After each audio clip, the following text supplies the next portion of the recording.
gone 2 o'clock. I'm your host, Sam Ellard, Lee Phelps, Abby Summers, Quakey Wafari, alongside me on what feels like another monumental and big day, doesn't it, guys? In the Premier League this season. So Chelsea, Man City to come at 4:30, and of course after Arsenal losing yesterday, I think we're all well and truly aware of the magnitude of that game of football. Before that, we've got a couple of games, three big games at 2 o'clock in the Premier League. Let me remind you of how the bottom of the Premier League table stands then. Spurs on April the 12th are 18th in the Premier League, racking up those relegations this season. West Ham 32, Forest 32, Leeds 33. Spurs and Forest both playing right now. Tottenham away at Sunderland in Roberto De Zerbi's first game as Spurs manager. Spurs remain winless in 13 Premier League games. Only once in their league history have they had a longer run without victory, going 60 matches from December to April, all the way back in 1934, long time ago. Forest Aston Villa. Forest are winless in 7 home league games, failing to score in their last 3. The other 2 o'clock game is Palace versus Newcastle. We know 5th gets Champions League. That means 6th and 7th. Chance for Tottenham. Oh, Bergvall with a big opportunity. A ball got played. A really good, dangerous ball got played across the face of goal. And I thought Bergvall was going to just run onto it and put it in the back of the net. In the end, it was cleared. Palace-Everton final game. Abby, a bright start for Spurs. Yeah, I mean, that's the quickest I've seen us move the ball in about 8 months. So that's promising. I'm looking forward to seeing what we look like under De Zerbi. Let's see. Friday night was absolutely a humbling experience, seeing Tottenham drop into the bottom 3. Yeah. I'm going to come back to you in a second, Abs, and welcome back, Quakey. By the way, it's good to have the. Good to be reunited with you the. You can say OG. The OG team, the OG team on talkSPORT Goals. Yes, it's nice to Jamie's do some work. 3 minutes in, Lee, I'm going to come to you. William Hill prices, please, for the 3 games at 2 o'clock. Yeah. Palace, Newcastle, the one that no one's bothered about. 19 to 10 Palace, 21 to 10 the draw, and 13 to 10 Newcastle away. Sunderland are 17 to 10 to beat Tottenham. Tottenham are 7 to 5, so a shorter price than Sunderland. 23 to 10 the draw. Forest 13 to 10. Aston Villa 19 to 10 and 11 to 5 the draw. So that means just over 2 to 1 for the draw, Forest Villa. Just under 2 to 1 for Aston Villa. I think that's a great price, even though I know Forest need it more. I think the draw in the Sunderland-Tottenham game, I like Villa to win.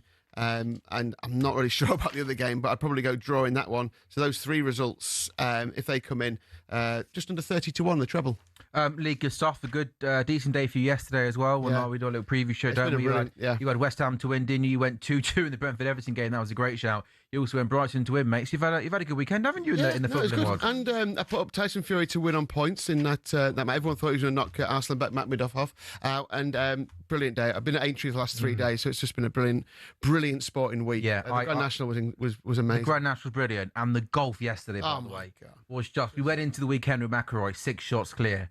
It was 6 shot, wasn't it? Yeah, he was clear. Which is the largest lead, the largest lead ever at the Masters at that stage. And I thought to myself last night, I might watch half an hour of it, see where we're at.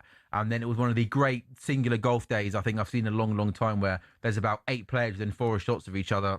So we're done here at 6:30. Get home. It is Masters time.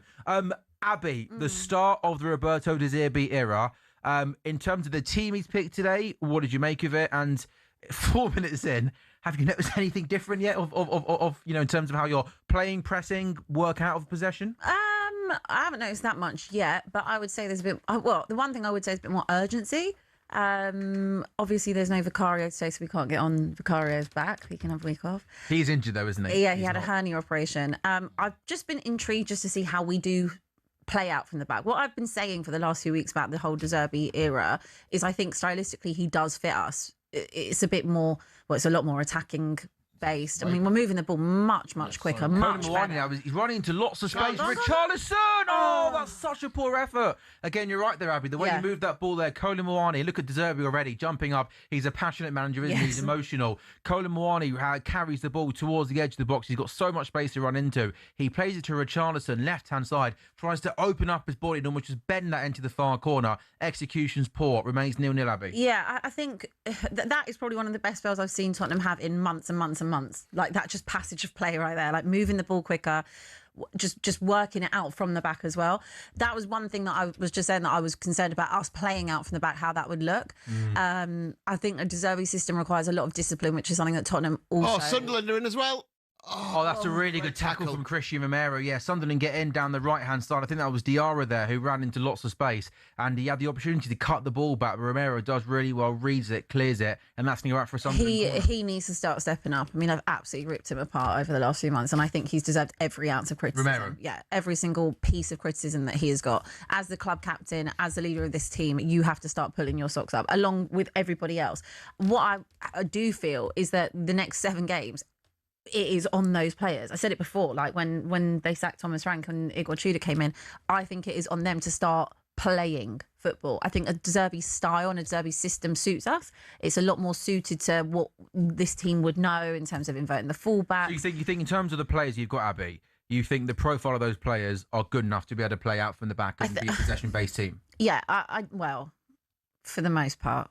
But what I would say is, again, injury-wise, if everyone was fit, I don't believe that Tottenham would be in this situation anyway. Or even Kudus like getting re-injured and like will now likely be out for the rest of the season is just. I've never known a situation.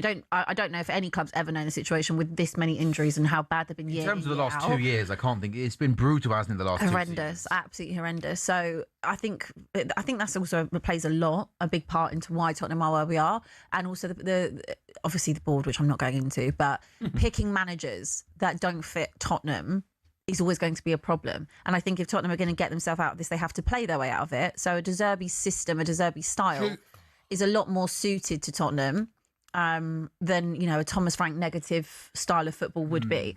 In terms of personnel, in terms of quality, the quality is what it is. Like, you've seen that. I can't see Colomani suddenly becoming an unbelievable footballer. I can't see Richarlison becoming, you know, a great finisher in that sense either. But like, you've got what you've got. And I think they needed confidence. I think a De Zerbi system will give them confidence. It allows them freedom. It allows them to be expressive. I was surprised he didn't play Xavi Simons today.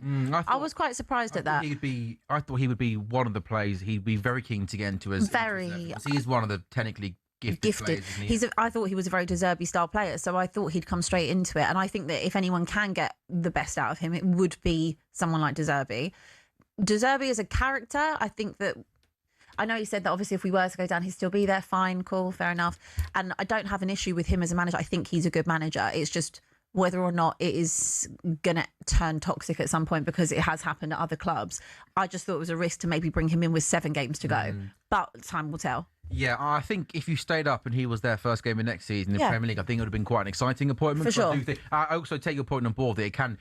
Like if you stayed up and he came in first game of next season, my prediction would have been you had a really good start to the season. Agreed. Played really good free-flowing football, like third at Christmas. Yeah. Then it kind of falls away quite quickly. When he realises he's not going to get the backing he needs. Exactly that. I do think that him as a manager, I think he does fit us. Like, I think he's the right level of manager for us. I think he plays the right style of football. I think we'll probably enjoy De Zerbi football. Oh, definitely. Some of the stuff his Brighton teams played was was lovely. Brilliant football. But question for you then, Kwaku, the big obviously elephant in the room is relegation, and the fact that he's got 7 games now to try and keep Tottenham Hotspur up. In terms of what Spurs need to do between now and the end of the season, and I appreciate they probably didn't have like tons of great options out there, do you think from now until the end of the season he's the right head coach to keep Spurs up? Yeah. I think all the talk about maybe going for a passion merchant or somebody that understood the club, I don't think that would stand. Don't storm out the studio, Abby. Or start crying, one of the two. We've got a big day ahead of us. We've got a long day ahead of us, so no tears just yet and no storming out just yet. Or maybe storm out while crying. Yeah. But no, I think De Zerbi's a huge coup. He's a Champions League level manager. He was managing a team in the Champions League at the beginning of the season. Now he's managing a team in the relegation zone. So not even to disrespect Spurs, but this is it's a huge coup, and I know they've given him the world. You rate him that highly, do you? It's a coup. Yeah, he's a top manager. We're not talking about my club right now. I can't even think. I can't even fathom. We're going to have to, because we're talking about you at 4:30. Yeah, 4:30. So we'll save it for then. Okay. But I think the Spurs. There's been a lot of criticism of Spurs' hierarchy and how the ownership have run the club, and I think it's deserved. But I think De Zerbi is a good appointment if they stay up. I don't think that contract's worth the paper it's written on if they go down. Agreed. It's the same as like Thomas Tuchel signing on to being the manager. If he can go out round 16 in the World Cup, he's not going to be England manager beyond the tournament. I think if Spurs go down, it's highly likely De Zerbi's not there. But if you stay up, which I do think you've got a great chance of doing, I think he's a great manager to go into next season. And there's a lot of players in this team that are good players on the face of it, but you maybe need to start again, rip off the Band-Aid, and someone like a Mickey van der Ven, who's a very good centre-back on his day, a Romero, those type of players who almost have a foot out the door. I think De Zerbi's the kind of manager can maybe bring in some of his own players and you go again, because I do rate him as a tactician for sure. I agree with you. I think that there's so many players that I think I've said it to you before, the only people I actually care about keeping at this football club would be a Bergvall, a Gray. I quite like Kevin Danso. And I do like Jed Spence as well, to be fair. But everyone else, I think I wouldn't actually care. I've got no connection to half of these players, in all honesty. Like, how can you have when the performances have been this bad and you've been in this position? I think last season you could have said, all right, you finished 17th, but obviously you won a cup. It's like an anomaly. But actually, what you're saying is, no, this is where you're at. But I still can't fathom and wrap my head around that these players are bad enough to be 17th. So to me, that shows the application isn't there. They're not bothered. And yes, okay, you can have different styles of managers, but it ultimately does come back onto the players on the pitch. Can I ask you, on Friday night, when you saw West Ham win 4-0 and you actually see Spurs in the relegation zone, it's not kind of an idea or a notion, it's the reality of Spurs being in the relegation zone. How did that actually feel? Because for me, that was the first time I was like, oh, this could actually happen. I don't think it will, but but it's been like that for the last 6 weeks. No, but when you're floating above it, it's a slightly different to the visual kind of. No, the visual. That wasn't the first time on Friday night where I thought, oh, Spurs are in trouble. No, they've been in trouble for the last 6 weeks. It was the first time I was like, oh, this is real. This is real. I've been like mentally preparing myself for quite some time that we are going to go down, because we've been sleepwalking into this situation for months. Even before we sacked Thomas Frank and Igor Tudor. Yeah. But I would say seeing it in the cold, hard light of day is something that you just can't prepare for that. Yeah. Seeing your team, Tottenham, like, regardless of what anyone thinks about this club, how it's underachieved over the years, whatever, Tottenham Hotspur should never, ever, ever, ever, ever be in the relegation zone. Never. Ever.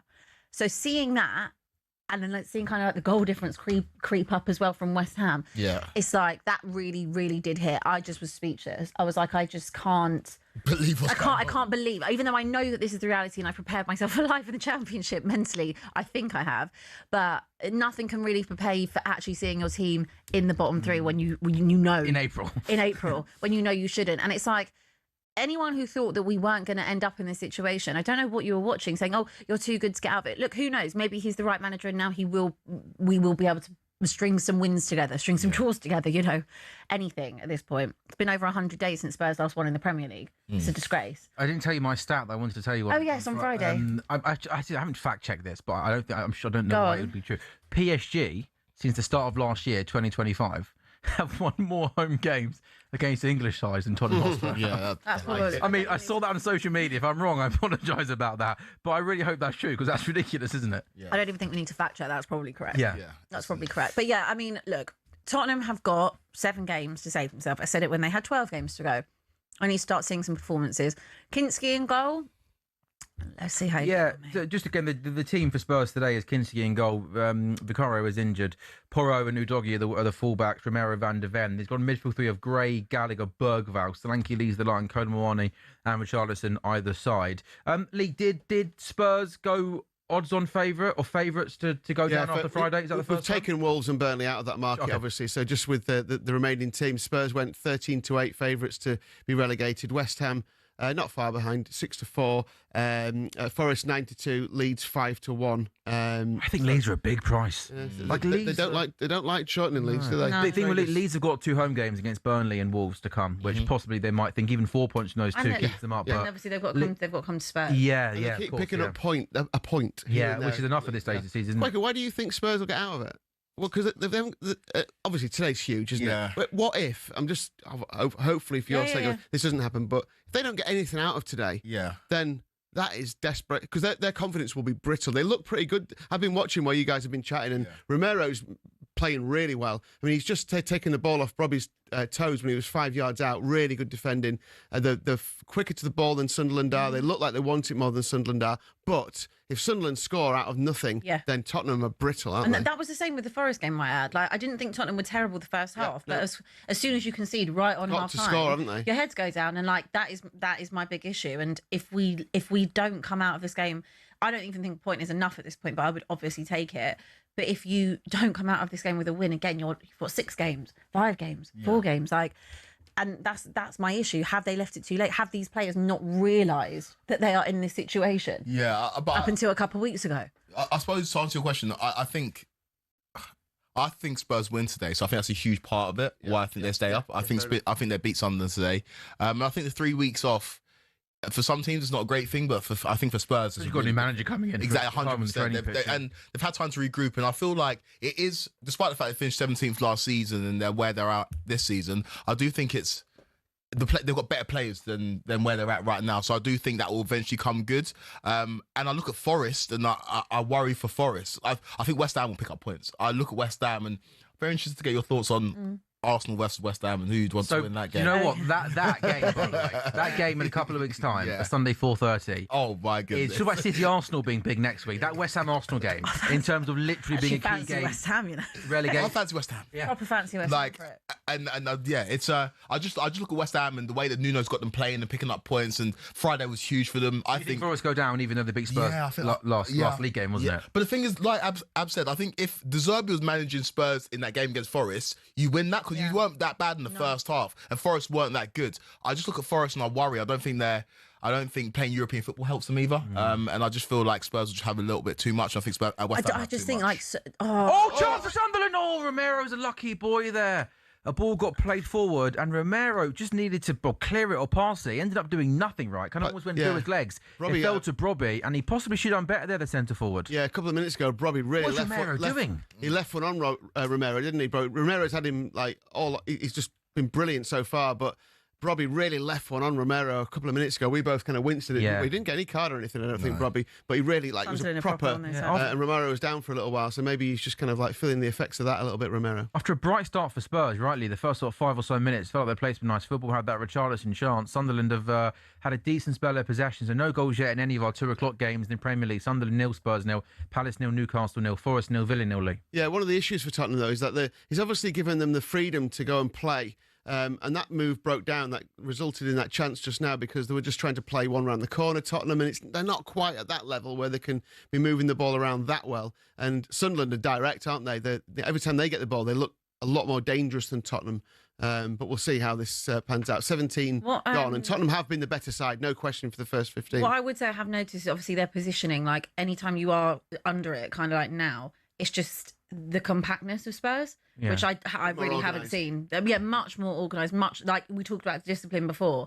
I'm seeing a lot more discipline than I've seen them have all season. So something's clearly gone into their heads. Well, he's had a lot of time with them on the training pitch, hasn't he? The last couple of weeks, a lot of clubs have had a good stretch of coaching, haven't they? If they haven't been away for any warm weather training or anything. You know, when you were just saying about West Ham and Forest. Sunderland work it really nicely down the left-hand side. A good ball gets played into the box, and Brian Brobby gets up above everybody else. Needs a couple of yards out, Kwaku. And again, a player of his quality, I mean, anyone's quality there. I don't know whether they maybe just mistimes the jump. Does he get up a little bit too early? But I thought it was maybe aimed at the far post rather than him, maybe. Oh, he should score there. He's only a couple of yards out, isn't he? A bit too high for him, I thought it was more aimed at the far post. I think he mistimed the jump. I think he kind of got up a little bit too early and then can't get control on the header, can he? No, but there's a warning sign for Spurs that they, like you said, they made a great start, but Sunderland are back in this, and Sunderland are home as well. Yeah, and can I just make one observation? I think lots of people will think a team like Sunderland have got nothing to play for this season, which is not true. We know 5th place gets Champions League football, 6, 7 Europa League. 8th is going to be Conference League, which is 47 points. So a team like Sunderland on 43 points are well and truly in the race for Conference League football and even possibly Europa League football. And again, for teams like your Brightons, your Bournemouths, your Fulhams, your Sunderlands, the opportunity of playing in Europe next season, if it's Conference League or Europa League, you shouldn't sort of, turn your nose up at it because, ask West Ham fans about their run to the Conference League final. Ask Palace on Thursday night. They had a Conference League quarter-final. Place was absolutely electric. So again, Sunderland are not just safe, nothing to play for. They'll be looking above them. How much credit and I know he's still got work to do to keep them up, but when Nuno came in, Palace looked like they were done. They were cooked. They had lots of points to overturn, Kwaku. Yeah. How much credit does Nuno deserve as coach to come in and to have given them a seriously good chance of staying up to now and the end of the season? Yeah, he's done a great job, but he's a really good manager, and his track record in English football suggests that. If you look at where when he took over Wolves, they were a team in the Championship, and good Championship team. Good Championship. Ruben Neves, one of the best Championship teams of all time. On paper, you won't see a better Championship team than that. The investment was massive. Maybe you lot next season, but still. But they were really good. But he took them to Europe. He took Wolves to Europe. Chance to Colin Mawani. Oh, sorry, Bergvall tried to give it. What? He's given a penalty. Spurs have got a penalty. Wow. Bergvall plays in Colin Mawani. Tight angle. He tries to get a shot away. He's met by two Sunderland players, one of them being Luke O'Nien, and he's given a penalty. I'm going to have a look at a replay Same. here. Need to have a look Because I thought, let's have a look at a replay here. But Abby Summers, let's have a look here. So ball gets played into Colin Mawani. What are we thinking, guys? I think he challenged the defender, right? There's Alderete and O'Nien either side of Colin Mawani. I don't think that's a pen. I think Colin Mawani challenged. He kicked the defender's foot rather than the way around. I don't think that's a pen, but I'll take it. So does Alderete, Colin Mawani gets in front of Alderete, does the centre-back make contact left leg there on the back of Colin Mawani's left leg? Right leg even? Maybe. Colin Mawani's calling for a corner. Yeah, not a penalty. Nobody's calling for a penalty there. That's crazy. You're saying you're both saying no penalty then? I don't think that's a pen. But I mean, our luck has been well out, so I'll absolutely take it. I'll take it. Mad. They give it.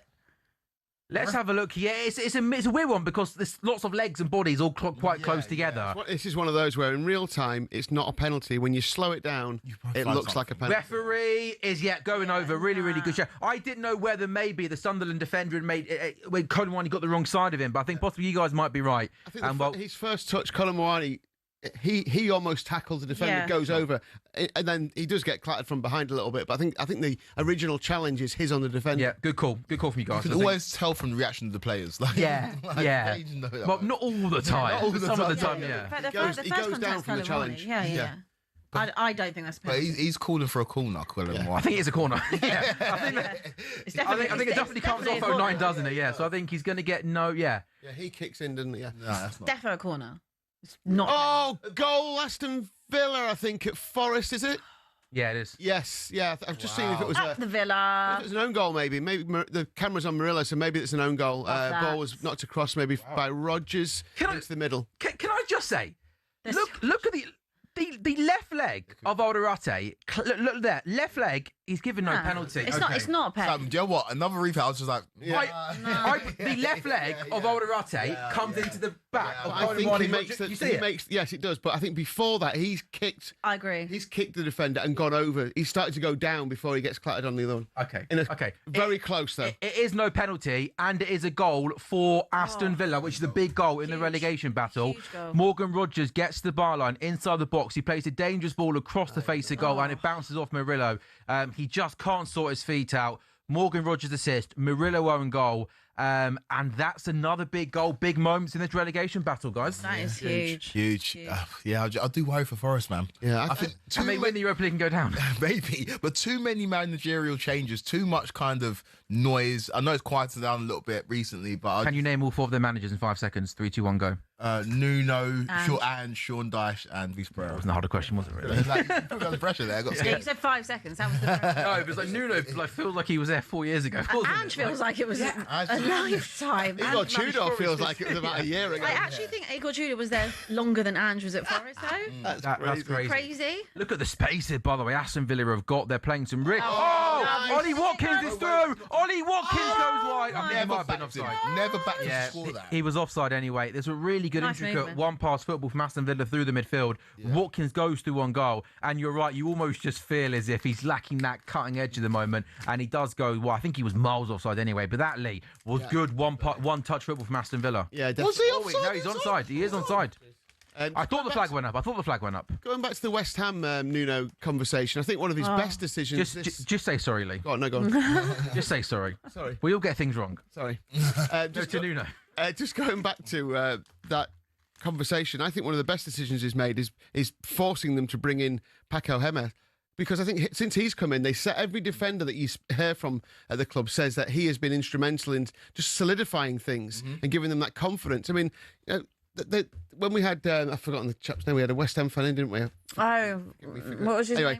He was saying as well, wasn't he? Like, the defence has been unbelievable ever since. Apparently this Paco Gémez is absolutely, like, brutal and like disciplinarian, and they have changed since he came in. That's where it's changed. And maybe it was like, imagine like Nuno taking over and not having an assistant manager to speak of. Yeah. So he's brought him in, and things have changed ever since, I think. So that's a brilliant decision from him. The two new signings as well have come in and made an impact. Just fresh blood, fresh. No, I mean the two attackers as well. Attackers, yeah. Well, I just think West Ham just look like a side that are ready for a relegation scrap, and the other sides around them just don't. Like, I look at the mentality, the physicality as well, and the fact that it's Nuno. Like we said, at Wolves done a very good job, at Forest done a very good job, and the only place he didn't do a good job was the Spurs. But don't judge him on that. No one does a good job. Yeah, exactly. Top after 3 games.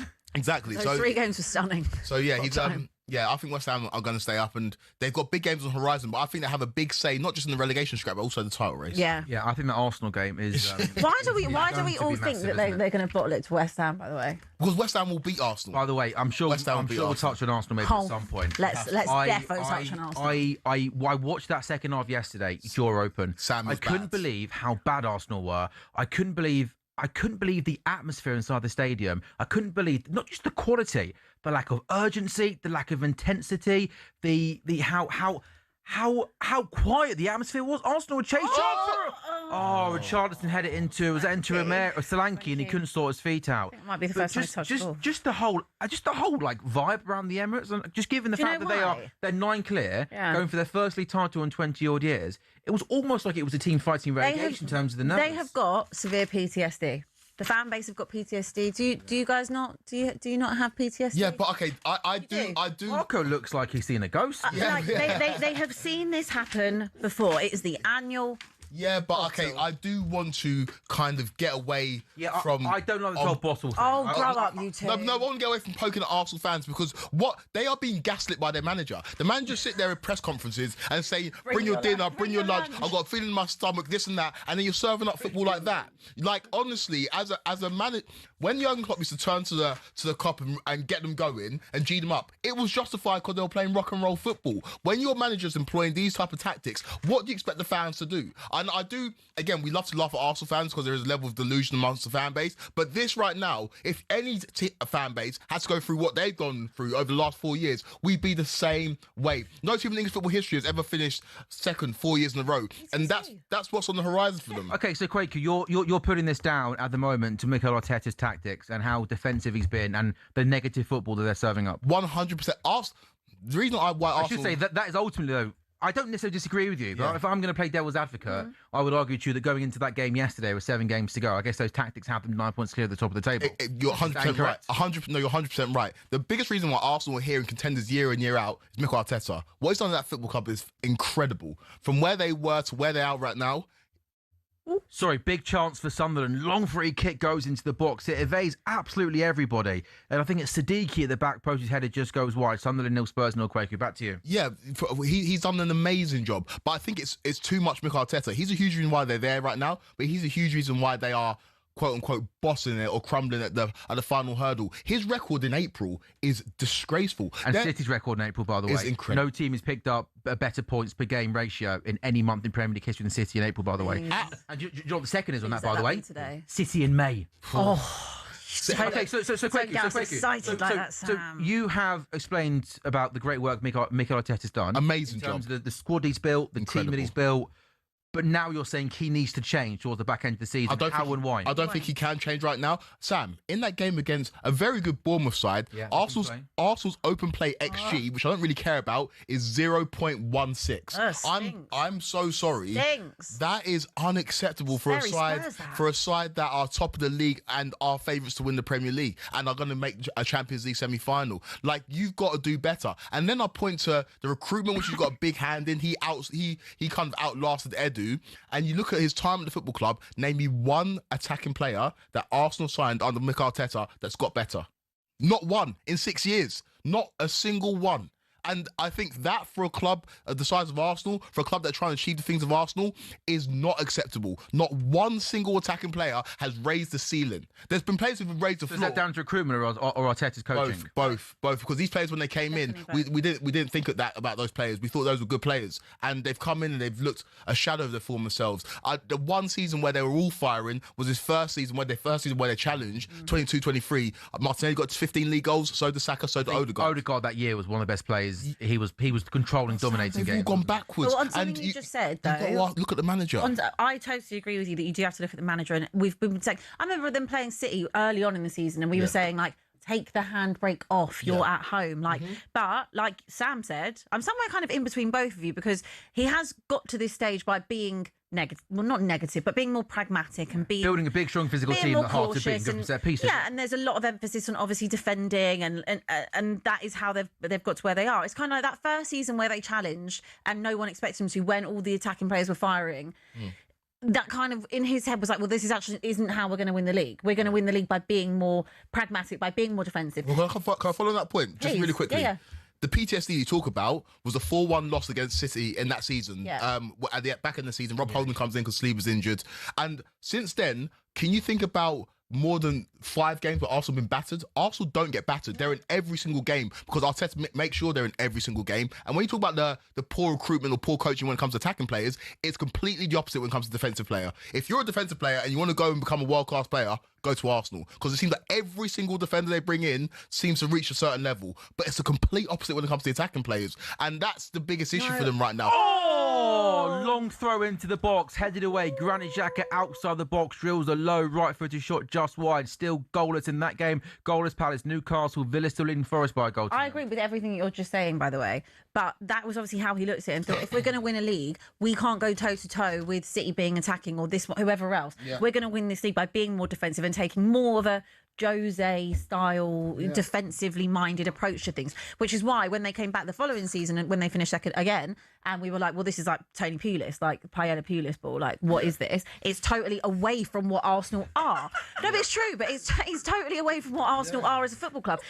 Thanks. If you think about Arsenal and you think about growing up and watching Arsenal, it's sexy, va-va-vooms, free-flowing, lovely football, lovely attacking players, Thierry Henry, Bergkamp, etc. And this is not it. Oh no! Oh, that's not. Sorry, Abby, to cut you off there. Brian Brobby is definitely. There was an elbow and arm. An elbow and arm to what Brian Brobby. By the way, he looks like he's up for a fight today. By the way, at the Stadium of Light, and right arm definitely came towards Pedro Porro, who's obviously made the most of it. I don't know whether it was an elbow in the face or whether it was more of just a kind of getaway. Ref's got a yellow card out, which I think possibly might be the right thing here. But Brian Brobby needs to just don't get sent off. I think Sunderland have been the better of the two teams in these last 15-20 minutes. I mean, he's all over him, isn't he? To be fair, but yeah, that's not as bad as it looks. No. I think that's it. I think we can move on back to the Arsenal conversation. Yeah, what I was... I'm not even sure that was a yellow card looking back. No, possibly not. No, but it's fair. Out from earlier. Yeah, he's just shoved him off. Yeah, I think when it comes to them winning the league, if they're going to do it, he's taken an approach of, well, we're going to do it by being more secure, and it doesn't have to be all about that. But it's very, very different to what Arsenal are used to. Now, they've suffered at times, like with this football, and they won't care. How many Arsenal fans have you spoken to? They don't care as long as they get over the line. Now they care, because now they're seeing... style of football. They're 9 points clear, and Arsenal fans online are having a meltdown. But they might not even this has never happened. Have you remembered the time in football history where a team's been top of the league at this stage of the season? Even Liverpool last year, when you were dropping points, you were still excited. Have you ever seen a team be 9 point clear and 8 point and get booed off? Crazy. Honestly, and that's where I feel like it's switched, right? Arsenal fans were chinning it, and you're so right. The way that Arsenal built under Arsene Wenger was vava-voom playing entertaining football, but they've chinned not having that this season because they thought it would win them the league. And the fact that, and it's on Arteta to culture. So I think that was an outrageous double save from Aaron Ramsdale. He pushes the shot away, and then it comes to Munoz, who tries to go across Ramsdale. And fair play to Ramsdale, by the way, who gets up and manages to push that ball away again. Still Palace 0, Newcastle 0. But that, first save, he pushes to Munoz, then he gets up again. And to be fair, it's a really, really good diving save. Richarlison from the ball into the box to Bergvall. It gets cleared. And I like the short sleeve shirt for the keeper as well, by the way. I mean, I don't mind it. Newcastle and up north, they don't mess about long sleeves. Both Pope and Ramsdale go for short sleeves, which is interesting. Yeah, and they're both going for that third. Is that a thing though? Like, when we do the under the lights and maybe. Is there a thing about short? No thing about short sleeves. Let's stick with an actual mature conversation which we're putting together, because I'm enjoying this. Yeah, so it's fascinating, isn't it, Hal? Because I did watch that 45 and I was almost perplexed by the lack of intensity, the lack of urgency, the lack of quality. The atmosphere inside the stadium was just bizarre.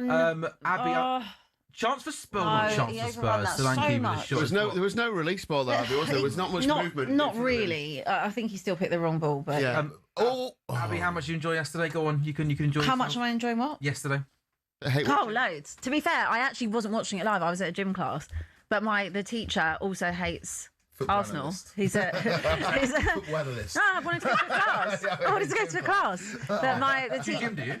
Yeah, the teacher is also a Spurs fan. So halfway through the class, when they obviously were 1-0 down, he was just put the commentary on. Yeah, spin class with the Arsenal. No, it wasn't spin. It wasn't spin. It was row and weight. It wasn't. But yesterday was bad though. Like, and especially 12:30 kickoffs. Sorry, I had to do it. But everyone's watching and too sunny that time. Too sunny. Bananas. It's banana skin. They've had a few poor fixtures. The pitch was too hard as well, wasn't it? Oh my god, yeah. Can we talk about that? Dry. Sorry, can we talk about the dry pitch? No, we don't need to. No, we do, because like when they say it was raining or it was windy or this and that. Mercy for Arsenal fans, man. What's wrong with you? No, actually, I'm. No, this is outrageous. Because it is. No, look at me, love you dearly. Pull yourself together. Pull yourself together. Wow. What is wrong with you? Got a free kick on the edge of the box. I think he's bought that. What's wrong with you? To be fair, Romero just bought one the other way, so it's probably even now, isn't it? I feel bad for the fans. You feel bad for Arsenal fans? No. You're a Chelsea fan, mate. You need to sort yourself out. No, of course. And I don't want Arsenal to win the league. Obviously, it would be hilarious. You feel bad for Arsenal fans. But right now, where Arsenal are at, I put myself in that situation. I'm just like, yo, this is insane. Like that game yesterday, Abs, it was really, really I agree, and it was absolutely sensational. Of course it was. So stop. As a Chelsea fan, you're being a disgrace. No, you're a disgrace to the badge right now. No. Pull yourself together. You're worried about the fans. Not worried about the fans. I think that we're pointing people in the wrong direction. People want to point to Arsenal fans as the reason why Arsenal aren't winning. The fans are too nervous. The fans are too loud. It's nothing to do with the fans. It's to do with them. You've got to look at Mikel Arteta. So if we do some analysis, I think I've got to look at the manager rather than look at the fans. Sure, we've just done 20 minutes of analysis. So when you're doing your clip, make sure that you include that in it. But what I'm saying, you just said you feel bad for the fans. Kendall Roman's watching, Abby, taking notes. What? Oh, gosh. I wasn't even going to say anything. No. We rise above it. Anyway, don't put that in the clip. Goal! Nottingham Forest are back in it. Forest 1, Aston Villa 0. Nico Williams with a hard, low drive beats the goalkeeper at the near post. Forest 1, Aston Villa 1. You guys can carry on the conversation after Sunderland take this free kick. It's in a dangerous area just outside the box. Pedro Porro and Mickey van der Ven have just been booked, by the way, in the last couple of minutes. Mickey van der Ven taking out Brobby, backing into him. I thought it was soft. Lee says no. And by the way, talking of Arsenal and Spurs, there's one man who loved to put a dagger in the hearts of Spurs fans, Granit Xhaka, who's got this free kick, Abby, just outside the box on the right-hand side. Going straight in. Do you know what he's doing here? He's going to drill this goalkeeper side. This is probably going to go in. This is going to be a bad minute for Spurs. Yeah. This is going in. Spurs need to watch the discipline because we know they've been ill-disciplined this season. And those 2 yellows, one of them was just for mouthing off, I think. I think the Porro one wasn't it? And then Van der Ven was booked for the challenge, whatever you think of the challenge. When did Mavropanos decide that he wanted to be a great footballer as well, by the way? When he realised that he could, and realised that he can send Spurs down. Yeah. I'm not sure he is, mate. Ex-Arsenal. No, he wasn't there for long, was he? Ex-Arsenal. Still ex-Arsenal. It was Ryan Archer, the West Ham fan, who we had on goals, by the way. I forgot his name. Big up, rude of me. Yeah, disrespectfully. Sorry. Granit Xhaka's got a free kick here. I reckon he's drilling this goalkeeper side. Granit Xhaka! I was going way over. Good shout, Quake. That was awful. Oh, so there's right. Hang on. Hold on a minute. Hold on a minute. So you feel sorry for Arsenal fans, but you don't feel sorry for Tottenham fans that are in this situation. You don't feel sorry for me as one of your close friends. You don't feel sorry for me. Guys, can I interrupt you? Of course. I got in serious trouble with the big boss at talkSPORT a couple of weeks ago for not managing your previous argument. Yeah. So I'm going to have to manage this argument a lot better, okay? Yeah. Quaku, calmly, can you please promise you? Hey, look at me. Managing this is the host and I. Aging men managing. Can you explain in a calm voice why you have sympathy for Arsenal fans? It was just in the moment yesterday when you went online and you just saw the pylon, right? I loved the game. I loved the result. I loved the fact that Arsenal are probably going to bottle this league. But in the kind of aftermath of yesterday's game, people looking at Arsenal fans, I'm like, no, look at the manager, man. Like this is unacceptable. Truly, from just a footballing level. We all watched that game and that was unacceptable. Sam, you said you were watching it with your mouth open. So was I. I couldn't believe how bad Arsenal were. It was, honestly, it was insane. For a team that had been that good this season, that kind of dominant this season, to be playing that badly and people saying, oh, but the fans are booing. I'm like, of course the fans are booing. Like, this is horrendous. And so I just put... But even though it was bad, I agree with you, it was bad. Yeah. I'm still not sure I like fans booing their own team off the pitch and the 9 points clear at the top of the table. Yeah, but... irrespective of what you think of them. But that isn't why Arsenal are going to... Because that doesn't help anybody. But that's not going to make a difference if Arsenal losing the league. If the fans aren't going to make a difference. But I feel like Arsenal... the fans play a big No, role, I don't think the fans make a difference. The fans can say what they want to say. I disagree with that completely. I think having a... You can't sit there and say that after you said that you wanted Harry Redknapp because he connects with the fans. Yeah, well, the fans must make a difference. So, why do you want Harry in? Why do you want Harry in? But you just said you feel sorry for them, so now they can't boo, they can have an opinion, they can't have an opinion. What do you want fans to do? No. I said... Arsenal aren't going to lose the league because the fans have booed them off because they're not happy with what they're saying. I agree with you about the Mikel Arteta thing. It's on Arteta, it's not on the fans. But don't sit there and tell you feel sorry for Arsenal fans. You're a Chelsea fan. Just pull yourself together. Just in that moment, I felt sorry for Arsenal fans. In that moment, for sure. Rubbish. Yeah, in that moment I did. Just because it's like... Disgrace, Quaker. Just because it's just... I don't know. It's just an insane situation to happen. This is an Arsenal team that have been very good and very dominant, and you just look at the situation, and they're probably going to bottle another league title. I love it. Inject it into my veins. I was watching the game with my little boy and loving it. I was teaching him what hate watching really is. But I also am a human being with like an emotion and can have some empathy as well. And in a certain moment, I was like, empathy happened. There is zero empathy for me when it comes to Arsenal fans. There is no love lost between us. Do you think there's some blame for Arsenal fans who are, if they are nervous in the ground, and that's purveying into the players' performance? Do you think are they to blame in a certain sense? I agree with that. No, I'm not blaming on Arsenal fans. You can't blame Arsenal fans for the reason that they're... If there's a nervous atmosphere around the stadium, does that transfer onto the pitch? Well, let me ask you, do you think that they were nervous in the Carabao Cup final? Because I think most Arsenal fans were quite confident going into that. I think that was that's been the turning point. That performance against City. Listen, if Arsenal bottle this league, it's not on the fans. It's on the manager, it's on the players. It is not on the fans. But do I feel sorry for Arsenal fans in this situation if they bottle the league and second again, LA? Of course I don't. Love it. I understand. I understand the frustration from the fans because, like, what if they're being gaslit? Like all the things that the Arsenal media team do and the Arsenal manager says in the press conferences, like, oh, what a ball that is! And Newcastle do lead. Really good ball goes across the face of goal. Palace don't clear it, and Will Osula, like all good centre forwards should do, is in the right place at the right time. He's on the ground. He throws a right leg at it, and Newcastle have been turning the screw at Selhurst Park. Lead away at Selhurst Park. 2-2. Black and white army. Palace 0, Newcastle 1. Do you actually feel sorry for them? Just in that moment, there's a moment where I was just like, yeah, I understand the reaction. I understand the frustration. But we can both say that we understand their reaction, but feeling sorry for them is a different thing. Okay, maybe feeling sorry is I can't let that wash with you as a Chelsea fan. I can't. Maybe feeling sorry is a wrong turn of phrase. Thank you. But like, correct it. I just look at Arsenal and I understand the frustration. I understand. I can see the frustration. Feeling sorry as a Chelsea fan. I don't feel sorry for Please don't use such language. What happens from here on this position, guys? How do Arsenal bounce back? Obviously, we know what's next for them next week against Man City. Hopefully they don't. Okay, what do you think is going to happen, Quaker? How do you think Arsenal respond to this? They just got to rely on City messing up. I think they're in a rut, and I don't think they can get out of it. I think Arsenal will continue to pick up points in certain games, but I think the consistency at the beginning of the season is gone. And so I think they're relying on City just being inconsistent as well. They're relying on Chelsea getting a result today, which is very, very possible. Chelsea got a result at the Etihad, got a draw at the Etihad with Callum McFarlane as Chelsea's interim manager. Don't they? Like, that was when Chelsea were on their knees. City are on their day a really good side, but this is not a vintage City side. And so Arsenal can we all say that, oh yeah, it's slipping away, but it's still fully in Arsenal's hands. It's fully in Arsenal's hands. Like Arsenal. But what they've got to go and do, what I will ask though, and this is where like the fan thing comes into it. When you're an Arsenal fan and you look back at this season, because I don't think they win the Champions League, what league games? What's Arsenal's signature win this season? And don't give me Spurs because you're relegation fodder. I agree. Like, what's Arsenal's signature? You know what? I agree. The only one that jumps out, because they had a tricky start to the season. They went to Newcastle. Newcastle They were 1 down. Newcastle with 10 way. men, and very early in the season, though, they scored 2 late goals to win 2-1. Like, they played you home. Lost to Liverpool, drew with us at home. Like, they played City, they drew City, needed the last minute Martinelli equaliser. Like, the Everton game where Matt Stallman scored should have been That it. was a good moment. That should have been it, because that should have been the time, that should have been the moment that you pointed to where you won the league. But because of what they've done subsequent to that, it doesn't feel like it was a massive moment. And so I look at Arsenal's league run this year, I'm like, what moments can Arsenal fans point to and say, oh, I've really enjoyed that? Abby, correct me, I don't want to speak on behalf of James and CJ, who watched the sporting game with us. Yes. But did James say something? Be careful of that bottle, mate. Sorry, mate. Did James say something along the lines of, we're top of the league, but we're not enjoying ourselves this Yeah, season? he did. He almost spoke about it being a struggle of a season and not as enjoyable as Yes. maybe what it should have been. Given like I think you referenced Liverpool last year, we had the time of our lives, winning, cruising under Arne Slot, where it still hasn't been enjoyable. I actually watched his post-match thing from this. I actually watched it this morning on the Universe.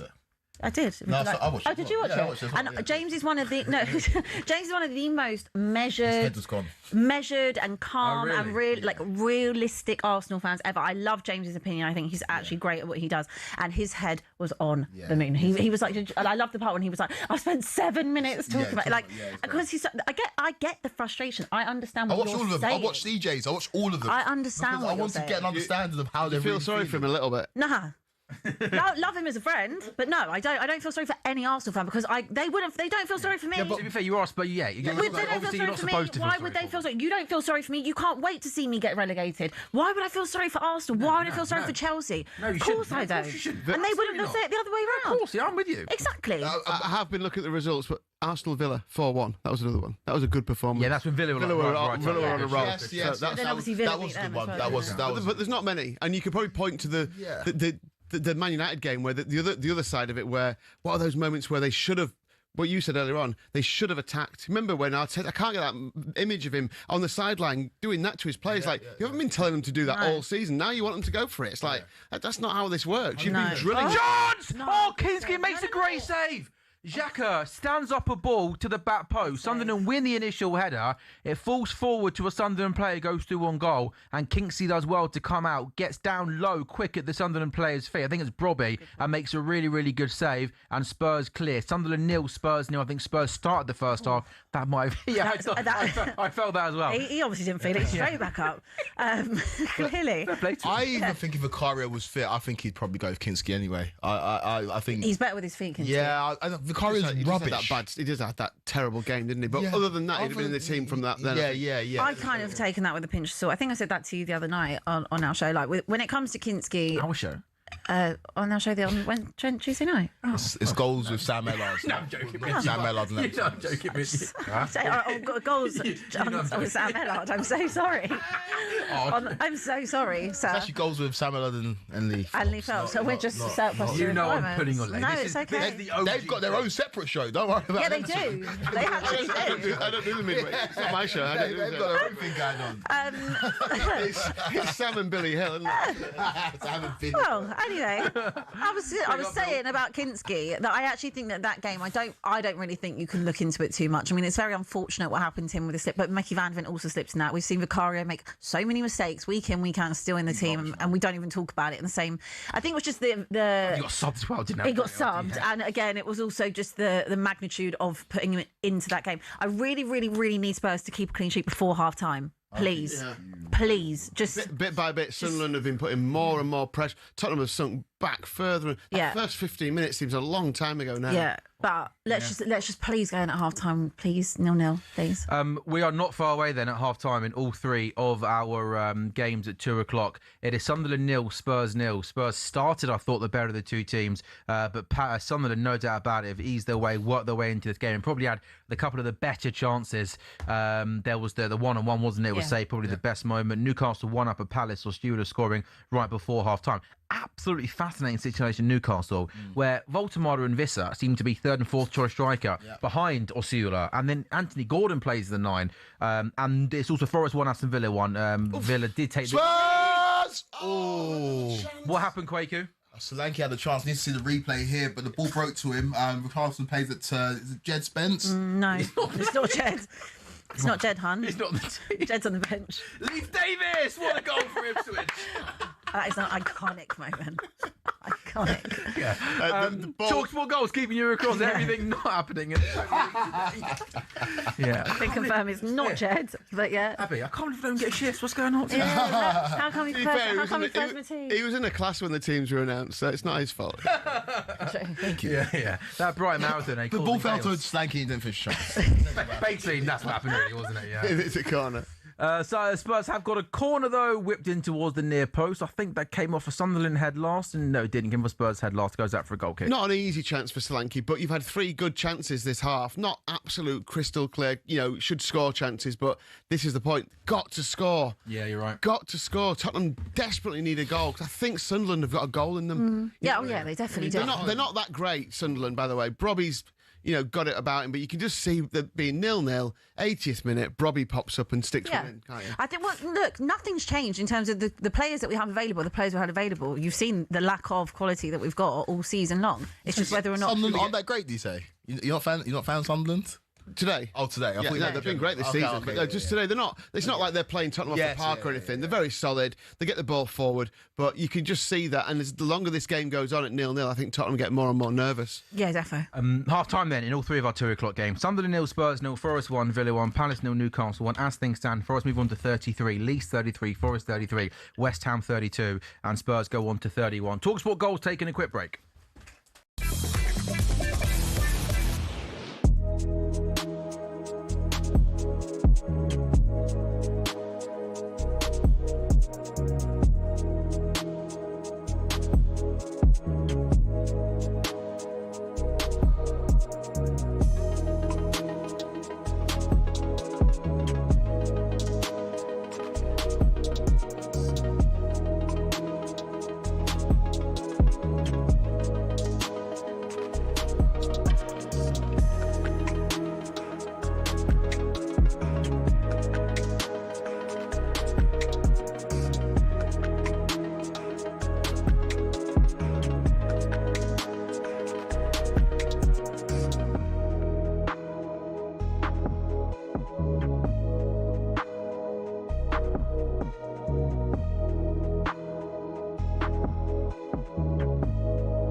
Eddie Howe deserves to keep his job definitely in the summer, rebuild his squad of players, probably no European football next season, but you have to be honest and say the Premier League season hasn't been good enough at Newcastle standards. That's but is that because of the fact that they haven't got a deep enough squad?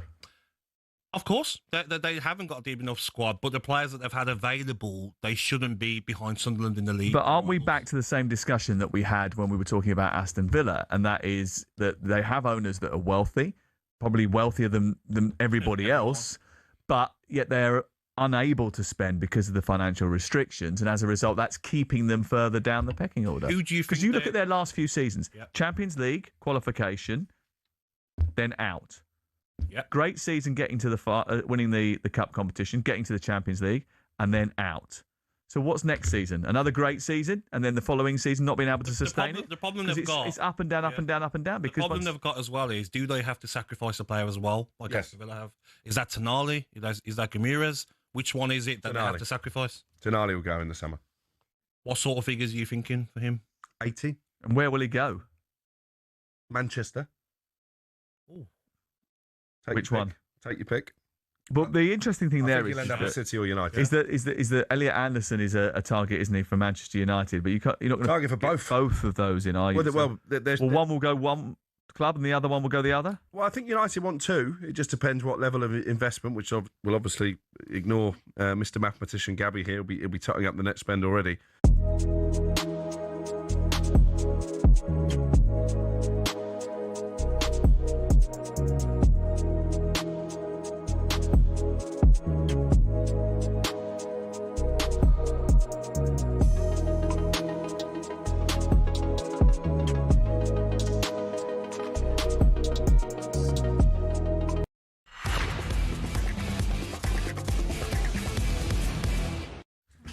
very good afternoon. You are watching talkSPORT's YouTube channel live on your smart TVs too. It's talkSPORT Goals, brought to you by Final One Standing, which is new from William Hill, 18+. GambleAware.org. Sam Ellard, Lee Phelps, Quakey Rafari, Abby Summers are with you live on talkSPORT's YouTube channel, which I've said about 3 times now, so I'll stop saying that. And we're also with you until 6:30 this afternoon, if you didn't know, on talkSPORT's YouTube channel.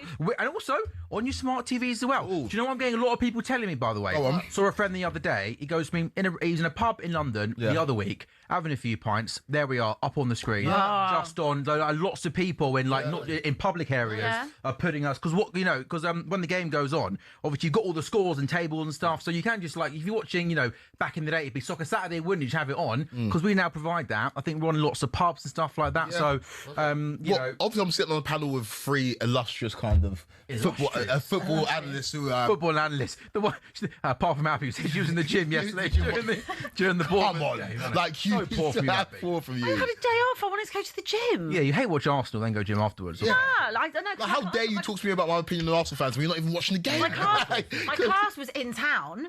So there's a class in town. Because that's where Robots is. Who treks into town to go to a Can class? we go back to the illustrious? Yeah. Also, she's not paid. Lee.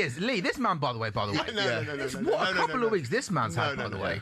He's at the racing, everywhere, national, everywhere. He hosts events. He comes in here. I look at social media. I know.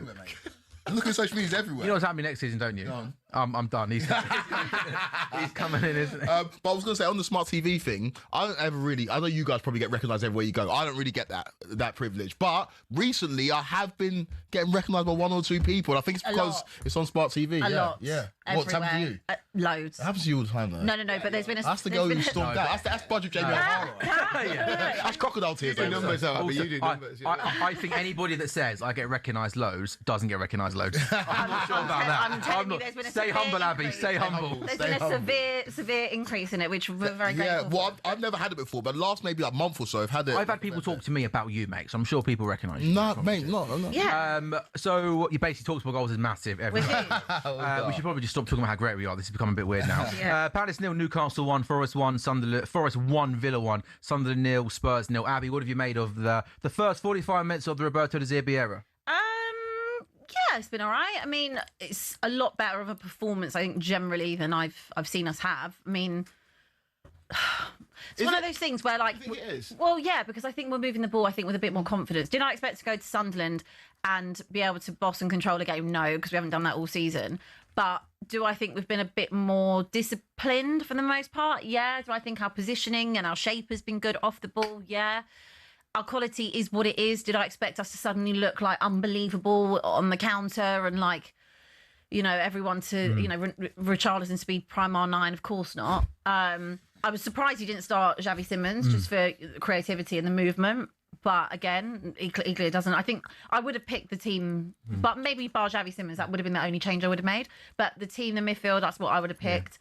It is what it is, but I'm happy to be still not losing. Yeah, still in the game. Lee, how are you guys at William Hill pricing up then on the second half? Yeah, Sunderland 9-5, Tottenham 9-5, and the draw's 13-8. So it's still a pick 'em really. In terms of XG, it's 1.35 Sunderland and 0.76 Tottenham, if you like that sort of thing. That's improvement for Spurs, man. Sunderland to score the first goal enhanced to 6-4. Tottenham to win 1-0, 2-0 or 2-1 is 11-4, and Richarlison to score at any time is 4-1, enhanced from threes. Could see that. He's obviously been in the right positions a couple of times.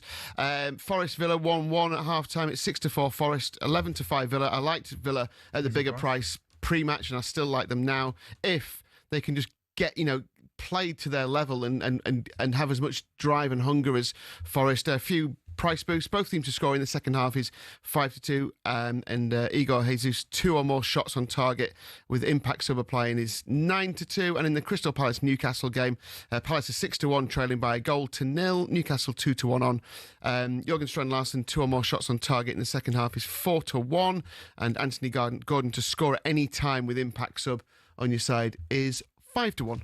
Lee, good stuff. talkSPORT Goals takes one more quick break. Then when we come back, another big 45 minutes in the Premier League, in particular for Spurs and Forest fighting for their lives down at the bottom of the table.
Robertson at Liverpool, Ella on the show, but here's a reminder what Robertson achieved in his career.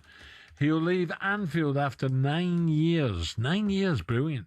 Over 375 appearances and having won every trophy available. What about that for a career, Ray? Did you win every one? What's that, Al? What listening? Robbo won 375 appearances.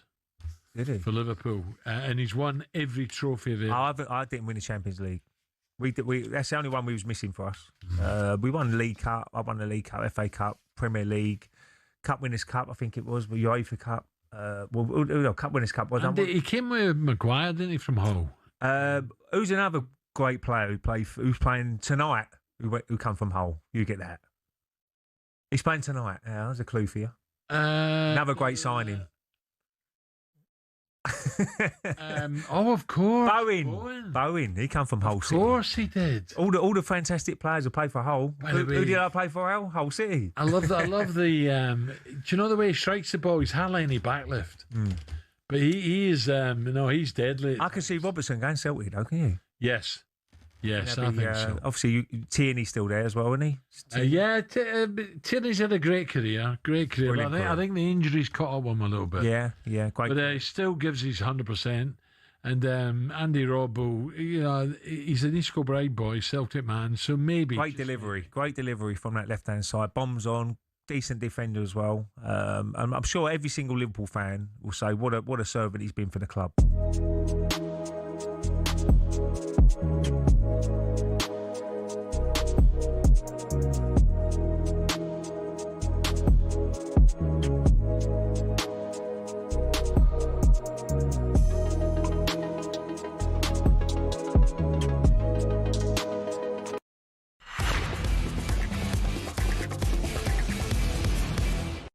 A very good afternoon. It is talkSPORT Goals, brought to you by Final One Standing, which is new from William Hill, 18+. The Gamble Aware, the log is just gone 3 o'clock on Sunday, April the 12th. Sam Ellard, Lee Phelps, Abby Summers, Kwaku Wafari with you until 6:30 this afternoon, taking you through a busy day of Premier League football. Before a ball was kicked today, Spurs 18th on 30, West Ham 32, Forest 32, Leeds 33.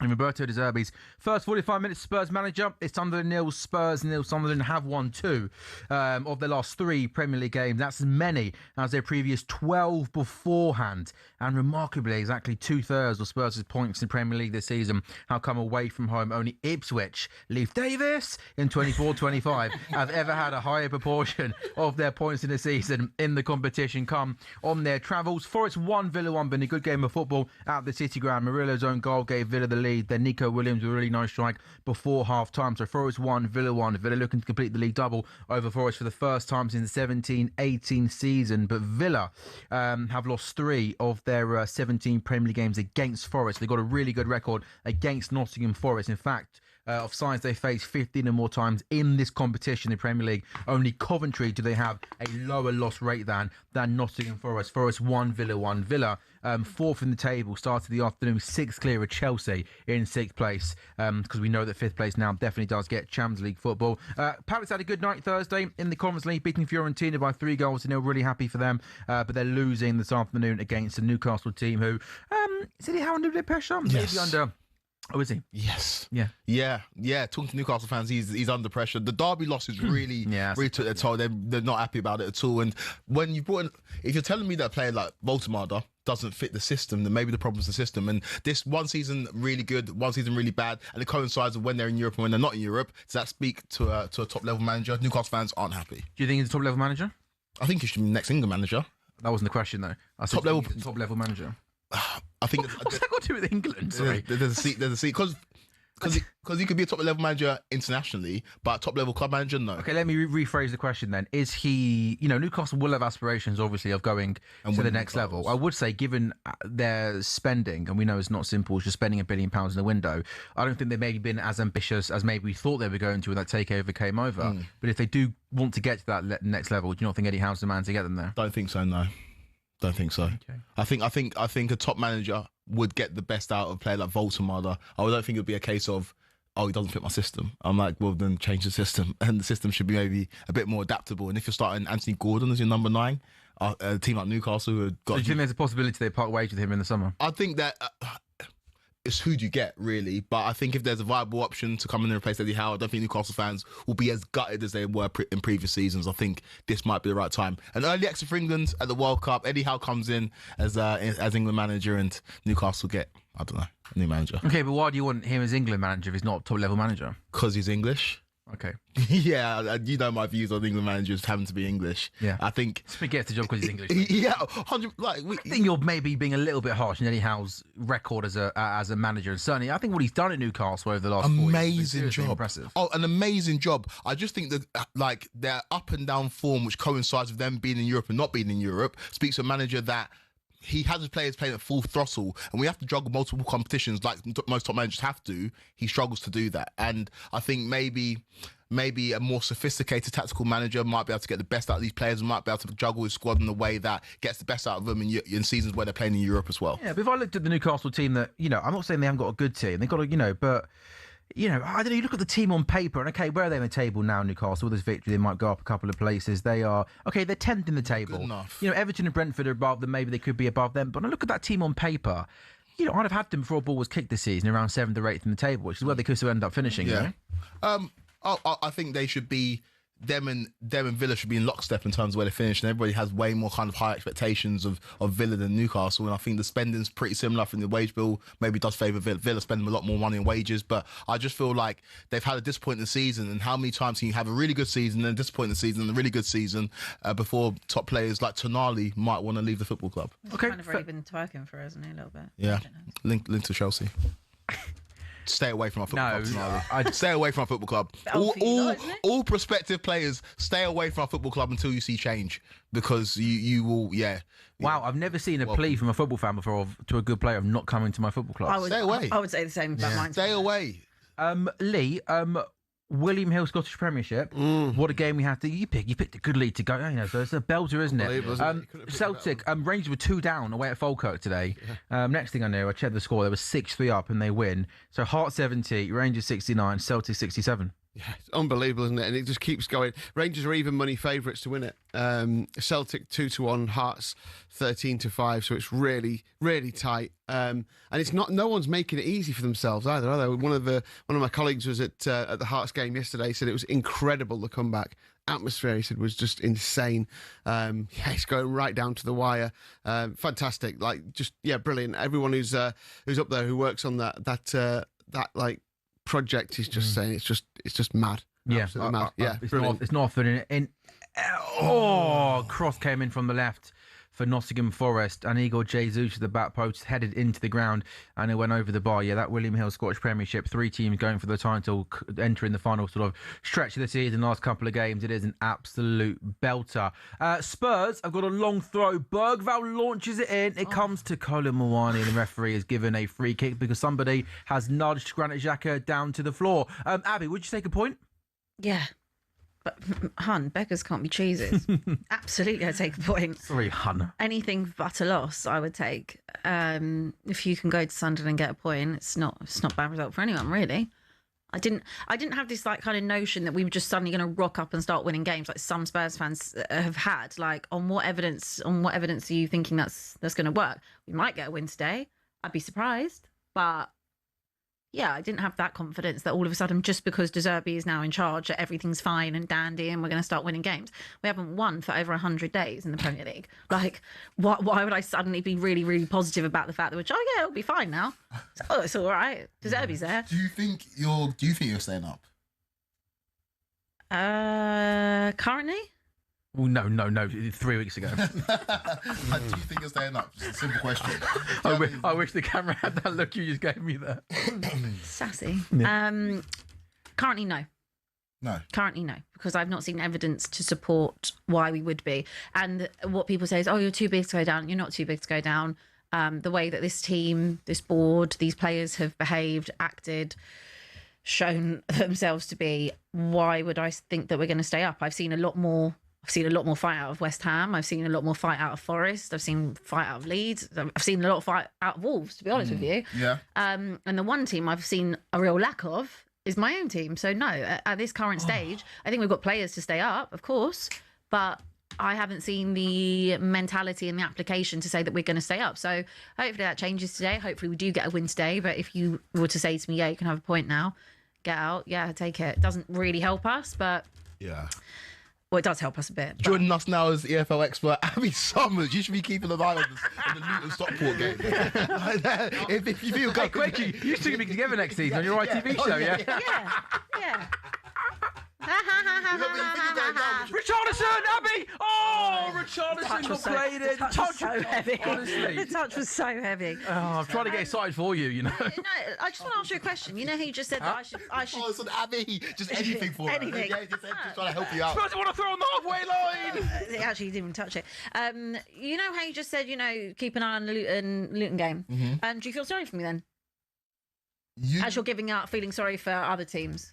That's a fair. in North I London. feel sorry for you, yeah. You feel sorry for me, I feel but sorry for you, yeah. in general, do you feel sorry for the situation, Spurs going down? Do you know what the situation is with me and Spurs, right? And this is not even me to. It's funny as well. Arteta said, "Bring your dinner, bring your life." That's hilarious. Sorry, before you carry on, did you also see him playing the TikTok videos in the background? Yeah, but this is what I mean. This is what. What were the videos of? Do we know? Oh, of the stadium And and the tifos fans and and- fans. yeah. Really? The pen thing. How is that footage coming out of them? That pen thing. I know. No, but that pen thing though, no, that was during we like the that pen. was during an open training session where the media get a certain amount of time to watch the open training session, and they specifically did that in the open Brit, which is almost like done on purpose. No, but we I don't spoke know. about this. Tell you what, I if- didn't mind the We pen. did it. We did If it. your manager does that, he's absolutely ridiculed. Yeah. But that's why football's about winning, right? Because Arteta's done the light bulb thing. He's brought in a dog called Win. He's done so many things. A pickpocketer to the training ground. Like he's done a lot of cringe things. Did Arteta bring in Win? Yeah. That was an Arteta. That wasn't an Arteta thing though. They was it? brought in the dog, I and don't know if out of it was- everything they could call it, they called it Win for a club that doesn't win. You can't. I've got a European trophy, thank you. Yeah, they did win. They each got a point. They literally won a European trophy 6 months ago. If we brought in a dog, Oh, sorry. He got. By the way, the Forest Villa game is a really open game of football. He got Jesus who has a shot from 25 yards out. Poor execution goes over. Forest 1, Villa 1. There's going to be a winner in that game. How many Eagles are there in football? Like, I swear before the season, Eagle Thiago, Eagle Jesus, Eagle Tudor. Like, so many. So just 3 really. Oh, Stockport goal. We now cross over to our EFL expert, Quakey Afari. been a goal for Stockport. If Tottenham brought in a dog, right? If they said they were going to have a team dog, What would they call it? Racking. I'm not the cuddler. You like that? Racket's good. Yeah, I know. We have to keep explaining it. Basically, Abby Summers, during Everton versus Tottenham, around October, November time in the Premier League season, said at some point while watching that game, I remember it very specifically, yeah, at some point this year, we'll now probably start just racking up No, that's trophies. not what I said. Racking up trophies. That's not what I Is that what said. she said? Yes. Not age well. I said not age no. well. I did not age well. I didn't say we will probably. I said it would be good if we can now start racking up some trophies. Racking up. Championship What? next year. And to be fair, we might. Championship trophy next year. Championship trophy. We would have, in theory, Racking them up. we would have, in theory. We'll just win the League Cup here, we'll win the FA Cup next season. Well, did I in October? Did I Like think that 19 years Tottenham- without a trophy, gonna start racking them up all of a sudden. That looked like a foul. Oh man, good stuff. I didn't say probably will. Are What the dog rack? you done? Are you done? Are you done? Ooh, the dog rack is good. Oh, thank you, man. It actually wasn't even that good, but That's good. Well, everyone's laughing. apart from you. it just wasn't funny. My threshold's higher, but it's all right. makes you Anyway, what makes me Oh, laugh? let's go to the gym and have a laugh. Grow up, honestly. Drinking grass water. Drinking. Bitter. So bitter about my manager. In this game, like, because I think the Spurs end up winning this game. Why? I just had that feeling for this game. But if you do lose it, then I think it starts to get even more ominous because it's like it's not a case of you got a game in hand on West Ham who are above you. Yeah, I mean, obviously it gets more ominous if they lose, mate. I mean, yeah. Yeah, just Yeah, I get it. They good lose, it analysis, becomes more mate. difficult, yeah. Good analysis. I'm just gonna stay silent. Don't worry. I'll stay silent. Don't speak, a sweet. don't speak the rest of the show. Go on, straight quick. You make your point. I'm joking with you. Like, I just feel like there's an opportunity here. Sunderland, I won't say they're playing for nothing, but they're playing for a place in Europe. About so are most teams in this league. But Spurs should take this as an opportunity to really kind of, I don't know, climb out the relegation zone. This is a chance for you to, under a new manager after 3 weeks off, to really kind of turn your season around. Because I think most of us believe you're not as bad as you're showing. But the way you start the game suggested that they may be taking things on board from De Zerbi, but since the first 10, 15 minutes... I think apart from the first bit, it's yeah, I been agree all with you. Sunderland. Oh, Sunderland. Oh. Although, genuinely, by our own standards, This isn't a bad performance. Yeah, I don't think not bad. It's not bad, but I don't think it's very good either. No, but you have to lower your expectations, guys. Yeah, no, absolutely. I get it, yeah. Like, like I said, I don't know what you expected. Did you honestly think Spurs were just going to start? Oh, Brobbey with a shot inside the box, left-hand side, just goes over. Yeah, Do you think Spurs were going to start just bopping the ball around and like looking like Barca? Like, obviously not. Like, we are in a relegation battle because we're not a very good football team. Yeah. And the players are not very good. Yeah, but then there's been a turnaround at West Ham. But that took a long time. Think about Nuno when he first came in. It wasn't all roses. Yeah. It did take a while to get going. You're asking this guy to come in and implement what he wants to implement, which is a very distinctive style of play. That's the job. That's the job, though. In 7 games. That's the job. And I'm not saying you can't do it because, again, You have to do it, otherwise you go down. Exactly. It's a lot more in a style that Spurs are used to playing, but also they haven't been allowed to play that way or haven't played that way for 8 months. It does take time. I didn't expect them to be unbelievable. So of course not. I haven't seen Tottenham play well for more than about a 5-minute spell here and there. But the best I've seen us play is against City, which 30% possession. so annoying. Do you know how annoying that is? Yeah, I understand. Our best performances this season have come against City, taken 4 points off them. Yeah. Although if we hadn't got those 4 points, we would be banging the relegation zone even more. City probably won the league. So, But yeah, they would have won the league. So it's just what's worse for me? yeah. Both. But okay. We could have a situation where last day of the season Arsenal don't win the league and Spurs get relegated, which is the and that would absolute be ideal. Can you imagine that as a situation? What, where, that Spurs stay up on the last day? No, Spurs get relegated and Arsenal don't win the league.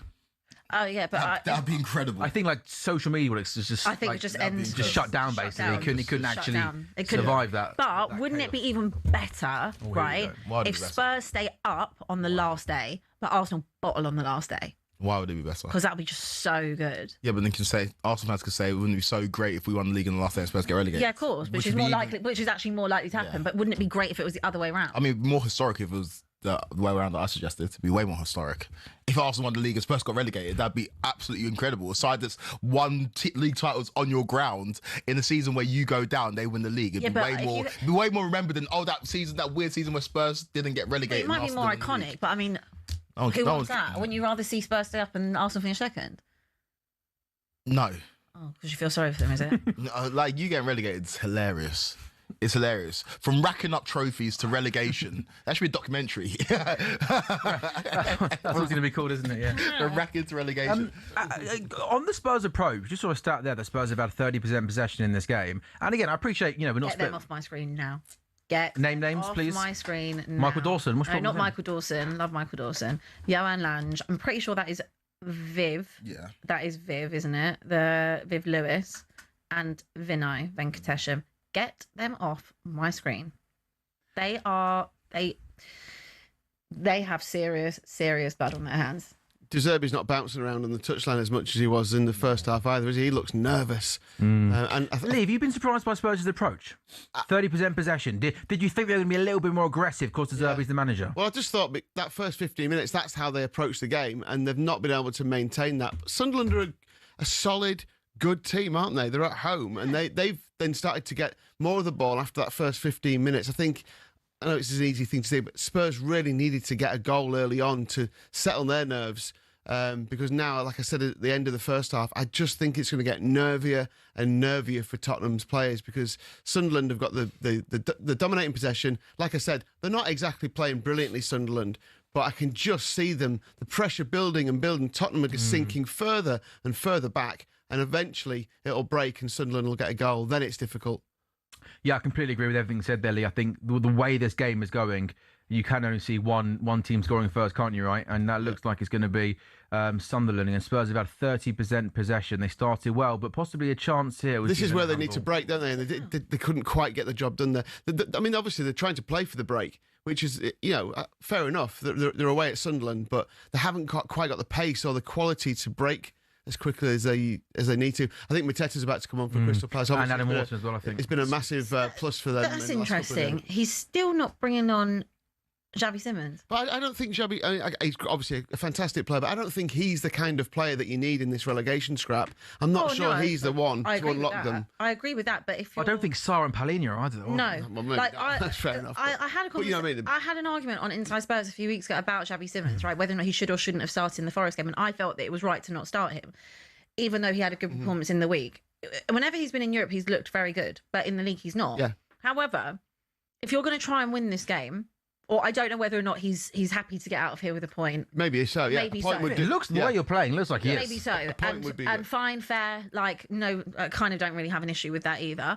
But it's just telling to me that, like, the one attacking player that Spurs have and the only 10 that has been available the entire season, this is now under the third manager. Yeah. And he's still not not the first choice or someone to either start or come on and affect the game. Here come Tottenham now with Richarlison Come down on. the left-hand side. Come on, where's Left-hand side in the box. He tried to fairness, open there up was his no- body and pass the ball into the far corner, way too close to the goalkeeper. Say again, Quaker. Rubbish. He's just like I know that you Spurs fans are like really kind of into the idea of him scrapping, and he's been in relegation battles before, and like, but he's just.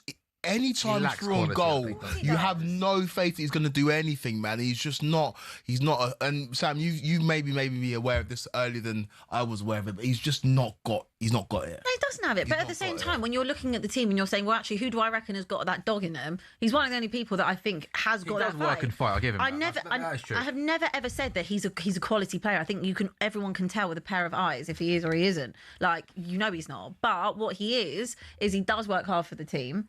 And you do need to have people that Just are willing get to me do good. that. Get me good footballers on the pitch. That's I mean, what. well, what you're seeing is what you get. Most of our good players are injured. They have been all season. You know? Yeah. And last season. I don't know. Sunderland coming forward here. Shot outside the box. Deflection. Oh! Oh my goodness. Yes! That Yes! didn't sound like you felt sorry for me. Yes! What a goal! I think is that Mukiele, the centre half, who just carries the ball forward.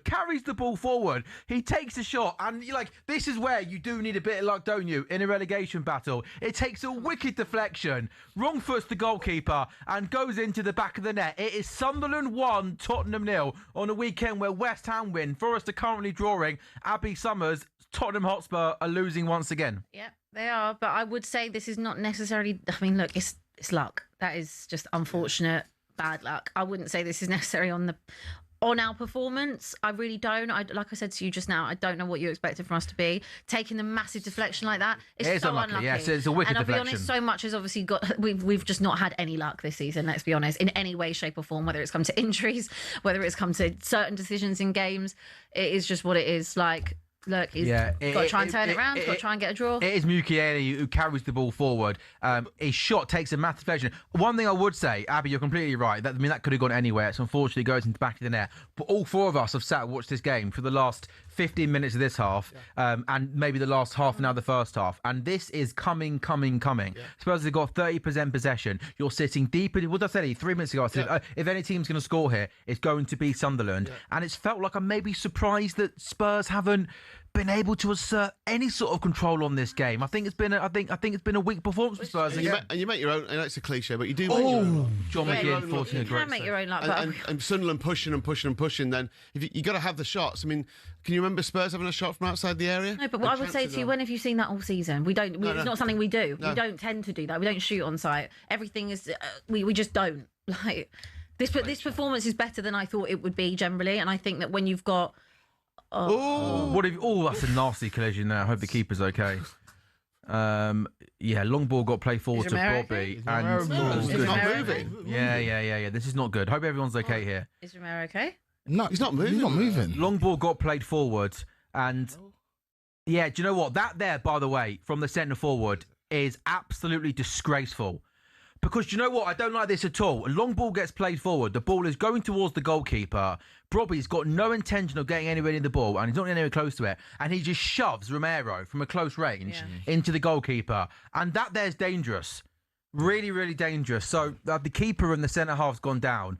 And when the players quickly signal to the medical staff to come over, you fear the worst. So I hope everyone's okay here. But I think that from the centre forward, because when he's running towards goal, he ain't getting the ball, and he just shoves. So and the Spurs players, by the way, have got every right here. I think it was Bobby, wasn't it? Was the centre forward who gave him a shove? I think it was, yeah. Yeah, Luton have equalised in the cup final against Stockport while we're watching this. Hopefully he's okay. The keeper's still down as well. He was motionless, but he didn't hit his head. It was almost like he got a head in the stomach area, or maybe like a little bit Romero lower. looks like he's the one that was more concerned about. Was Romero? Yeah, that's what I mean. Yeah, it's almost like the keeper's head connected with his stomach or Is something. he up? I don't think he is yet. No, is he? He's on the floor still. No. Is he on the floor? Yeah, fingers crossed. Oh, Spurs are so in it, mate. So in it. Minus 11 goals. Oh, Chelsea Villa! Oh my goodness me, who's that? Morgan Rogers has just missed from a ball came in, left-hand side. Keeper doesn't deal with it. It falls to Morgan Rogers. He must be 3 or 4 yards out. Should do better. And he somehow manages to sky that ball miles over the bar. Yeah, Villa are pushing though. They've had a couple of chances and I lost. need Villa. I need you to, please. Let's have a look at this. How does Morgan Rogers should not score be. that? And he's literally 3 or 4 yards out. Easy The to ball, score. yeah, it is. The ball runs onto him perfectly. And the effort goes miles over the bar. And that takes some effort to miss from that distance, by that distance, from how close he was. So let me dot the I's cross. Go on, Abby. I was just going to say that I think that Brandon Austin might actually be coming on. It's like one of those things where you're suddenly important at work, but you didn't realise that you were going to be important at work. But he weren't really warming up. He was strolling. He was Like, strolling. mate, Kinski looks like he's passed out. How about you go warm He's just up? strolling like, am I actually... I don't know if he brought his gloves. Like, Yeah, he's like, I didn't foresee this happening.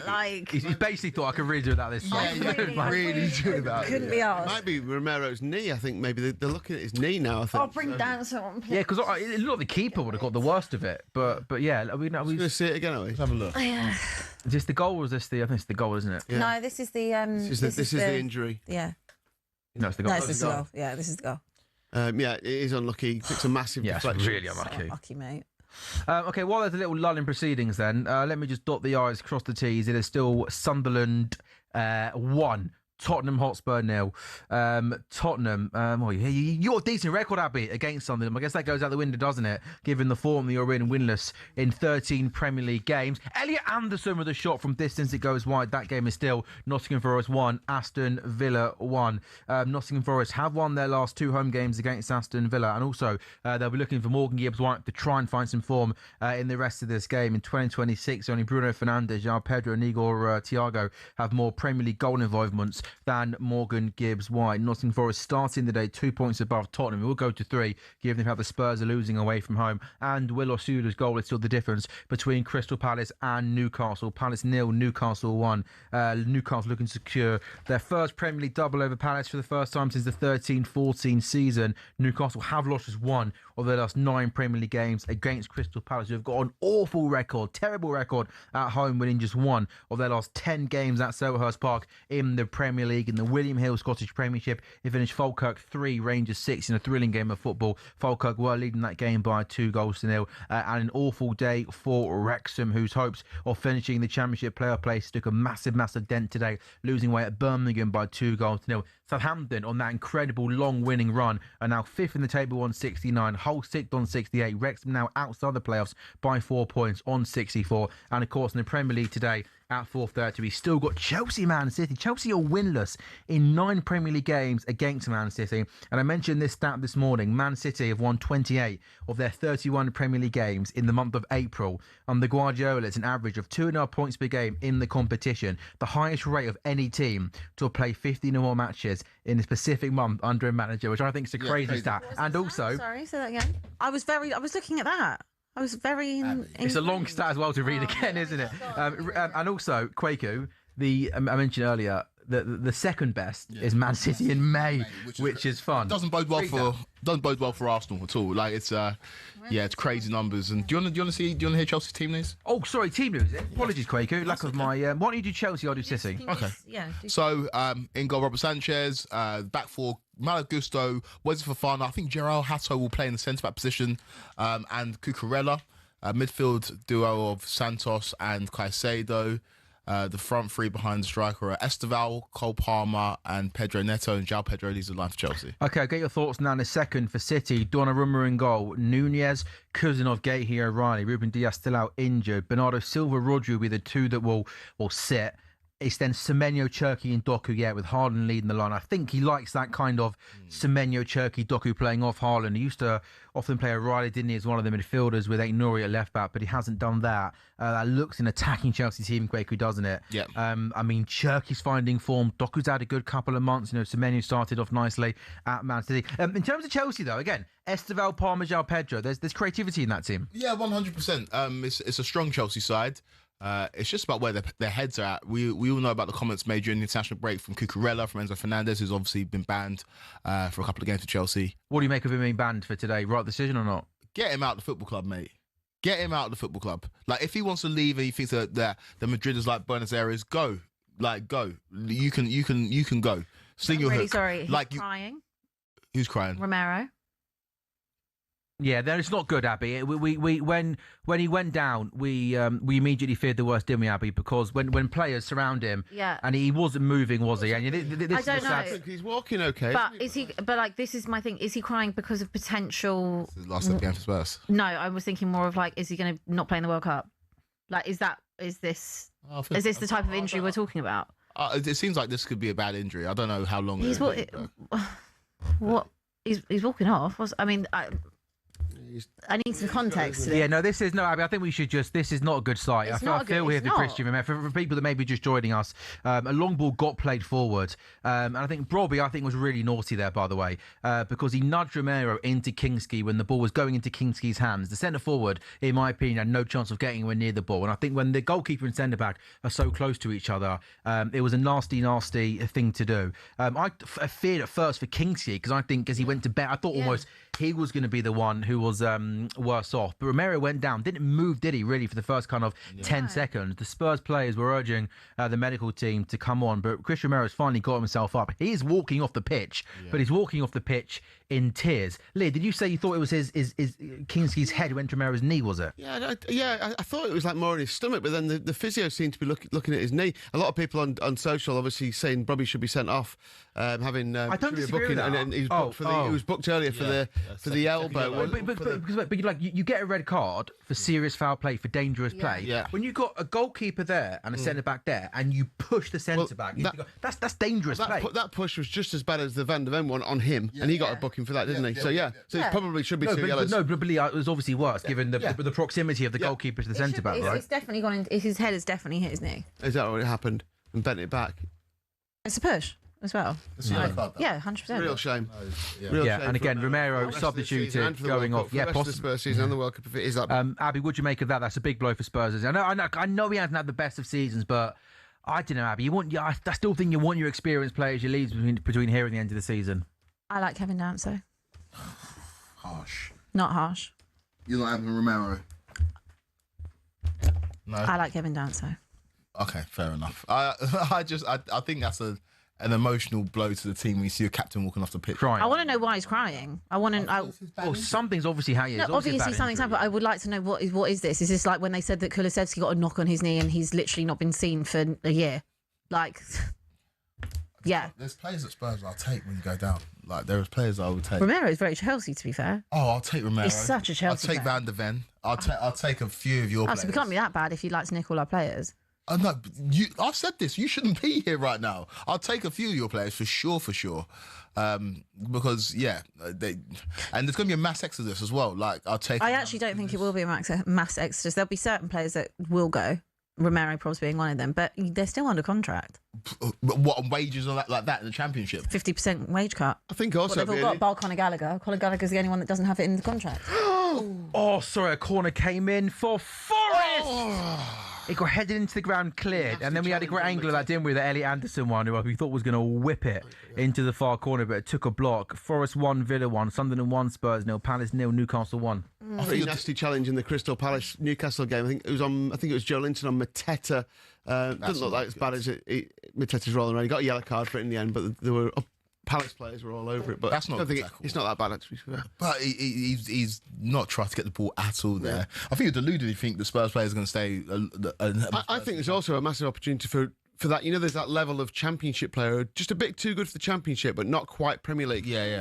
They get an opportunity to play for Tottenham Hotspur, which is a massive thing. You know, so there'll be a lot of good players who go to Tottenham. Like I've said to you, I don't care if they all leave, bar 4 of them. I literally couldn't care less. Bergvall, Gray, Danso, and maybe I quite like Jed Spence. I literally couldn't care less about the rest of them. Jed Spence. I like Jed. Oh my God! I've not seen Spence penitentiary in a while. He should put himself in there with the way he's playing. Jed Spence. I like Jed. Get out of it. Do you know him personally or something? I like Jed. Oh, yeah, you must do, because based on performances, he's... See that guy in that Instagram picture holding hands with him? That's a joke, by the way. Yeah, but no, Jed Spencer's not. He's not like a player of any sort of level. What I would say about Jed is Jed has played out of position pretty much for the last. I think Jed would be a decent championship player for Spurs, though, wouldn't he? He's one that does hang around. He was amazing for Forest in the Championship. Yeah, he's a good championship player. I would quite like to see Jed play in his actual position, which is what? Which is a right back. He's basically played at left back for 2 seasons. Arguably, sometimes he has been better at left back when I have seen him play, but still, I would quite. Spence. He's one of the 4 players you'd keep. I don't really care about any of them, bar Bergvall and Gray, and I like Danso. That's it. I'm not fast. Why do you like Danso? I just do. That's such a random. I just do. I think every time I see him, you know what? I mean? Like no tears for Romero crying. He's walking off the pitch. Your captain woke up with. I like Danso though. That's weird. Yeah, my captain. It's not. I like Kevin Danso. I think you never know with you if you know these players personally. He's a decent footballer. I think he's calm. Romero is a complete opposite. Romero has let me down time and time again. They don't know him. Who? Danso? No, Romero. I don't know. I don't know any of them personally. Brian Brobby. But I don't know any of them. Brian Brobby has been everywhere here today, by the way. Handful. He's been involved in everything. Yeah, handful. Yeah, he's crossed the line a little bit today, Brobby, but he is an absolute handful. I think this Forest Villa game, there's a winner here. Hudson-Odoi! Shot blocked. Can he get it in the box? Will he take the corner? No, he won't. He still got it. Now he does. Deliver to the back post. That's a really good defensive header there. Forest Villa, open game of football. Both teams are going for it. Forest are in a peculiar situation, aren't they? Where they got a chance of being in. This would be the Europa League semi-final, by the way. Forest versus Villa.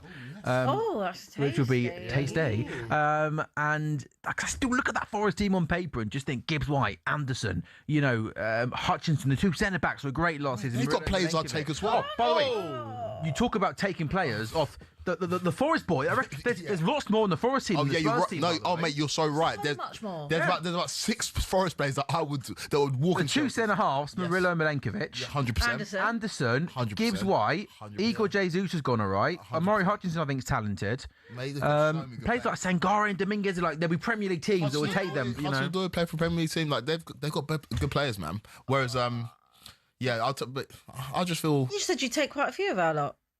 Yeah, I'll take Van der Ven. Who would you take into the Chelsea team? I'll take Van der Ven. I'll take Romero. I will take Bergvall. I'll take. All right. I'll take. You have no jurisdiction when it comes to who's staying and who's going. I'll take Archie Gray. We wouldn't sell to you anyway. We take Archie Gray. I tell you what, Richarlison would score 15 goals in the Championship. That's his level, I reckon. Yeah. No, I'm being serious. No, that's not fair, Lee. League One's level. No, but you're right. No, I agree. Like Championship's probably confidence, get a few goals, and suddenly he'd be like a really good player in the Championship. Anyway, you'll get to see I'm not taking the mickey. I'm being serious. I'm not taking the mickey. You'll get to see it. You'll get to see it next season, guys. No, we might do. Yeah. Players like Madison, Kulusevski, Kudos, Xavi Simons. Oh, yeah, sorry, I forgot. Yeah, Kudus. Oh, there's some really good players who are injured, aren't there? Seriously, great players. What about Solanke? So Madison won't be going anywhere. No. What are you talking about? I'll make you a bet. Championship next season. I'll make you a bet now. I'll make you a bet that if we're in the Championship, Madison will still be. So he'll be more loyal to Spurs than he was to Leicester. James Maddison has not played basically for 2 seasons. He has been injured essentially for both seasons back to back. Charlton Villa! Ollie Watkins once again. That is where the Ollie Watkins of the previous season scores that. They work it nicely down the right-hand side. The ball gets played into Ollie Watkins, who's got the goal at his mercy. First time shot, right foot goes over the bar. Still Forest 1, Villa 1. Watkins, man. It makes me worry for England. Like for England, if Harry Kane gets injured, we are properly screwed. He scores in the week, and you think, right, okay, get on a run now. Get on. I mean, that's we've people who've criticised him this season have said that he needs those instinctive chances. That's it. That's the instinctive one. He should have scored that. He's literally got the goal at his mercy. I know the keeper's in front of him, but either side, low drilled, it's a goal. Yeah, he looks like he's been playing with an injury all season. He looks like he's not sharp. He's not timing his runs. I think, when Watkins was linked with Arsenal, I had my hands up. I thought it would have been a decent signing for Arsenal. He was banging form. He scores goals, knows the league. But again, he just doesn't. I just think sometimes his movement's not there. He's not making the right runs. It all looks a little bit clunky. Like through and goal, and he just doesn't shoot at the right time. It's not clinical. That's a good example where that season he wraps his foot rounds up, puts the ball in the back of the net, and Aston Villa go on to win. Chance for Tyrick Mitchell! Palace score! He is again. Boom! Jean-Philippe Mateta's back, and he's kicked the corner flag. Kick the corner flag? Yeah, good boy. Good work. Tyrick Mitchell, ball felt in. Keeper comes out. He goes back across goal. And Jean-Philippe Mateta, in the right place at the right time, scores with a header. Palace 1, Villa 1, Palace back in it. Do you see his interview with Bazaglo? Midweek? What on earth He was had that? his Honestly, arm do you around not it. think that people make a mountain out of him? Yeah, they do. I do. Honestly, yeah, what's he doing? Liven up, you bunch of weirdos. Like people are having a great time. Palace, he's having a good time. And it's just, like, people made so much out of it. The world's gone mad, hasn't it, mate? monster. Honestly, the world's gone mad. Respect the fact that he keeps his shirt tucked in so tight. I love it. I like it too. Quite high. Yeah. It's very retro. Yeah, it is. Yeah, what an impact though. He could have a massive impact on the end of their season, couldn't he? 'Cause he's obviously come back and one of my mates was at the game the other night and said it again. It was just like, were you there? Needed your pen. He said it was insane. He said it was brilliant. Obviously, The atmosphere was absolutely buzzing, mate. It was a really, really good atmosphere. And also, like, people just forgot that that was the first time he played since January. When he kind of wanted to move away, didn't want to move. And he kind of just, because Strand Larsen was suspended on Thursday, and he kind of just gone under the radar, came into the team. And he's a real handful up front, isn't he? Scored the penalty. And yeah, that is, again, I like that finish because instinctive strikers, the lad on the net. To be fair, he's misheaded it, hasn't it? It's gone in. I think he mishit so many shots. When you watch him like week in, week out, like we were, he would have about 3 or 4 chances. He literally mishit it, but then he gets himself in the right place at the right time and scores. He's misdirected the header. It's gone in. Yeah. It's like a 50p head. It's gone off the wrong side. Lee, I like that. Was it you, the start of the season, not start of the season, kind of midway through the season? This was good in another goal. Luton 2, Stockport 1. Yeah. There was on the kind of, Mateta should move to a bit like United should sign Mateta kind of vibe. Yeah. I've been proven wrong now, but I said Mateta will definitely score more goals than Gyökeres this season. And I do like the package that he provides, but in terms of chill out. In terms of like how clinical he is, and in terms of how he tried to leave Palace as well, left a sour taste, and I think it's kind of derailed this season. But as an overall striker in the Premier League, in this version of the Premier League, where it's all about physicality, I like what it brings. Yeah, they've got 2 big lads up front, haven't they? Stop! No, Strand Larsen. I'm saying you can go long to both of them. Oh, okay. Yeah. No, I'm saying like because he plays a 3 at the back. You go 3-5-2. It's a decent package. No, I'm being serious. The physicality there, big, strong lads, and like imagine being 2 centre halves and going up against potential Strand Larsen. I'm actually being serious. I'm saying they're physical guys that can put the ball in the back of the net. Abby, Spurs going to get a Spurs. By the way, I actually chance for Sunderland, get a shot away. I think Spurs have been absolutely awful in their second half, and I know the Spurs have been bad before, so I appreciate that, Abby. But you bring in a new manager and you're hoping to see something different, see some kind of progress. By the opening 10 minutes. You basically put 11 on the edge of the box and offered absolutely nothing going forward. I've told you. What do you expect? Okay, Abby, you keep saying that. But what do you expect? But the point I'm making is you've got a new manager and you are going to have to try and do something at the end of the season. I agree. Mateta, wherever his head, 1-1. This is the 3rd manager, okay?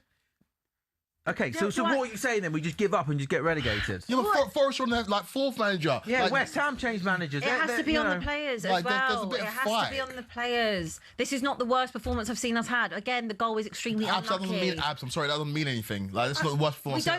We don't create. This second half, both teams so have had there's an no extra point watching Spurs now between now and the rest of the season because you're just going to go down because you're going to lose all your games. Is that what you're saying? No, you can still watch Like, it. explain why there's been nothing. Like, why has there been no kind of fight and desire? Because otherwise you are just going down. Like, why are players not turning up? Why is there such a toxic I expect to see a reaction today from Spurs. Some fight, some hunger, maybe a little bit of quality. I think we've seen none of it. This has been, I loved it in the second half stats. It's been a second half mauling from Sunderland. I wouldn't say it's been a mauling. Done nothing. They haven't done anything. And then you're sitting there saying that these players are going to stay when you go down to the Championship. If they are and they're playing like this, there's no guarantee you come up from the Championship. I agree with you.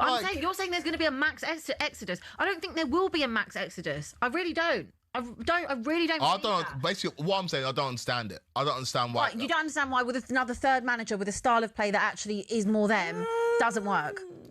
Is that what you're saying to me? Yes. Why do they suddenly not? Why do they again still not look like a good football team? Yes. I don't know why. Do you not think I've racked my brains thinking why? Racking. I'm still racking. I don't know why they've got nothing about them. I don't know why they are so poor. I thought to myself, I probably would see a bit more today. Them in this system. So then when we asked you, Are Spurs still going didn't expect down? to win. When I asked you, are I Spurs said going yes. down? Why did you ponder it then? If this is what you're saying, if this is what you're telling me, you must know this team's not staying up. If they can't put together a performance in a must-win game away from home against Sunderland team that haven't been amazing in recent weeks, then there's no hesitation. You definitely are going down. Because I might have been ignorant. I might have been blindsided. I might have thought, I did. Where have you been? Where have you been all season if you were blindsided by it? I've been blindsided by the fact that we had 3 weeks off. We brought in a decent level manager, and he still can't get tuned like this group of players. Do you know why? Look, I have felt for weeks. Again here. I have felt for weeks that we probably are going down. For me, I said the Forest game was massive. The Forest game was huge. There was on a little bit of a turn, tiny bit of an upturn. You get a draw at Anfield and a decent second half. Yeah. Okay. You've got Atletico at home. You had a good performance. I said, let me see what you look like against Forest. Let me see if it's not a false dawn. It was clearly a false dawn. Igor Tudor should never have been in charge of Tottenham at that point. Yes, we've had 3 weeks off. De Zerbi's been with them for about 10 days or so. Do I expect them to suddenly be a coherent, cohesive, free-flowing football team that is suddenly full of confidence? Of course not. We haven't won in 4 months. Today it's by far not the worst performance I've seen us have. We have a severe lack of quality. We've got a severe lack of mental nous. We've got nothing about us. Absolutely nothing about us. And when I say it is about the players, you are going to drag us out of that if you're going to get out of it. If not, you're bringing Xavi Simons on with 6 minutes to go. You needed to create all game. Both teams have had an XG second half of less than 0.1. Okay, fair. I don't think Sunderland have been great. From a Spurs point of view, I was thinking today, new manager, new bars, and exciting manager. I was maybe thinking, are we going to see something? No. I'm not saying I expect you to beat them 5-0 and play them off the park with 80% possession, but I was just thinking, are we going to see something different? Is he going to try something new to maybe get something out of these players? Yeah. And it's just been more of the same. I'm surprised, by the way, and again, we got an XG of that, and you're trailing 1-0 with 5 minutes to go. And again, I appreciate Xavi Simons hasn't pulled up trees this season, but I still think when you are in the bottom 3 and you need to score a goal to get a point, I'm surprised that he brings on Xavi Simons with 5 minutes to go. I agree with you, and I said that to you when he made the substitutions. I said it's very telling that, again, the third manager of the season is still not bringing on or starting Xavi Simons when you have had no 10s all season, no one to connect. Richarlison. Now let me ask you, you're the team which, again, I would have picked that. I probably would have picked that midfield in all honesty. Bergvall, Graham, probably maybe Gallagher is the one I wouldn't have had, but still, Bergvall, Gray, Gallagher is what started the game. Where is your link-up play to Koulibaly, Solanke, or Richarlison? It's been the same way the entire season. Why would I expect it to be different now if he doesn't start someone like Xavi Simons that can potentially have that eye of a needle pass, have that moment of magic? No, you can't. I'm not letting you sit there and say that because you weren't having Xavi. It said in the relegation. I'm still not having. You said in the relegation. So don't bring up tactics from Xavi Simons. I'm not having him still. When you said he's not cut out for the relegation battle when we last sat on the show. He's not cut out for relegation. So then why? So you can't have it both ways. Because what I'm saying to you is, if I don't expect it under Thomas Frank, and I certainly didn't expect it under Igor Tudor. But if there's a manager I think that could play away, that does play away, which is more suited to a Xavi Simons, and that maybe could get something out of him, it would be Roberto De Zerbi. Yeah. That's why I thought maybe he would play today. I expected him to play today. And what you said is, how do you expect to get? How do you expect to get the service to them? Which has been the whole season. In the game that we talked about before, when James Simmons, that you say he shouldn't play, then how do you expect the service to get up there before? How did I expect it to get up there? Yeah. I didn't. I thought that we'd be okay in terms of Forest. Why are you the only team in the league that's impervious to a new manager bounce? Do you know what I mean? Like, some things can't be fixed. Like, there's other teams who are worse than Spurs that get a new manager bounce. Crazy. But why are you the only team that when Igor Tudor couldn't get a bounce? Like, it looks like De Zerbi can't get a bounce. Why are you the only team that can't get like a reaction? Some things cannot be fixed. Yeah? Some things are so. Chance for Sunderland, back post just goes wide. Are so broken, that you can't get a bounce. Now, obviously, the worst thing that can happen to this football club is going down, right? But in the weirdest of ways, it might be, again, because I don't think we'll come straight back up. I'm just putting that out there if we do go down, because the Championship is so difficult. It could be a good thing. It could be a good thing. Who knows? This team, what do you mean? Because you can almost just rip everything up and start again. And this is what this team needs to be ripped up. This has to be ripped up from the top to the bottom. You just told me those players to stay in the vast majority. Because you're saying there's going to be a mass exodus. Where are they going? So this is not going to be a good thing because it's not going to get ripped up. So what are you saying? What you're saying doesn't make any sense. It does make sense. It doesn't make any sense. You say, it's a good thing we're going to go down because it's going to get ripped up, but all these players are staying. I said it might be a good thing. Yeah, you're saying the same. You're just not saying anything. I am. There's a whole lot of hot air coming from there. And I understand because your head's frazzled because your team's like going to get relegated. But like, I'm trying to make sense of it, and you're the only person who watches Spurs. Well, if you'd actually listen, then you'd actually hear what I'm saying. It might be a good thing for Spurs to go down because they need to rip it up and start again. You're telling me there's going to be a mass exodus. Who's taking them? Are you going to come in and get the players? Who's taking them? They finished 17th back to back. This team.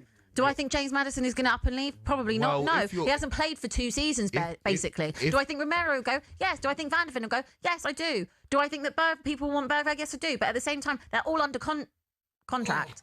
They're all under contract. They're all, apart from Conor Gallagher, have a 50% wage cut. Do I think that the whole team is going to leave and everyone's going to come in and be rushing to buy every single person from Tottenham? No, I don't. I don't actually. So then Few of them will go. it won't I be a think good thing mass right now. exodus is why do you think it's a mass exodus? I just think it's crazy for you to say it might be a good thing. It for might you be a right good thing. now. If these players are going to stay, it's going to be the same group of players It in the might be. championship. Well, of course, they're You're not just all going to saying say words, Quaker. you're just Some of saying them will. words. Oh. I think you'd be surprised how many they probably can shift. Like the whole back four, I think Poro, that's Romero, what I Van der said. Ven, Udogie, That's they what I could said. shift. But not a mass exodus. No, hear me out, And I've also hear me said out, to hear me you, out. take them. I don't want them. Hear me out. I still think players like I Maddison. don't want them. I'm just trying to get involved in the conversation. I don't know if you're left out. Yeah, he's the one having a go at you, not me.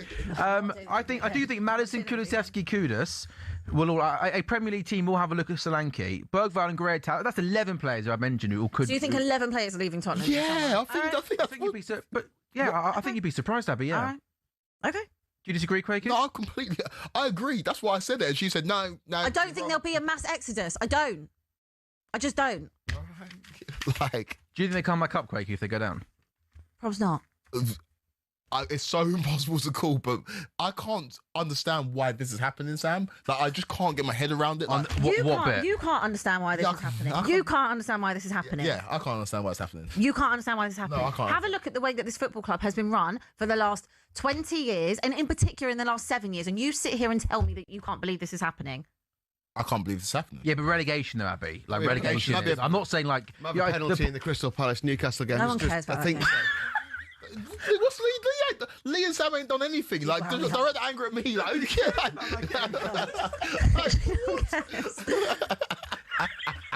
Just send me down. Just send me down. watch out. You say anything else, you might storm out, mate. You might get the crocodiles. Yeah, but we might get 1 million views on Instagram again. So who cares? Might get some Keeping this views. show going. Might get some views. Keeping this show going. Single. Right, sorry, Lee. Do you want to tell us what happened at Selhurst Park, or not? I'm just seeing if I don't think the ref's given a. There's a lot of arguing at the minute. I think. So, by the way, after all that, wasn't even a penalty, Abby. Yeah, like I said, no one cares. I'm not sure what's going on. There was he grabbed his shirt, and then I think Botman grabbed forward shirt, and then I think he's given a pen. They're all like hanging around. It's 92 on the clock. It's 1-1. Yeah, there's a penalty. Oh, my. Jean-Philippe Mateta, Mateta's penalty. got the penalty. 11 added on, by the way, in the game at the Stadium of Light. Can Spurs try and find something? This would be, I asked you earlier, Quaker, was Eddie Howe under pressure? My goodness me. This is only going to add to it, isn't it? On the back of the international break. What? On the back of the international break. Is Jean-Philippe Mateta, Abby, I know you don't care, but is he going to score? I don't fancy him. I think he scored 4 of the last 5. It said the stat just came up. I fancy him to score a pen Do here. you? Yeah, win the game at home against Newcastle. I fancy him on the rebound. All right, I like that. Can you give us a price, Lee, on Mateta scoring rebound? No, sorry. Is Jean-Philippe Mateta up against Aaron Ramsdale? Mateta v Ramsdale. Rebound. No, he beats him. He sends him the right way, though. Sends him the right way. He goes the right way. He gets down low Ramsdale to his left-hand side. But Mateta, that's a good penalty where you whip it with pace in the corner. Even if the goalkeeper goes the right way, he can't save it. Palace 2, Newcastle 1. Jean-Philippe Mateta has turned things around. Big moment at the Stadium of Light. Spurs have got a free kick in a dangerous position. Outside the box, left-hand side, really tight angle. Pedro Porro whips! And the goalkeeper spills it on top of the goal. It's the Spurs corner, Abby. 2-1 in the EFL Trophy final, by the way. Nobody cares, Lee. Well, I care. I do care because my train on the way here was rammed full of Luton fans. Oh, really? Yeah, I was staying in Luton. There were You people. love staying in Luton, don't you? There were. Yes, it's convenient. They were dressed to the nines. There was people dressed as clowns, orange clowns. It was fantastic. On the way back, it's going to be murder, isn't it? If they've won chaos. it at Wembley. Yeah, chaos. Right, Sunderland 1, Spurs 0. Abby, talk to me. How are you feeling? By the way, it finishes Forest 1, Villa 1. Really, really entertaining game of football. I thought second half, both sides really gave it a go. In terms of Forest, then. What do we think that does for them? We know Leeds 33, West Ham 32 for Forest. It takes them to 33, and as things stand with Spurs losing, Forest are 3 clear of Spurs. Yeah, well, I said Is that a decent point for them? Yeah, good point. Well, based on the Spurs result right now. But at the beginning of the show, I said I worry for Forest. I think there might be a team to go down. But today's a huge day, both at the top and the bottom of the table. And if Spurs lose this, then yeah, of course they're going to be favourites to go down. Like they're running out of games. Yeah, from a Villa point of view, I think Villa started the day with a 6-point cushion on Chelsea in sixth place. They're done, aren't they? I think five Champions League places. Villa are pretty much. I think the point goes to 7. Of course, Chelsea. I don't think Chelsea win today, so that's a nice cushion with 6 points to go. So yeah, I think you're right, Lee. I think Villa and United will be 3rd and 4th, perhaps not sure in what position. Have Spurs got any sort of quality here to try and create? Finally, yeah. So literally, this has been the first time I think all game they've had a decent spell of possession in and around the Sunderland half. A long ball comes towards the back post, headed down to Destiny or Doggy. But they need to get a shot off here. They're trying to play it. Good ball into the box. You just need a bit. You just need a bit of luck. You just need a little bit, like a tiny ounce of luck, and quality as well. Helps as well. And the subs: Sarr, Tell, Palhinha, Simmons, Danzo. It's what you've got. It's what you've got. How's Danzo plays? Come on. It's all right. Her favourite player. It's been all right. No, Bobo. That's my favourite player. Maybe Danzo, Abby, might be cooking up. I don't know why you hate I don't know why you hate Danzo so much. Literally, like Danzo's not the reason we're in this situation. Oh, I hate him. It's a weird one to say. I'll keep 4 players. One of them. I keep him. I keep because there's only 4 players I actually think I like. That's it. You keep Danzo over Madison. Crazy. Didn't say about Madison. Madison hasn't played for 2 seasons. You said you only keep 4 players, and Danzo's in there, and Madison wasn't. I still think just don't have the energy. I still think a Premier League team would take Madison. 2 hours of the show. Okay. You got. I don't have the energy for you. I want to start talking about your team. I don't want to talk about my team anymore. I'm absolutely over it. I've got some bad news, Abby. You're 18th with 6 games to go. I think we are going to have to speak about your team a bit more between now and the end of the season. Abby, look, you might get an equaliser. You got 7 minutes to go. We could play this for another 3 years. And we probably no, as Cundy says, I've seen encouraging signs in the last couple of minutes. I really have done. Spurs are playing some decent football here. Long ball, okay, they're not. They're rubbish. Yeah. Did you say I'm going to knock you out? Encouraging signs is so good. In the last 4 minutes, I know. It's so good. I can already see people queuing up for the sports bar to run at 10 o'clock, on the YouTube stream. Have you got a shout out yet? And has anyone seen? Has your name been mentioned in that? No, I haven't been in there. No, wow, that's disappointing. We need to get the Happy Summers in there. I don't want to be in there. Has anyone seen? Well, you don't want to be shouted out by Jason Cundy whilst he wears an Ange mask. It's not on my bucket list. On the sports bar. It was so... The result last night, the result yesterday was so good, the game you didn't watch, that Cundy pulled out the mask for a weekend. He pulled out the Arteta mask for a weekend, which doesn't really happen. But yeah, he only says they have a sports bar. It says it's a sports bar, but that was a tapping for them, wasn't it, yesterday? 100%. Sunderland 1, Spurs 0, wins the 96th minute, 11 minutes of time added on after that really nasty injury to Christian Romero, who went off in tears. Goodness me, Phil Salt, 17 out of 35 balls for RCB, incredible stuff. Sarr then comes into Destiny or Doggy, passing midfield now to Javi Simmons. Can Javi Simmons try and create something here? Spurs have had lots of possession in this last 5 minutes, but Sunderland sitting deep so far have been pretty compact in their defensive duties. The ball's now, once again, Porro now. Plays it infield, but gets it back, and he shoots and it just goes over. That's much better, though, from Tottenham. Moving the ball quickly. Where's that been for the last 96 minutes? They play good, quick football on the edge of the box. Porro plays it into the centre forward, who gets it off. Really good layoff. His first time shot just goes over. I think tipped over the bar, but Abby, just there, moving the ball quickly, immediately is better from Tottenham. Yeah, but that's how we started the game, and that's not what we've been doing all game. I still don't think this has been the worst performance, which is I think it's been pretty grim. If you've sat here with me week in, week out, you think this has been top 3, top 5? I don't think it makes top. Oh, do you know what? Sorry, Abby. If there was a moment, do you know what? That's going to get a gift up on Twitter. Porro plays a short corner, gets it back, and then his first time crossing into the box. I mean, goodness me, get him in the England Six Nations team, because that'd be a 3-pointer. That is high Y. And do you know what? We can sit here all we want, and we can talk about recruitment. We can talk about the board. We can talk about managers. All of it is true. The facts are as well. This is a Spurs team. My goodness me, they lack quality, don't they? Yeah. I mean, they're like a front three of Kola Moani. Solanke, by the way. Yeah. Abby, where's Solanke been today? Yeah, he's been woeful. Yeah. Hardly mentioned him. But I haven't seen him, Lee. Where's he been? He had that one chance, didn't he? But it's been pretty anonymous. Terrible. For the whole game. Full time in the Palace Newcastle game. Nobody cares. Nobody cares. But he's got to get service, so hasn't he? I guess. Look, I think you look at the game as it went on in the second half. I think Sunderland's midfield has started to dominate Tottenham. You've got Xhaka in there, haven't you? Who's widely regarded as being still one of the best midfielders at that level, the mid-table level. Yeah. And this is a mid-table team playing a relegation-threatened team. Xhaka's just run the show, really, I guess. And, Angela Faye's been really good as well. So they've just dominated the midfield. But he made those changes to try and get back some dominance in midfield, which obviously hasn't come off. And they've just not been able to get out of their half until Sunderland's until the last couple of minutes when Sunderland have sunk back a little bit because it's been the same old story pretty much all season. What I would say is our back four, where we had so many injuries last season, our back four has basically been fit for the most part, bar the suspensions and the odd injury here and there, whatever. But it's pretty much been what it is and our first choice for the most part. It's up front that has been the problem. And that's not going to change. Those players aren't going to be back. There is. Whatever combinations you got up front, Richarlison, Tell, Odegaard. That's what it is. They're all based on they've all been awful. They've all been awful. Right, terrible. But again, what does that come? Of course, there's massive blame on the players. Said that week in, week out that it's on these players as well. But the fact in January that they sat there and they said that we're not just going to sign people because of injury, even though those players have been injured the entire season so far. Kudus was meant to come back and has got re-injured. The fact that in January they said they didn't think there was anyone in the whole footballing world that dereliction of duty.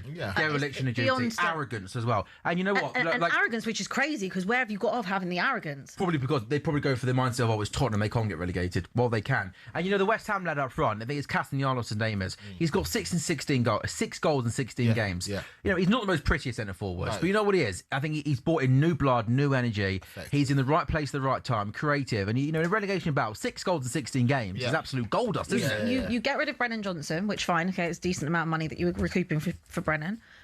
You know that Kudus is out. He gets injured the next day. And obviously now re-injured and will be out for the rest of the season, most likely. You've had no Kulusevski, you've had no Maddison. You missed Solanke for 4 months of the season as well in your attacking areas. And you still felt in January you didn't need to bring anyone in to help out. And I said it at the time, regardless of how I felt about Thomas Frank, you have given him you gave him absolutely nothing to help him. Ball into the box, Tottenham. I just couldn't get up. I can't believe you're going to go down, mate. Like, not even to just like. I just can't believe it. But I think, like, obviously you had an incredible time in Bilbao, but that papering over the cracks, I think, has done you more harm than good. For the fans, you had an incredible day out, but I think there was. I don't think that did paper over the cracks, by the way. People knew that Spurs team was struggling last season. No, who papered? What cracks were papered over? And who was ball into the box? Good defensive header away. 30 seconds left. It was just a nice day out. No, but I just don't think like a team as bad as you should be content with playing European football. Like, you should be concentrating on the league. I don't think those 8 or 9 or 10 games that you played in Europe helped your cause at all. Especially with all these injuries. No way. All right, well, they haven't played a European game for 3 weeks now. But most of your injuries came at the front of the season, right? Most of our injuries came from last season. Cool. And you also play European football last season. And so I feel like a team as bad as Spurs, a team that's going to get relegated, should not be playing European football. Should be concentrating on the league. And those extra 10 games and those legs, you bemoan the injuries, I don't think that's helped anybody. Yeah, but what? And I feel Abby, look at the TV there. I can't bear looking at them, mate. This has been serious now for a couple of weeks. We have played 101 minutes at the Stadium of Light. There's no Igor Tudor. There's no Thomas Frank. Roberto De Zerbi, who knows a talented coach, has come into this Tottenham team. But it looks like new manager, same old Tottenham problems. They started well in the opening 15 minutes, but I think they got deeper. And up until Sunderland scored, granted, lucky strike, we took a wicked deflection. I think it's been another poor, pathetic, insipid Tottenham performance on a weekend where West Ham pick up more points. Nottingham Forest take a point against Champions League chasing Aston Villa. There is the full-time whistle. It's Sunderland 1, Tottenham 0, and I'm going to read out the league table down at the bottom. Tottenham Hotspur 18th on 30 points. Nottingham Forest 33. Leeds United 33, and in 17th place in between Spurs and those teams is West Ham on 32. Tottenham Hotspur are 2 points behind West Ham. They're 3 behind Forest. They're 3 behind Leeds United.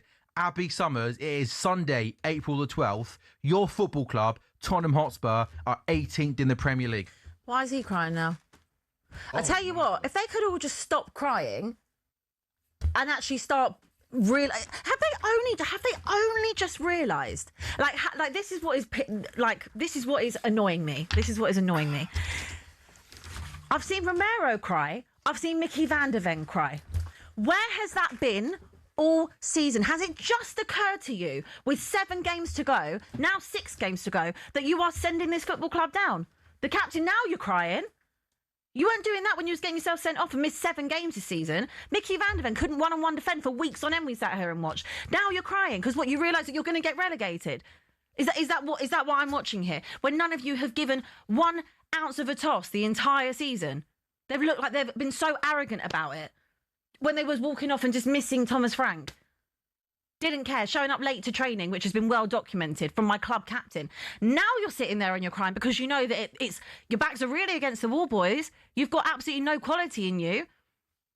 This is what is infuriating to me. It's now fully hit you. The arrogance about them is disgraceful. When people have sat there and they've said, well, Tottenham are too good to go down, you won't get pulled into it. We've slept-walked into this situation. The board slept-walked into it and had the arrogance about that, not bringing anyone in January, not trying to help Thomas Frank when they could. And I will always stand by the fact Thomas Frank was never, ever, ever the right coach for Tottenham Hotspur. You could see that. You could see that the way he set up against Chelsea. You could see that the way he set up against Arsenal. And after that, that was a sackable offence for me back in November. Chose to keep him, kept him way too long. He should have been gone before Christmas when we lost to Forest, before Christmas. There were plenty of opportunities. You didn't sack him until, end of Feb, mid-Feb? Think it was? Mm-hmm. Right, you left it too late. Then you go and bring in Igor Tudor. I told you at the time. Why? What was the point? It was going to go absolutely nowhere. I think De Zerbi is a good manager, the same way that I think Thomas Frank is a good manager. De Zerbi is far more suited to Tottenham Hotspur, but you have left it with 7 games to go. Now, if the reality has clearly finally hit them, but the fact that it's only hit you now, this board, what they have done to this football club is unforgivable. Unforgivable. They shouldn't even still be there. Johan Lange coming out at in January and saying that you don't want to panic buy. You've had no attacking players all season. Kulusevski was meant to be out with a knock. Haven't seen him since last end of April. May time. You haven't seen him since. Maddison has essentially been injured to back-to-back season. Now, I appreciate that's unlucky. Same way Kudus has been injured, was ran into the ground, might I add, and has now got re-injured. And is, again, not probably going to be back for the rest of the season. We have had so many injuries. We've had so much ill discipline as well this season. And in January, our board said there wasn't anyone that they felt they could bring in to help. And then you've got someone in Xavi Simons who was meant to be a great signing and on paper is a good signing. And I was the first one to say that he has not been up to scratch this season at all. But he's been your only 10 the whole season. Only 10, and he still doesn't even get a game. He comes on at 84 minutes. So what does that tell you about what they think about Xavi Simons? Those 3 managers that have had him so far. And I think that De Zerbi will be able to get the best out of him, might I add. That is his type of player, I think, a very technically gifted player. Tottenham Hotspur are in so much trouble, and I do not think that they are getting out of it. There is absolutely nothing. When you look at this Tottenham team, we're currently on the longest winless run in the Premier League 14. There is nothing, is there, Abby? When you look at everything to do with this football club, coaches, players, that can make you think they're going to get out of it. They haven't got anything about them. They haven't got fight. No. They haven't got quality. No. You haven't got it. Like, they haven't got it, and they haven't got this. They haven't got the mentality to get themselves out of it. They haven't. I look at West Ham, and West Ham have been there before. But again, West Ham gave Nuno some tools in January to try and help fight. And also, when did they sack they brought in Nuno in halfway through the season? At the right, and it wasn't working at first. It wasn't. We were sat here saying, "Well, I don't know about this appointment." Forest have been there before. They know how to do it. Even Leeds will know how to do it because they've been there before. Tottenham have had such an arrogance about them that it's like, "Oh, we'll be fine because we're Tottenham." We hear Spurs fans say, "We'll be fine because De Zerbi's here now." Well, I'm not saying that De Zerbi isn't a good coach, but you tell me what you think that he can do in 7 games, and maybe he will keep us up. And please God, and I hope for that ownership. Well, I don't actually, because that ownership deserves to be in the Championship. But I hope, for my sake, that we are kept up by Roberto De Zerbi and fine, and we can just rip it all up in that sense and start again, and we go again next season. And I think under De Zerbi it would work. But you tell me what you have seen. From those 11 players that walk out onto the pitch. Nothing. You tell me what you've seen in the last 8 months. Nothing. Last year, there was that- no danger of us going down. I think it was a 13-point gap. Abby, I promise you, some of my very, very closest friends and best friends are Spurs fans, and I feel sorry for them. And everything you say about the ownership structure in terms of how they run the football club to the ground is genuinely spot on. You speak very well, and you're so true about it. And I speak to people who tell me that Abby Summers Look at that. speaks well. Look Abby, at Tottenham Hotspur. Abby, I'm not trying to. I'm not. 18th in the Premier League table. 18th. And look at the goal difference as well now. Abby, I'm not trying to poke the bear because we're having a serious conversation. Why do I feel I'm about to be poked? No, you're not. But Yes. can you imagine Tottenham Hotspur being there? You were in Madrid in 2019. Mm-hmm. What was that, 6 years ago? Tottenham Hotspur playing in the Champions League final. Like the Lincoln away. That is a real genuine possibility now. Yeah, it's a real possibility. But I've been saying for months, I think it's a real possibility. You could see us going into that situation when Thomas Frank was there. You could see us starting to sleepwalk into it, and they kept delaying it, the sacking, and then you bring in Igor Tudor, which was just pathetic. It was a pathetic thing to do. You've got Brighton, Wolves, Villa, Leeds, Chelsea, and Everton. Losing at Brighton. Right, you've got three of. I'm not being funny. Right now, you're back Spurs to lose all 6 games. I've said that Do you know to you what I for mean? ages. People say you're so negative. You never back the team. What do I have to go on other than saying, yeah, I'll back the boys because it's my football team? I'm also a realist. I'm also not going to sugarcoat things. If I don't think Tottenham are going to win a game, I'm not going to say they're going to win a game. What evidence have you given me to suggest that anything has changed? I said the same thing after the Liverpool game. That could be a false dawn. We've picked up a point. First point we picked up in months and months and months. We have not won a game still. We are mid-April. Mid-April. Do you know how mental that is? Oh, it's crazy. It is. Over 100 days we have not won a game for. We've had 3 managers in that time. It's a disgrace. Tottenham are going to, at this point, I cannot see Tottenham Hotspur getting themselves out of it. And why would I? What have I seen to suggest it? I saw about 5-minute spell today, early doors. Wasn't the worst performance I've seen all season. But by a crunchy mile, it's actually not. But I still haven't seen anything. You could say to me, what did you think of that game? I'd say a whole lot of nothing. Yeah. Kwaku, is there anything that because again, like, even you just look reading names of a piece of paper. Colin Moani, Solanke, Richarlison, Gallagher, great, but I mean, it's the quality's not there, is it? As well as everything Abby said. Yeah, I don't know. Under a different. Please don't sound to a different manager. No, under a different spotlight at a different club. Like those players, you might be. Are they good players? Like Thomas Solanke scored how many goals for Bournemouth? Yeah, like Colin Moani's played in the World Cup final. But Romero's a World Cup winner. Like Van der Ven's one that we were told was one of the best centre backs in the country just a year ago. These players all won the Europa League last season. So like at a different football club, it looks very different, and under a different light, this Spurs squad looks better than the West Ham squad. We know that you've had to deal with injuries, you know that you've had to deal with change managers, but today, honestly, is the day that I'm just like, yeah, they're going down. Because I came into the show and you asked me at the beginning of it, you're like, oh, do you think Spurs are going down? I said, no, I think they win today. I think they stay up. After watching that, I think they go down. And I'm sure Leeds got the odds, but they are firmly in the midst to go down. And I can see if you watch West Ham on Friday and you watch Spurs on Sunday, you tell me which one of those teams is fighting for their lives, which one of those teams are showing desire, which one of those teams are fighting for their manager, their fans, everybody associated with their football club. It's West Ham, and Spurs right now look limp-wristed. They look out of ideas and look like relegation fodder. Look like you're going to be playing in the Championship next season. We are going to be playing the Championship and next season. Again, you had a go at me for saying that I feel sorry for Arsenal fans. I feel for Spurs fans who got gaslit into believing we're moving to a new stadium, so things are going to get better, we're going to get better players, and we're going to compete for trophies. Since that, like Sam outlines, since that 2019 Champions League final, it's just got worse and worse and worse and worse and worse. And you pay the most money for tickets in the country, in a brand spanking new stadium that everybody says is the best stadium in the world, and you're being served up this rubbish. So yeah, I can feel a little bit sympathy for Arsenal fans, and I feel sympathy for Spurs fans as well, because the way you're being treated by this ownership group is disgraceful. And you are going to go down, Abs, unfortunately. I know all of everything you've just said. I absolutely am aware of, and I know. Look, the stadium. There's this thing that you obviously have to move to another stadium. You to be don't able have to to. compete. It's nonsense. But. You don't. Name me one team that has benefited after moving to a new stadium. It's taken Arsenal how many years to start competing? That was going to be my next thing. Look at Arsenal when they moved from Highbury, and look at how long it's taken them to get back to a place and the sufficient backing from a board, and it has taken them 22 odd years to get back to a place where they are they could win the league and they can compete for trophies. Tottenham are so far off it, and the decisions that the board has made in that time, in the last 7-8 year period, from the Lewis family to Daniel Levy to these two idiots that are in charge, it is an absolute disgrace. An absolute disgrace. I can't even say what I really want to say. We're happy to know. We're going to take a pause. Spurs lose again.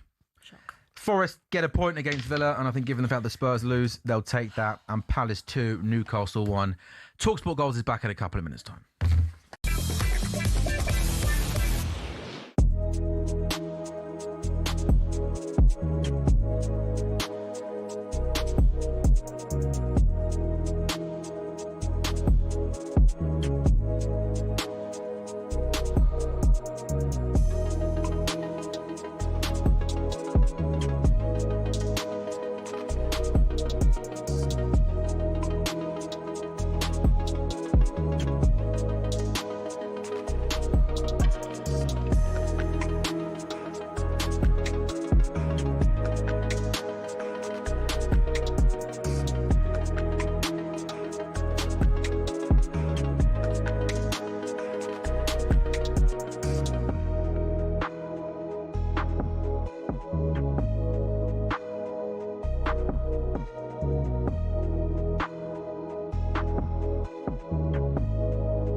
Morgan Rogers does seem to be doing it week in, week out, largely. 24 goals and 23 assists to his name since the start of last season. And he is expected to be at the centre of a £80 million transfer tug of war this summer. Why has this chatter started now? And Just 80? I think they want a bit more than that. I was doing some inquiries this morning to see if he's got a release clause in his contract. Doesn't sound like he does. And I think Aston Villa are within their rights to ask for Jack Grealish type money for Morgan Rogers. And I think somebody will pay it. I think he is capable of going on to one of the top clubs in the country. But as Gabs has said, ideally Villa will want to keep him, but we know they're under financial pressure. More to do, I think, with the UEFA financial regulations than the Premier League ones, but it may be that they have to cash in, particularly if they don't make the It would upset the manager. June the 30th as well. It would upset the manager because he's like his son. He's his favourite player. He plays every game. He's the last one to come off. He loves Morgan Rogers. You know, he brought him for £12 million from Middlesbrough, took a gamble on him, and I agree, £100 million. It's now frustrating, isn't it? Because if you sell Morgan Rogers, you're sort of almost admitting that you're never really going to bridge that gap. Financial fair play rules. I'll tell you something now, 100%. These owners want to win it all. Yeah. They've said that. The manager says he wants to dream. That's what I'm saying. He'll be so frustrated if he has to sell Rodgers because of financial fair play. If these rules were fair and you didn't have to sell a player to sort out the debt that you might have, then there's no way they would sell Rodgers. Why would you?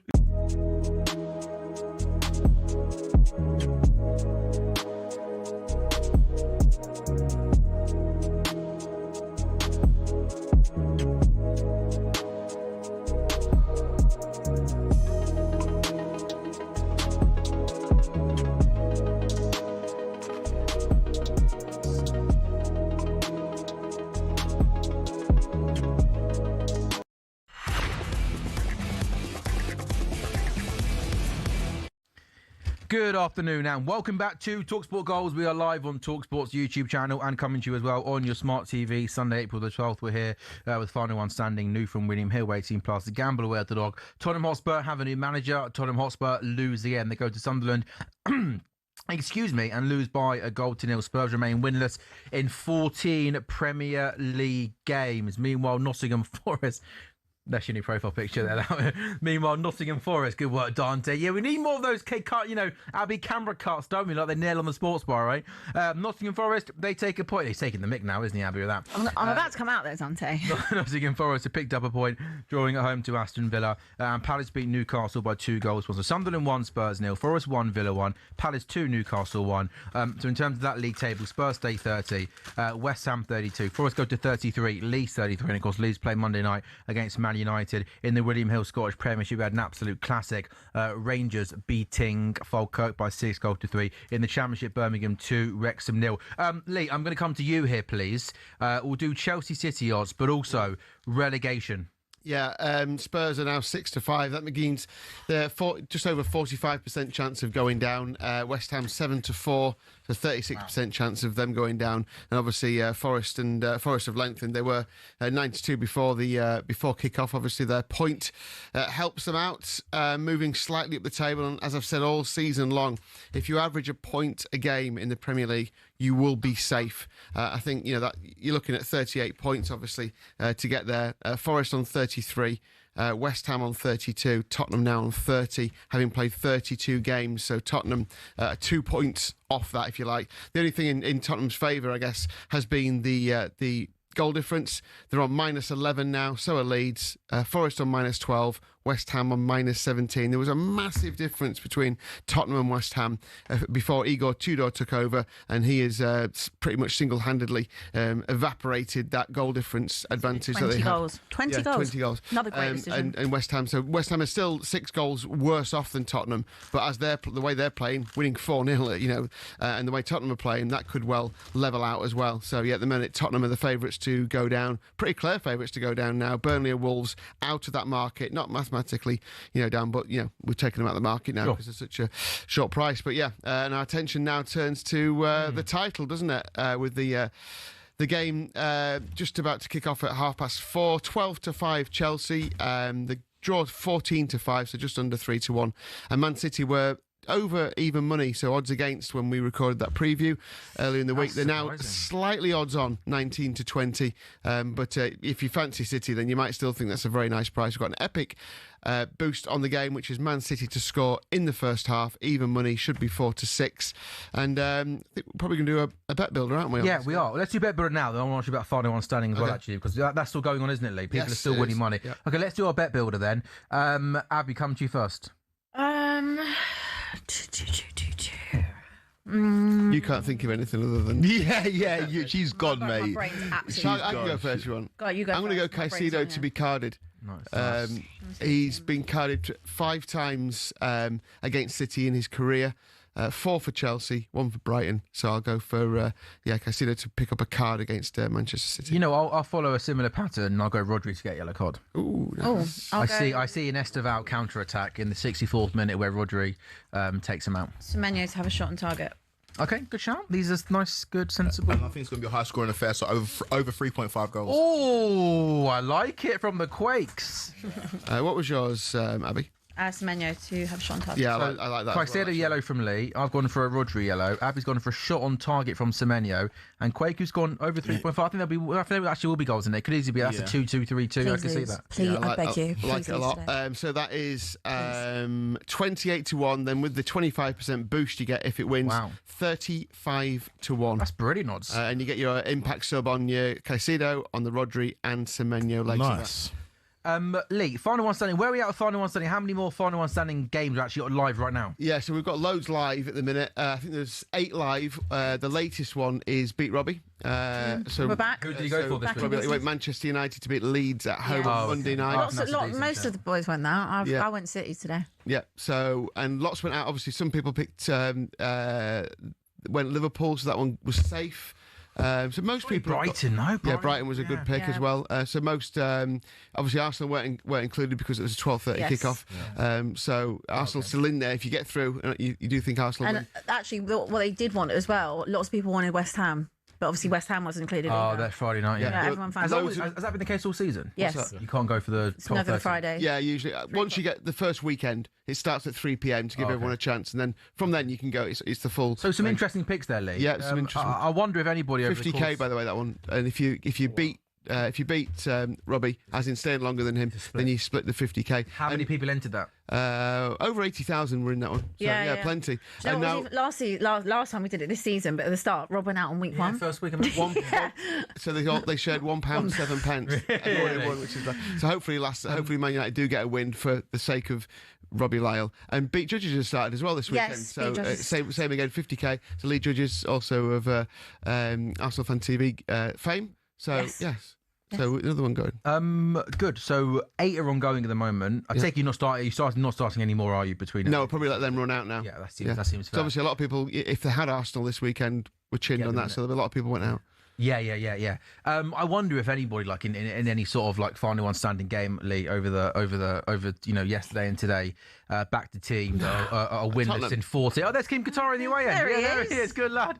I see Kim hasn't made the show today.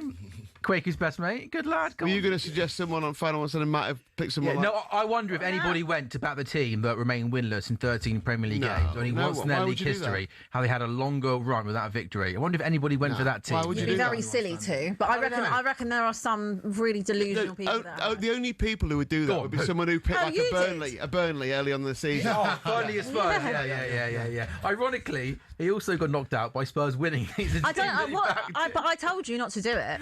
I told you. This is not the same as previous years. Like, I told you not to do it. No, that is right. You deserve it. Yeah, you deserve it. Build to mania. We'll talk about it there. Build to mania. We can't do that now. What's that? Seriously, Pat McAfee, get out. What are you doing, bro? So we're just a couple of minutes away then from Chelsea, Man City. But by the way, guys, this is crazy. Yeah. Like, are Arsenal not going to win the Premier League? I don't like doing the whole Arsenal bottle thing, etc., etc. Yeah. But this season, if Arsenal do not win because we were literally like a couple months ago being like, title race is done, it's going to be a bit boring, and they are well and truly making it hard for themselves, aren't they? It'd be funny if they didn't, though. No, it would be crazy if they don't win the Premier League. Like assuming we go down, which obviously is on the cards, like that would be the only thing that would soften the blow I for think me. you should concentrate yourself. I am concentrating myself, but I'm just saying if that was to happen, it would be the only thing that would soften the blow for me. Do you know what's interesting? I was looking at the remaining fixtures. I said earlier on, when does City play Palace? It's not decided yet when that fixture happens because of the European games for Palace and I guess in the FA Cup matches. So I was just looking, and what they're saying is that it'll probably be either the 13th of May midweek or the 20th of May. So that is either the week before the end of the season or the midweek before the final day of the season is the May 24th weekend. So it'll be so their game in hand could be the midweek before City play Villa at home and Arsenal play Crystal Palace away. If it's 3 points in it then and they've got a game in hand, that is insane. Yeah, it's a really, really interesting point you made up where that game gets rescheduled, and that's really, really interesting. This won't, Lee, have as big an impact, will it? But because City play in the FA Cup the weekend after next, they will play on the Wednesday before Arsenal play on the weekend. Arsenal going to have which to again lose could mentally possibly play into Arsenal's favour that weekend, right? Against Arsenal. Arsenal have to lose again. No, they don't. No, if City win every game. Yeah. So City win every game from now on. Let's say City win. But then they'll be on the same points. Yeah. But then we need Arsenal again we need Arsenal to lose another game. No, we don't. Because City are 9 points behind. They win the 2 games in hand, and against Arsenal, they're level on points with Arsenal. The goal difference is 6 worse. I think with City's 2 games in hand and beating Arsenal, their goal difference then becomes better than Arsenal's. So Arsenal don't need to lose again. No. Do you understand? Theoretically, City do need to score a few goals. As in for them to be on level points. If City win their games, but ideally, I need City to just get their nose in front. Okay, well, in that case, that's what I need. Okay, but like to feel confident. But again, with City's 2 games in hand and the possibility of beating Arsenal, they'll be level on points, and I think their goal difference does become higher than Arsenal's. If they lost the league on goal difference. But that's a possibility. Your face. Right, we better break, guys. A latte be amazing. Let's have a break, and then we're back in a couple of minutes' time. It's talkSPORT Goals. Quaker Wafari, Abby Summers, Chelsea, Man City. Title race done in October? Don't be so silly. Title race done in January? Don't be silly. City, 9 behind Arsenal with 2 games in hand. Chelsea City next, and it's live.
How does he go about saving Spurs? Because we were talking about this on the Premier League All Access podcast. He's a pure football man. He wants to play a certain way, but the time it takes to get that injected into the players' veins is not long enough for the time that he's had in terms of being on the training ground. So does he have to be a little bit more simple in his approach? Does he have to work with the resources he's got? Yeah. And what are those? What has he had? He's probably had nearly 10 days maybe before the game kicks off. He can't have that hard approach, I don't think, at this stage. That's got to be something in the summer, and you work out who's with you, who's not. At the moment, he's got to work out what formation he's going to play, who's going to be his best players. And you look at the midfielders available, bring them down, Sam, like Bergvall, Gallagher, Paulinho, Sarr, Gray. Out of those centre midfielders, who do you choose out of them? Well, it's great to have Bergvall back for a start, and it's great to have a choice, because one of the problems they've had over the season is they haven't been able to have a choice because there's been so many injuries. But even going forward, Tell, Simmons. Kudos has picked up a setback, hasn't he? He's Exactly. Mwani, Solanke, Richarlison. He's got to work out which of these players is going to get the goals that they need. Van der Ven, second top goal scorer. Richarlison's got 9. Then Van der Ven and Romero have got 4. And then I think Towell's got 3. It's not good enough. It's really not good enough. Someone's got to step up in that team. It's been an act of self-harm, hasn't it, over the course of the season from Tottenham Hotspur, going back to not getting the recruitment right in the summer, appointing the wrong managers at the wrong time, and ranking bottom for errors leading to goals in the Premier League this season.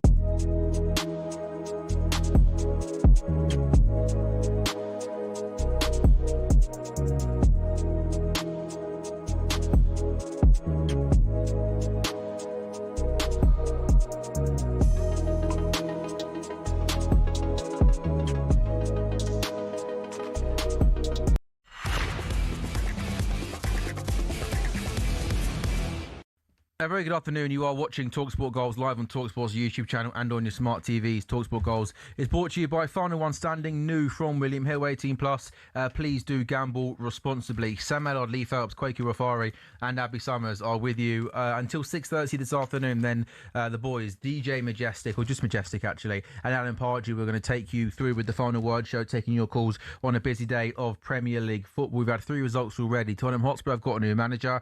Same old problems though. Sunderland 1, Spurs 0. Spurs started the game off okay, but then Sunderland really grew into it and dominated the majority of the game. Maybe not peppering Spurs' goal with chances, but Sunderland 1, Spurs 0. Nottingham Forest move a point away from the relegation zone. They go to 33. Spurs still on 30. They drew with Aston Villa by 1-1, and Newcastle were 1 up against Palace. They ended up losing by 2-1. Now our attention turns to Chelsea versus Manchester City in the Premier League. I'm sure nobody needs reminding that City are 9 behind Arsenal with 2 games in hand, and this time next week it is indeed Arsenal against Man City at the Etihad Stadium. Chelsea team: Sanchez, Gusto, Fofana, Hato, Cucurella, Caicedo, Andre Santos will sit. Astaval, Palmer, Pedro Neto will support João Pedro. For City, Donnarumma in goal. Nunez, Kuzanov, Gahey, O'Reilly is the back 4. Bernardo Silva and Rodri the midfield 2. Semenyo, Cherki, Doku will support Erling Haaland up front. Chelsea have lost both of their last 2 Premier League games. Bad performances as well against Newcastle and Everton. They last lost 3 in a row in May 2023. It's mad to think that, if I said to you, do you remember what Man City's last league game was? Would you be able to tell me?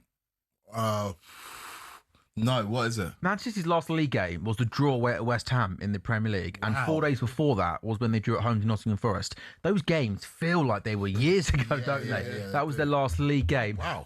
Quakey, what we expected from Chelsea today then? Where are you at with this Chelsea? Shall I be completely honest? Shall I be completely honest, right? Yeah, ideally, yeah, I think so. So, coming into this game, obviously, Chelsea have still got quite a lot to play for this season. Still in the hunt to qualify for Champions League. It'll be difficult, but we're still in the hunt.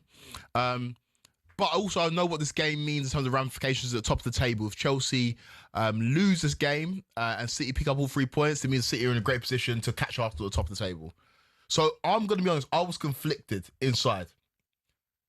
I never want my team to lose football match. Never, ever, ever. But I was conflicted. But the game kicked off, and as soon as it kicked off, I said, no, go win this game. Okay, can I just say, you made a massive deal last season about Abby not wanting Spurs to beat Man City. Yeah.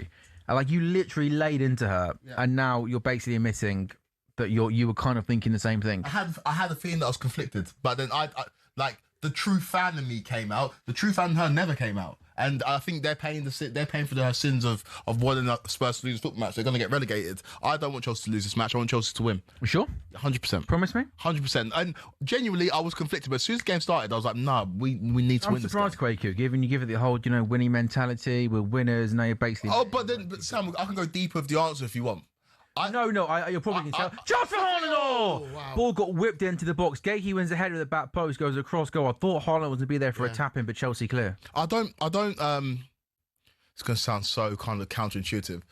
Qualifying for the Champions League only kind of reinforces to this ownership group that the model's kind of working. It lines their pockets. Top 4 or top 5 is not a trophy. Let's not get that twisted. Me and Jason Cundy got into it because I said I'd rather win the FA Cup than finish in the top 5. He said, no way, top 5 is imperative for us. It means the players will want to stay. We can keep players and buy new players. First of all, this model that they've shown us doesn't suggest we're going to buy any player of note. We're going to buy a no-name 17-year-old South American and sell him in a couple of years. And in terms of keeping players, they want to leave anyway. They've told us they want to leave. And so if we qualify for the Champions League, obviously that's a good thing for Chelsea. And as a Chelsea fan, we get to see those nights on Tuesdays and Wednesdays. But I think it reinforces the ownership group. So good, such a good start from Matchday, by the way. They are penned Chelsea in very well. But for me, if you ask me honestly, like qualifying for the Champions League is not imperative. It's not imperative. Winning the trophy is. Yeah, I know. I've seen a lot of Chelsea fans today saying that another year in the Champions League which we won't win is come on, man. You'd rather City win because it means that for example, Liverpool it is because you're a team that feasibly next year Liverpool gets to a place where you're challenging for the top honours again. Chelsea next year are not going to be challenging for the league or the Champions League.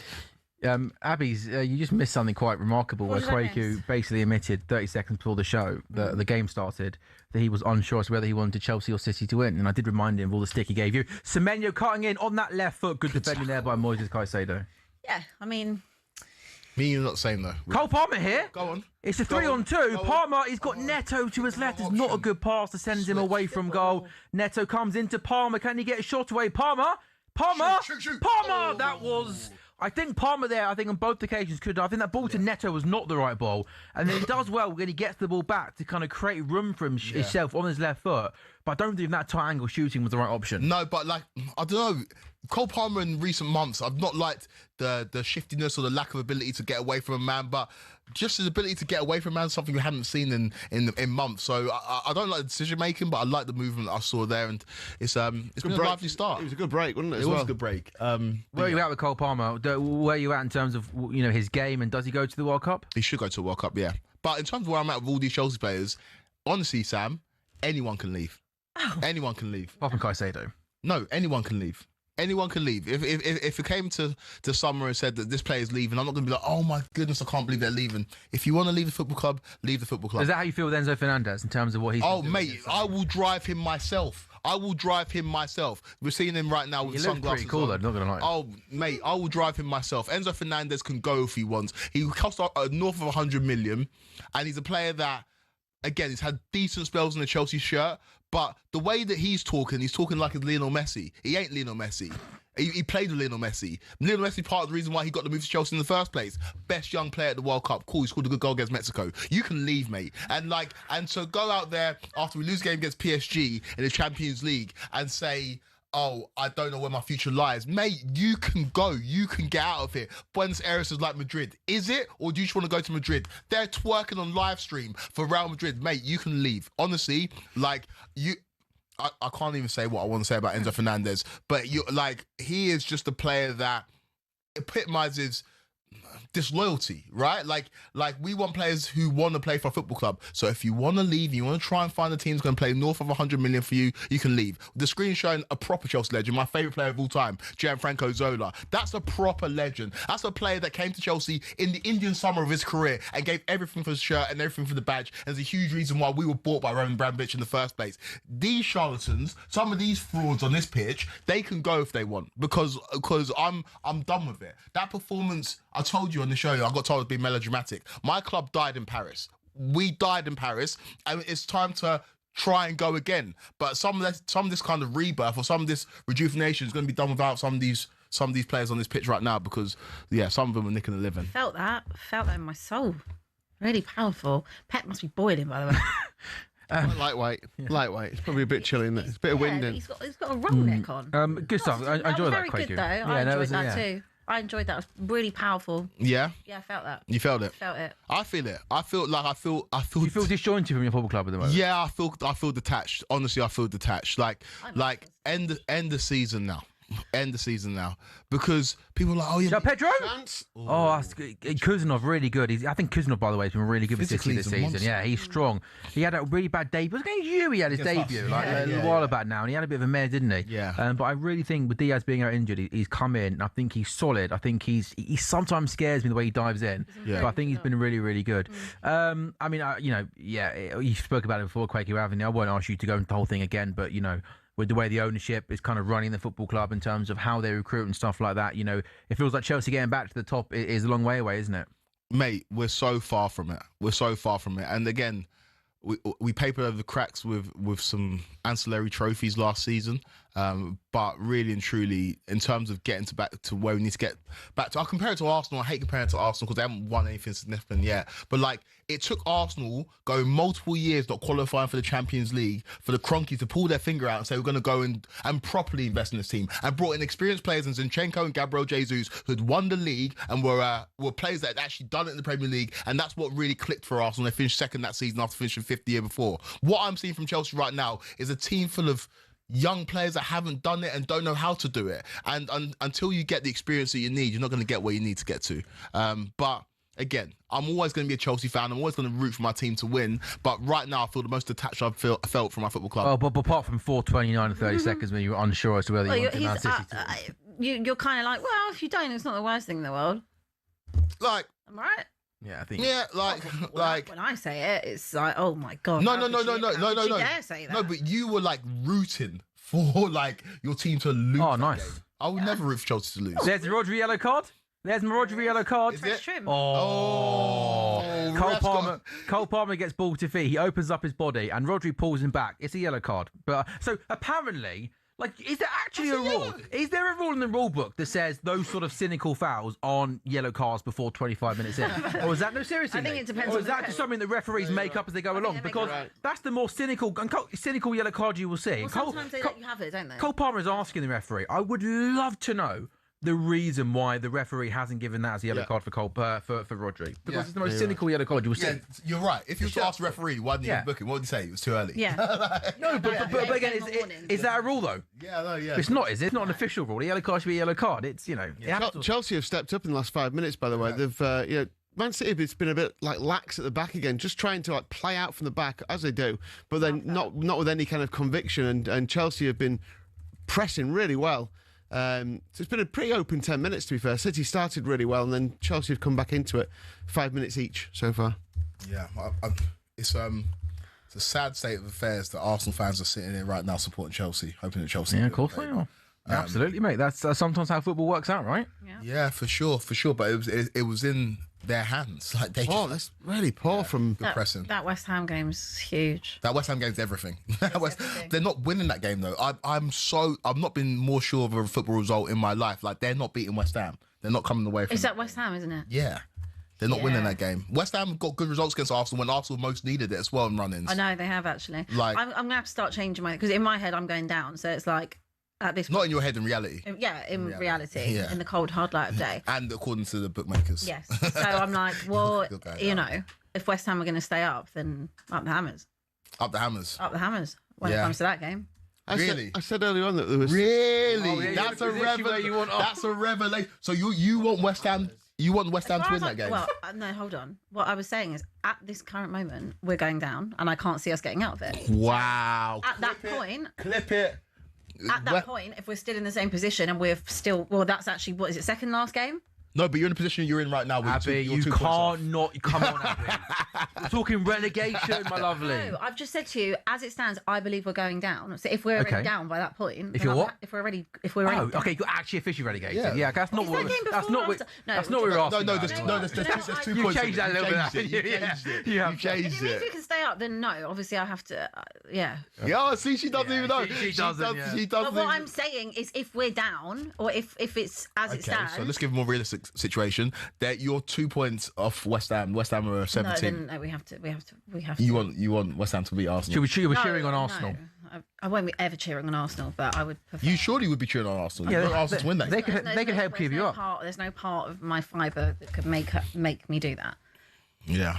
Well. I physically, that makes me feel sick. Yeah. And also, what's even worse is that you can send us down. Yeah, no, I'm literally marking that day. That second to last game of the season. Yeah, I'm marking that day in my calendar. I think that's when it gets done. Because, like, as bad as we are, and I'll never back this team fully with my chest anymore for the rest of my life. But like I know that we're beating you. Like, I just know that we're beating you in the second last game. Oh, of the season. absolutely. Like, there's not even a doubt in my mind. That'd be like a cup final for you, won't it? Really? Spurs have won once at Stamford Bridge in like 25. Yeah, I remember that game. Yeah, the Alley scored the Alley. Yeah. Like, other than that, we don't. We never win it. And that's why I don't really have the hate for Spurs that I should. Stamford It's like bullying your younger brother. It's like, I'm not really getting anything. Don't do out the of it. thing down the Oh, toilet. please don't do the thing down the toilet. 14 minutes I in, beg then you. Chelsea. It's so funny that I don't do it anymore, and that's when you start getting relegated. Like when I do the head down the toilet thing, you're still treading water. Now I don't do it anymore because we live in a different climate, Do you and wanna different do it? time. No, because it's weak now. It's cheap. So, like, let's say that we go down as it stands, which Yeah. it looks likely. Yeah. And you're here with me on that day, and She still doesn't show if they're in the championship. There's no need for her. Yeah. There's no need for her.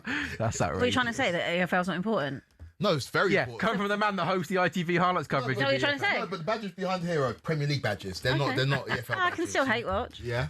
I can still rattle Arsenal fans. God, I'll rattle them. I'll rattle them even she racks more. up the views, though. That's what she does. Exactly. She racks up the views. I rack up them views. Yeah. But it's fine. If you want to go without me, go without me. Oh, No that sounds probs. like a threat. This is not the goal show with Abby Summers. It's the goal show with Sam Ellard. It's the goal show with Sam Ellard, but let's be honest, he carries it. Oh. Coffee order? Anyone? Been things to start from Chelsea so far. 15 minutes gone. I'm actually quite happy with the way we're playing. Yeah. So I'm not sure where to go with that, Abby, after that. And slightly off topic. Milk choice, anyone for their latte? Normal milk, please, mate. Yeah. That's on me. So one thing that I think we sometimes do when talking about the title race is we often, I think, just assume that like City going to win every game, and that's kind of going to be how we think it's going to go. But I appreciate City have had a good couple of weeks, but this isn't the City team of old, is it? In terms of their kind of consistency, is it? And like it wouldn't be a surprise today if City get a draw at Stamford Bridge, right? I think Chelsea will get something out of this game. I do. I think that I think City have shown their inconsistencies, and granted, in recent weeks they've got some big results. A game against the cup final was huge. The game They played against us as well. Yeah, it was huge. But like, I don't know, Liverpool. The first 20 minutes. Everyone beats us, don't they? Spurs got a point against us. But you won yesterday, though. I don't think you can say everyone beats you. Like, there really are levels. Oh, chance! Cucurella goal! Goal for Chelsea! The offside flag's gone up. The offside. By the way, João Pedro here is absolutely outstanding. Quick feet. It's such a good ball through to Cucurella. And the offside flag has gone up. It really annoys me when players are looking across the line, just stay onside. But Quakey from João Pedro here, what an assist this would have been. Does very well. He's been probably one of our best players. How can you be offside in that position? I don't know for years. I don't know. But he shouldn't even be that close. He's got so much room. He's looking across the whole line. Just stay onside. That angle didn't look like it. I don't know. I thought he looked just off. Hopefully he is, but yeah.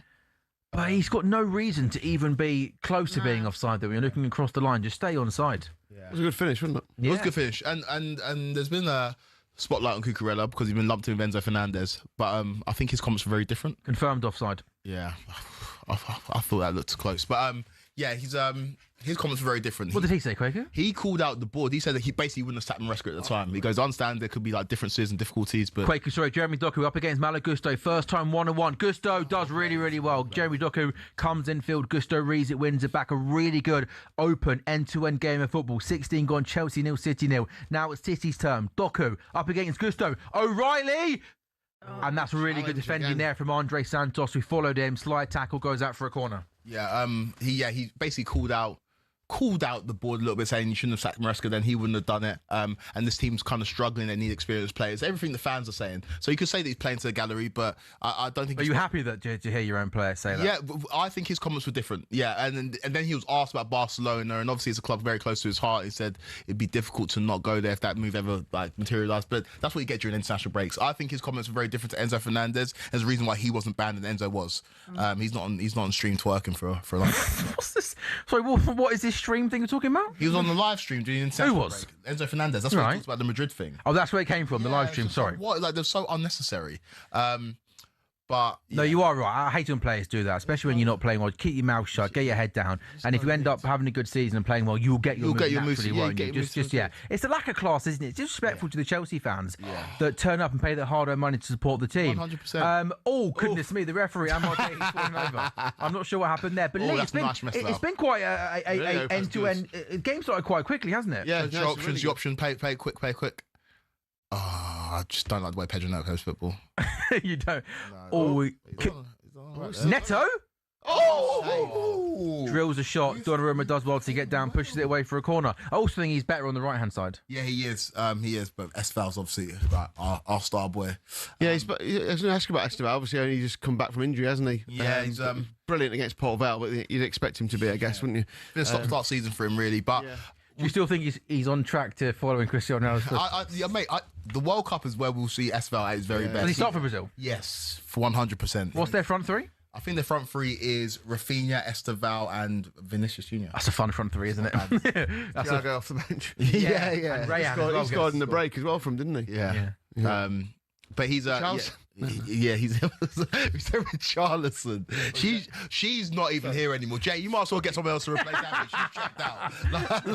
She's not even waiting for the coffee. Let's give Marco a debut. He wants to. He's got someone to debut as well. He's got to get the coffees. You missed it, bro. You missed your chance. I would have gone to get the coffees. Yeah, I'd have given myself a break. Make yourself useful. Make myself useful. No, but Quake, she does carry the show, though. I do. Racking up this time on the phone. I was actually looking just for some. What? What I was looking for. Some holidays for the summer. No, that's already booked. Racking up that screen time, mate. Gym classes. Trying to go to the gym. We'll give Jay credit for that one. I didn't hear you. What did you say? Racking up the screen time. Racking up the screen time. I was actually trying to read the press conference. Is what I was doing. Okay, what's it said? Nothing. I haven't found it yet. Honestly, City yet to have a shot in this game. Chelsea have had 4. But the possession is obviously heavily weighted towards City. They've had 64% possession, which you expect. But again, I think you're defending really well. Yeah, no, we are. A bit last ditch, but it's pretty well organised. So far. And hitting them on the break. But the issue is that we have to be at our very best to win this game. For 90 minutes. City, for 90 minutes, where City just don't. City will. Great ball then. But yeah, so it's been a good start. Yeah, I think it's been quite a lively end-to-end game of football. I think both teams look like when they're in possession, they want to move the ball up the pitch pretty quickly. Well, Chelsea have to go for it. There's nothing. Why not go for it? Well, City have to win, and Chelsea wasn't. And also, 4 points behind Liverpool. And Chelsea fans, I think certain fans who want Chelsea to lose this game are acting as if if Chelsea lose this game, City definitely win the league. I think City drop points elsewhere. So much football to be played. You've got to win your game. And this time this week, by the way, it's City Arsenal, which feels so close. That is very exciting. That's amazing. I'm sorry, Abby, go on. Just a few comments that have come out of it. Is it interesting? Yeah, it is actually. He said that we didn't deserve to lose the game. We played a good game, maybe not enough to win. Can't say. Goku. I can't say. He said I can't say anything to the players because they gave their best in terms of attitude and spirit. We can play better for sure. We have to work on that. My work is not so much on the pitch because they're good guys and I'm sorry for them. I need to give them confidence. Tactically, we played a good first half with the ball, without the ball. We don't have confidence to play great football, but we did what we've been working on all week. The players can play better if they're feeling confident. When asked on keeping spirits high, I can be a big brother, a father. They don't need a coach. They don't need to improve football. They can play better and they will play better once we reach a different level of confidence. On looking forward to the challenge, absolutely. I'm sure if we're able to win a game, then everything will change. That was a whole lot of nothing. Yeah, I was going to say that was. Yeah, are you sure? Tell you what, do you not think in that saying they don't need to be coached? And no, I think the confidence thing is obviously crucial. Yeah, I mean, but how do you build confidence in a team who are facing being relegated and have been knocked all season long, and they're losing games even when that's why they maybe were upset at the end, because they've had a good few weeks. Yeah. They probably felt like, right, this is where we go again, and they've still lost, even though they'll feel like they've given plenty.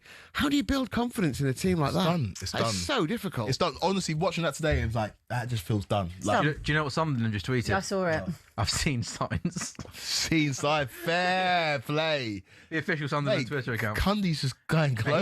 He's gone like proper Yeah, viral. he's hasn't he, gone- the last couple I've seen signs. I've seen signs. It's amazing. Like, you know, like every time you go on TikTok, you see Cundy. Yeah. Well, actually, you don't see him with the mask on. But yeah. Then what they did, their video of the lift the other day was good as well. I didn't actually see that. Oh, One. so they walked in and it said going down, and then Jamie was in the lift, and then it shot to Jace, and he had the mask on. And it's even the lift knows they're going down. It's such a stupid. Such gimmick, a but stupid it's bit. It's so stupid, but so funny. You know that show. I was Sports Bar? sport, as in like that particular show. I was the listening- Palace one. That's when it first kicked I off, was really. listening to it live on the way home from the game, and I was absolutely creasing. And obviously, I didn't see the mask because I was driving. And then when I got home, and I was like, oh, I was like, it's even funnier. Yeah, it's even funner to watch that. Yeah, it's even funnier to watch. Signs. Yeah. God, what Seen signs? signs. Signs. Seen Encouraging signs. And the mask is up. Yeah, I know. Yeah, one of the mask was on completely wrong, wasn't it? It's so. Sports Bar, by the way, tomorrow, 10 p.m. O'Hara Cundy. Expect the mask. I can guarantee you the mask is being warmed Double up. mask, isn't it? For Spurs and Arsenal. We did ask them yesterday, didn't we? Yeah, Yeah. that's true, actually. Yeah, come on, Cook. I can see why you're not producing anymore. You know, Quaker used to produce Thursday night on talkSPORT. Yes, I did know that. Yeah. I did. You're not doing it anymore, no? No, I'm not. Too big- Yeah. No. Didn't you? Yes. Like, I just don't need to be here till like 10 p.m. producing. Oh, what's wrong with staying until 10 p.m. No. Turning your nose up. There are some glares coming down. Yeah, no. I've been asked to ask you a question. David gave you a big break. What happened about a montage and your assistant producing? No, come on. We can't actually bring that up. We actually can't bring it up. We actually can't. You actually can't. No, you We can't. actually can't.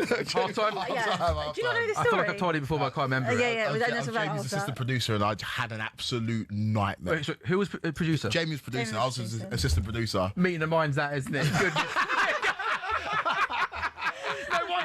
No wonders I went wrong in the production room. Do you know how bad it? Do you know how bad it's got to be for James to turn around and be like, no, you can't do Jamie that. runs out like, no. James like, no. Yeah, I can't imagine him getting angry or even. He wasn't even angry. He's just like, why have you done that? I'll tell you the truth. I wish we had it break now. It's such a good story. Oh, I feel like I don't want to wait 20 minutes. Can we have an ad break? And we get down the story. Ad breaking. Oh, goodness me. We are the OG team, aren't we? Yeah, we are. Sad Quaker, to see you all go next season. That's the you will go. Yeah, Mass exodus. Yeah. oh, no, I thought she meant we're going, she's staying. That's what she meant. Yeah, it's going to be talkSPORT goals from the Championship. So it's still Chelsea 0, City 0, 25 minutes gone. By the way, the Championship, we joke with it. I love the Championship. I mean, it does look like, though, to me, Quaker, you are a Championship expert now, aren't you? Yeah. Ipswich, I think, are coming second. Talk of the devil, talking the Championship. Cheer up, Frank. Frank Lampard is at Stamford Bridge. He will be there next season as Coventry manager. Ipswich, I think, are going to come second. Yeah. And I just think Southampton, my goodness me, they're going to take some stopping in the playoffs, aren't they? Oh yeah, I think Southampton are going to storm the playoffs. Yeah. Borough's capitulation has been insane. They haven't won like 6 or 7. It's been insane. Like it's really ever since they lost against Coventry. They were on an incredible run. Lost against Coventry. You were there, weren't you? Yeah, and that just felt like the turning point. Everybody was obviously raving about Kim Hellberg's football, but he struggled to get a tune. I think Frank's seen himself on the big screen and it's gone back to him. And he's having a little chuck. What goals on it? I love that. I love that so much. I do think we'll see Frank Lampard in the Chelsea dugout one more time. But do you think so? Yeah, one more time. Really? Yeah, I think. I have a lot of respect for him, by the way, because and I probably owe, if you are listening, Frank, I do owe you an apology, because I thought he was. I wasn't having him as a coach. But he's gone down to Championship, which it could have been easy for someone of his calibre to go, I'm not managing the Championship, I'm Frank Lampard. But he's gone down there, granted to a good Championship club that are well run, and they're having an absolute, barnstorming season. Frank Lampard will be paid like all the money on the earth to be a pundit. He's an incredible speaker when it comes to football, but the fact that he wants to go, someone's had such an incredible career, to go again and not just do it at the highest level, but to go down to the Championship and do it. Give him all the credit in the world. And look at Vincent Kompany right now. He's about to manage a team in the Champions League semi-final. He got relegated from the Premier League with Burnley. So it just speaks to the fact that football's situational. And if Frank Lampard can, put a good foot forward in the Premier League next year of Coventry, there's no reason why he can't get back to the top level. He's a player that's been in those rooms before. He knows what it takes to be a top player. And sometimes it just takes the right situation. And unfortunately for him, the second time at Chelsea wasn't the right situation. But his first stint at Chelsea was a very, very good spell. The first season was good, wasn't it? The first season was amazing. And when he got sacked, we were 6th, 7th in the league. Obviously, Tuchel comes in and win the Champions League.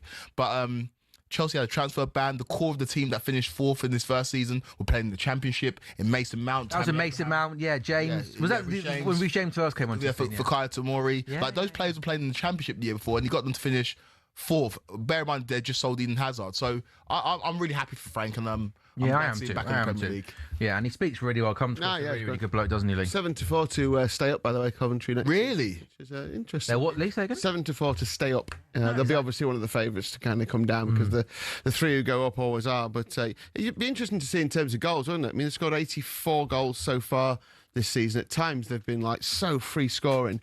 How many of those players can do it in the Premier League? Yeah, such a And big who jump can they up, isn't sign? it, right? Can I Yeah. ask you a question? Yeah, go on. Would you rather have Frank now or Liam Rossini? Good question. Liam Senior. I don't want Frank to ruin his legacy but come to Chelsea when we're in this mess. I want Frank to come to Chelsea when we're in a decent position. But right now, like, I don't think there's any saving us. I think with the board, in terms of the way they operate. So I'm asking you, who's your favourite Spurs player of all time? Harry Kane. You want Harry Kane to come and be the playing manager at Spurs right now? It's a bit like me- yeah, it's a bit like me. She wants her rednap in, so Yeah. it's a bit like me with Gerrard. Like, I've always like the Yeah. idea of it sounds fun, but then But you also just like, I held don't off. want Gerrard to come back and then And not be really a good takes- coach. You know, Yeah, you can, exactly. then you don't want to not end up you're not going to not hate him, but you don't want a legend to go and do terribly. My club had Harry Kane. Can't believe it. Yeah. Can't believe my club had him in Son. Go! Oh! Playing well, boys. Yeah, they are playing well. And City are just a bit weirdly, just giving the ball away quite a lot. Yeah. I mean, Rodri's having a bit of a nightmare, to be honest. He just gave the ball away completely there. Yeah. Cole Palmer's playing pretty well without... There's just not that final ball, is there, in the minute? Which, So Chelsea 0, Man City 0, 29 minutes gone. Do you think Pep's going to stay next season? No. So much talk about this, isn't there, really? No, I don't think he is. I think he's well, the way he's speaking and the way that he's acting, it feels like this is just the last dance. But yeah, I don't think he stays next season. But again, this is all dependent on what happens, right? Because I think if they win the league, he leaves. I think if they don't win the league, I think he wants to stay one more year and go out on top. But I think he wants to go out with them. if he manages to win the league this Then he season, goes. that's win what- the domestic treble this season. Yeah, crazy.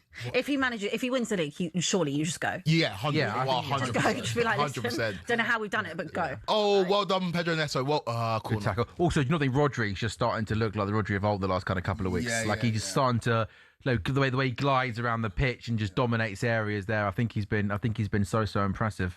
And like if be he a does skill. leave, he's left them in a good place. Semenyo's a great player. He's a really solid player. Shirky's got that magic. A dodgy punch there from Donnarumma, and this Still ball in is the air. still high in the air. Can he? Donnarumma's another terrible collecting crosses. Hey, he's catching. Like Cole Palmer now to Neto. Can he deliver? corner. I think he might get a corner there. Or was he given a goal kick? That's a corner. No, he's given a goal. Oh, the offside flag went up anyway, down that flank. Good shot stopper, maybe not great commanding his box. Which is insane. 6'7", he can't collect crosses. Like, see the way David Raya comes for it. It's like, oh, that's really. Yeah. Do you think David Ray is the best goalkeeper in the world right now? Yeah, I would have. Like, I know that some Arsenal fans didn't love his performance yesterday because he held Yeah, on it's a to the little bit ball. shaky. Yeah, that was. But like, when I see, he wins them so many games. He wins them so many games. He's It was. Watch highlights. Looks a little bit shaky. you can't comment on the game. You can comment on the emotion around it and everything, but you didn't watch the game. You were doing Pilates. I wasn't even at Drinking Pilates. grass I was not at Pilates. I was at robots. Different thing. Okay, fair enough. Biggest game of the week. What's robots? Actually, biggest game of the weekend was just what I just watched. My team. No. What is robots? Yeah. It is rowing and weight training. Okay, that sounds Like fun. high, like hit workout. Chance maybe here for City. Oh, that's a bad pass from Doku. He's got so much of the ball and not done anything with it. But so he's far. either really good or really bad. There was a simple pass to Haaland. He completely overhit Every time it. Semenyo gets the ball, it looks like they're going to do something dangerous, but they're just not finding him down this right-hand side yet. Also, Phil Foden. Done. Where is he? Done. Where does he go at the end of the season? Not to the World leave? Cup. Does he go to the World Cup? Do you or know what? not? No, he stays at City, and I think he's somebody that we haven't seen an example of a player that's only stayed and played under Pep Guardiola for the whole of his career. He's not played under a different manager, and I think that obviously Pep's the greatest manager or one of them of all time. But I think Phil Foden would benefit from a different voice in his ear. He's only played under one, and we see it with England, right? When he plays for England, he doesn't do anything. I think that's because he's been trained and he's been So programmed. system-based. Yeah, system. Yeah, And so when you listen to system-based. Carl Walker on on Overlap. We're talking about like the tactics from Pep. He's very specific, and I feel like a player like Phil Foden's got so much ability and so technical. He might just thrive just with a different voice in his ear. Interesting. I wouldn't want to see him leave City. I'd want to see him stick it out for one more season and see if a different voice would help him bring. Because he's a top player. Yeah, 2 we years know ago, he's great. Yeah. He's got all the ability in the world, hasn't he? Yeah, I think he's. Good. But I'm looking at the fixtures for next weekend. All 4 of those relegation teams have all got games that on paper they'll think. So Forest are home to Burnley. Yeah, Leeds are home to Wolves. West Ham go to Palace. Spurs home to Brighton. It's an intro. That could be a Wolves are massive. going to decide who stays right? up. Spurs is Saturday. Your Saturday 5:30. Yeah, that'll be live during the phone-in, by the way, when O'Hara and Cundy are on. Dangerous. That's dangerous.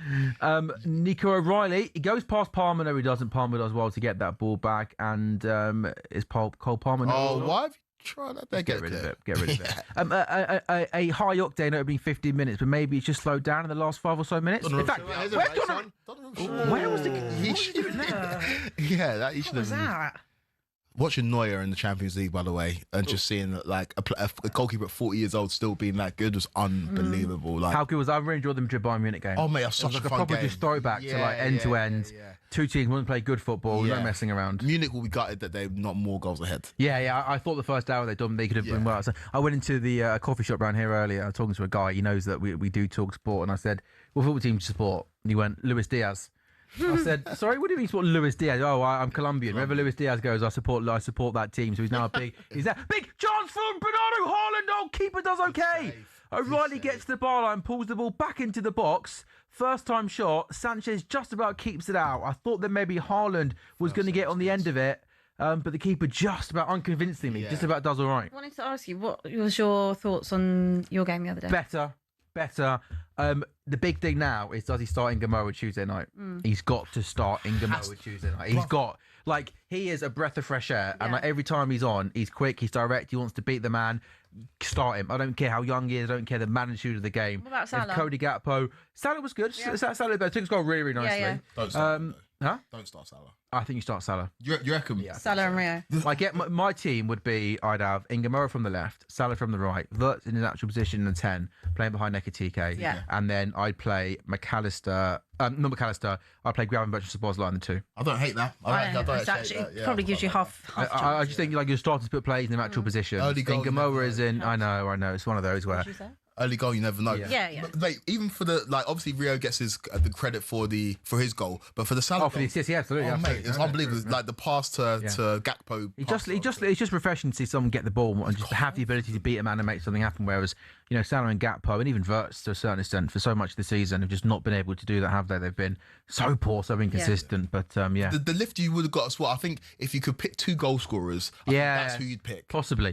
Rio's getting a goal and then Salah getting a goal as well. And it just felt like you needed that lift. And Anfield felt. You've now got me believing that it's possible. Yeah. Well, it's possible, of course it is. But with the way we're playing, I mean, I would it's. say it's definitely possible. I think Liverpool, one of these weird Real Madrid, these teams in the Champions League, you can just never rule it out. Never ever. rule it out. True, but this Liverpool team is just so bad, and this PSG team is so good, aren't they? I just don't think it's over. I just don't think that tie is over. I think you got a chance. Lee, what you made of the opening 35 minutes? Yeah, it's open, but there's not a lot of great quality in the final third.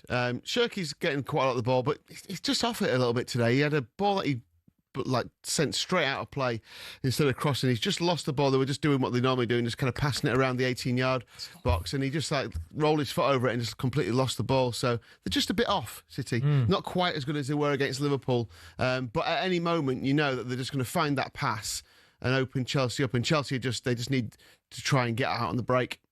But it's all City. Yeah, dominating possession, but as Lee says, just not looking good enough and clinical enough in the fight. Where's Marco going to get these coffees, by the way? I don't know, but it's just slow, isn't he? The game's nearly over, isn't it? I just can't get help.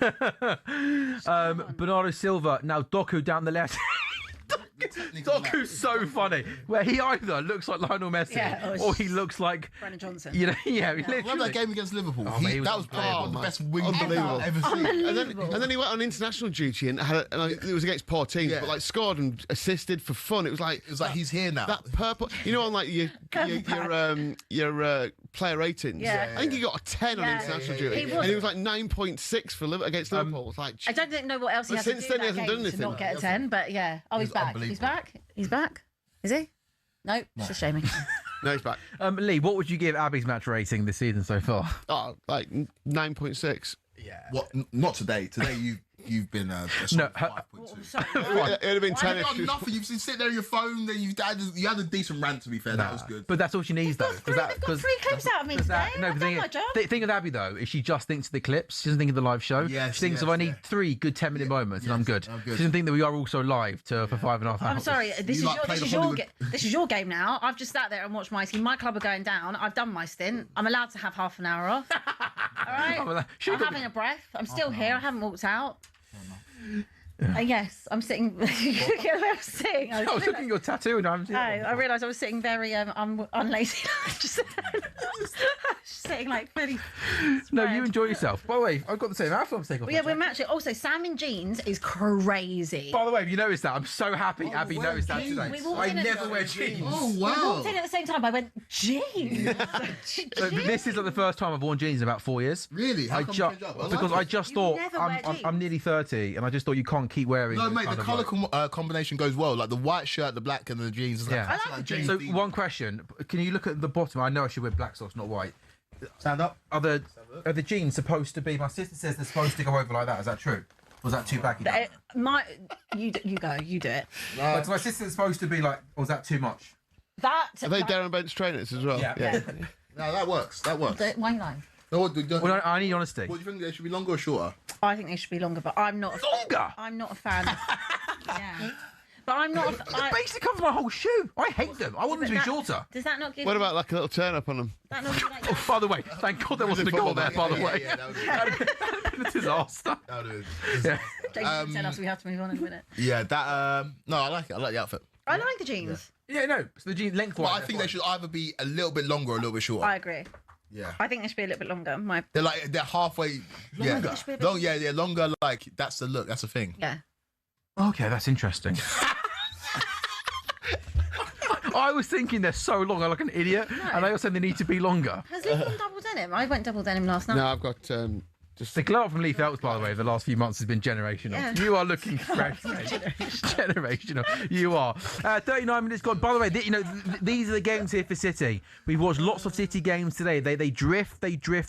Man City need to just get a foothold in this game and make their possession count. They've had lots of possession, not having enough chances. And do you not think, Quaku, when watching Man City, again, lots of possession, but they just haven't forced a goalkeeper into a save yet. And, that Shirky one that we almost missed was, that was a save. That doesn't count. No, you're right, though. Yeah, no, they're just not vintage Man City, and I feel like what we're seeing right now, Bernardo Silva's dropping deep and trying to get on the ball and trying to make things happen, but it's just not been as fluid. But the problem is, you'd say that Chelsea would be pretty happy with the way they started the game, but City just need a moment. Yeah. City just need a moment. Chelsea defending well. Defending well, but I'll say that City in the first maybe 20 minutes against Liverpool, maybe the first 15, like it was an even game, and then all of a sudden it exploded, and City just it was not until the last 10 minutes of the first half where City really kicked into gear, and so that's what you've got to be careful of. Yeah, it's. I mean, how would you like if the peak Pep Guardiola teams of getting to 100 points, winning the treble? They play free flowing, they pass teams to death, don't they? If someone hadn't watched this Man City team this season, and asked for a brief synopsis of how they play, how would you assess it? Mate, that's a great question. I do ask good questions. That's a very good question. That is why they haven't really got. They're quite like malleable and they're quite flexible, but they haven't got a set identity. Like if you think about who they went and got over the last maybe 12 months. Donnarumma, who doesn't necessarily play the way that Pep wants the keeper to play. Guehi, who's physical. Semenyo, who's physical. But then you've also got those incredible technical players like Shirky. And so, I don't know, so they're a mixed bag. Yeah. If they were to win the league, it'd be one of the least impressive City teams to win the league. Oh, you probably said the least impressive. I mean, some of the City teams were 100 points, 98 points, treble-winning teams. They were unbelievable teams. Bernardo Silva now coming in down the right-hand side. And again, Cucurella does a really good job, wins the ball back. And Neto regains possession. City 0, Chelsea 0. My goodness me. If on the back of yesterday, if City don't win today, my goodness me, it would... I mean, from an Arsenal point of view, they'll feel like they've won this weekend, won't they? In terms of getting away with it, if City only gained 1 point on them 100%. on a weekend when they lose at home, right? But that has been the story pretty much this whole season. Anytime Arsenal have dropped points, I think you're out of the room, Abby. So I'll ask you. Go on. Do you, if you had to guess, do you know what City's last league game was before today? Well, when their last league game was. Who their last league game was and what the score was in that game. Their last league game was West Ham away. It feels ages ago. That was when they dropped 4 points at home to Forest in the week and went to West Ham and dropped. They've dropped 4 points to West Ham and Forest. That was about a month ago. Yeah, a month ago. We had the international break and obviously the FA Cup. Had such But I'm saying the City team just lack that ruthlessness, don't they? Sometimes to kill off teams and. Yeah, they're nowhere near the City of old. But why would they be? They're in a bit of a transition. Do you not feel like every team that leads in a bit of a transitional period at the moment? Yeah, at the moment. Like, you know. I also think football this year, like, not even just nothing to do with my own team, because obviously that's just dead. But like, I just think that that football this year has just not been at the standard that I. It's been a different year, hasn't it, in terms of how it's been Would you say played, that you've enjoyed? Like, we've obviously enjoyed it, and like whatever, but I haven't enjoyed the season anywhere near. Like, of course, but you're no. I'm not talking about Spurs. It's impossible for you to remove the Spurs. No, I had just removed that. I haven't enjoyed watching other teams. Like, I haven't enjoyed, like, it's not all about free flowing football. Like, I just prefer it when there's been seasons that have gone past where it is just nice, enjoyable football to watch. It's just I don't know. This has not been a very enjoyable season. Spurs aside. I think there's been like there's been a big gear change, hasn't there? It's been more documented of how the style of football's changed, a lot more physicality, a lot more set pieces. Well, but it will change again, though, won't it? Yeah, and it's also been like Villa went for that spell where they were terrible, but then they were really good. And there's been spells of good stuff from teams. And some of the unfashionable teams like Brentford have been great at times. Bournemouth have been good at times, but then we don't see enough of them, do we? Really, to they're not they're not Sunday teams, are they? Yeah. 3 o'clock Saturday teams. They're 3 o'clock Saturday. But when we start the season, we do start with watch them on goals. Though. Yeah. You owe an apology to Milos Kerkez, by the way, just to let you know. I've kept that receipt, by the way. Oh, he did that whole Sunday. He's a Saturday 3 o'clock player. He's actually been quite good this season. Yeah. But now he has. He started off okay. Last year we did a lot more Saturdays. Were we doing Saturdays? I think so. Last year was chaos. Last year some weeks we did like 4 shows a week. Yeah. So I think often the season starts, we do more Saturdays, and back end of the season, obviously, a lot of the big games on Sundays, don't they? Because of European football. Well, I think we've got a Saturday show coming up. I think weekend after next, which should be good fun. Wolves Spurs Saturday 3 o'clock. Oof. Oh yeah. Big game. Tough place to go. I'm at that game. I'm covering that game. And then you know what? And then following day, I'm covering Milan versus Juventus. I'm flying to Milan to cover. Oh really? Whoa! Happy. Good. Tell us more. Busy weekend, that one. Tell us but more. Wolves versus Spurs. I'm there just to make sure my enemy's really dead. You're flying to Milan to cover that. Yeah, from Molyneux to Milan. Molyneux to Milan. Nice. We've been to Molyneux, Milan, Moscow, and Madrid. Quaker is a reporter in the mix zone. What are you doing? Pitch side interviews, reporting, or presenting? Pitch side presenting. Will you definitely get the pitch side interviews? Yeah. Yeah, for. It's not just mix zone stuff, is it? No, not for the Milan one. We wouldn't be going otherwise. Okay, Semenyo, hit it, mate, hit it. Shot on target. He does. Oh, just goes wide. Target. Oh, by the way, here's one. Not that I'm thinking. Our bet builders, I watch football. Our bet builders, guys. Yeah. We are awful. No, we're not. Do you know what? We haven't won one bet builder this season. They took a little. It was on target, but it took a deflection. Took a little deflection. That doesn't help the lead, does it? Do I get it? No. Does it? Block shot. I mean, to be honest, I should have. He's been staring at the biscuits What do you for want? 10 Would minutes. you like those biscuits? Would you like the last cookie? It's half time in 1 minute, mate. Okay, Like just literally wait. 1 minute. Okay, have the cookie. I'm sorry, Lee, about That will this. go. I didn't want you Don't worry, to say it whilst like we're. Chance! Oh my goodness me, that was such a good corner, whipped into the box. The goalkeeper went to come, missed it. Gatekeep back post, didn't get anything on it. 40 seconds to go until half time. Quaker, how would you assess the first half performance? Pretty balanced. City have dominated the ball as you would expect, but Chelsea have maybe been a little bit more dangerous in the final third. But I think going to half time, City there's a lot for City to improve. I don't know what Chelsea can do to up the kind of ante. But yeah, I'll take this so far. 20 seconds to go then until half-time. What has been another busy and action-packed day in the Premier League. Tottenham losing away at Sunderland. Roberto De Zerbi's game ending in defeat. An afternoon when Nottingham Forest picked up a point to move 3 clear of Spurs on 30. And another bad day for Eddie Howe, leading once again. And they got an awful record, Newcastle, when taking the lead and then losing. There might be one chance over Chelsea towards the end of this first half. A free kick given around 30 yards out, left-hand side. And you guess at this point, just stand that ball up to the back post and hope that Chelsea can win the first header. Possibly a chance. It's not the biggest Chelsea team today. I was literally about to say the same thing. Not a lot of height in this team. Not a lot of. There's physicality, but not a lot of height. So yeah, we'll see what we do with this. Pedro Neto then in what will be the last action of the first half.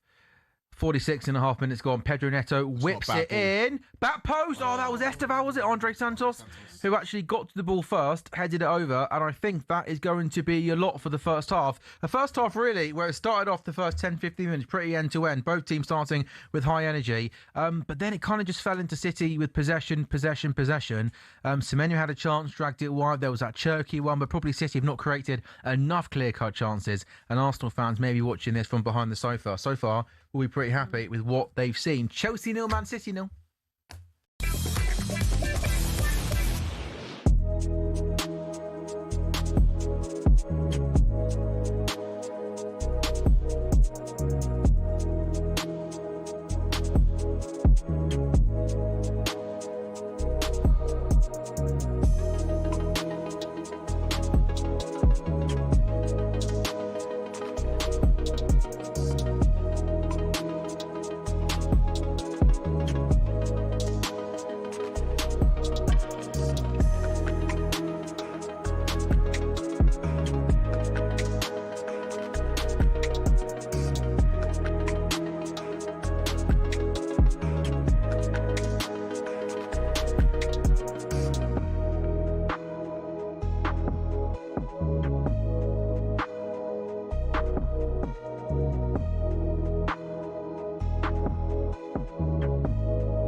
Ethan and Werry and Miles Lewis Skelly this summer, and we're talking about maybe 100 million for the pair. That's too much, surely. Well, no, I mean they're great prospects, aren't they? 100 mil for Skelly's probably just he's not had a great time lately. He's just fell away from that first team a little bit. He's got a lot of people in front of him at the moment. And Capia, who's come in, he's done a really good job on that left hand side. You got Calafiori as well.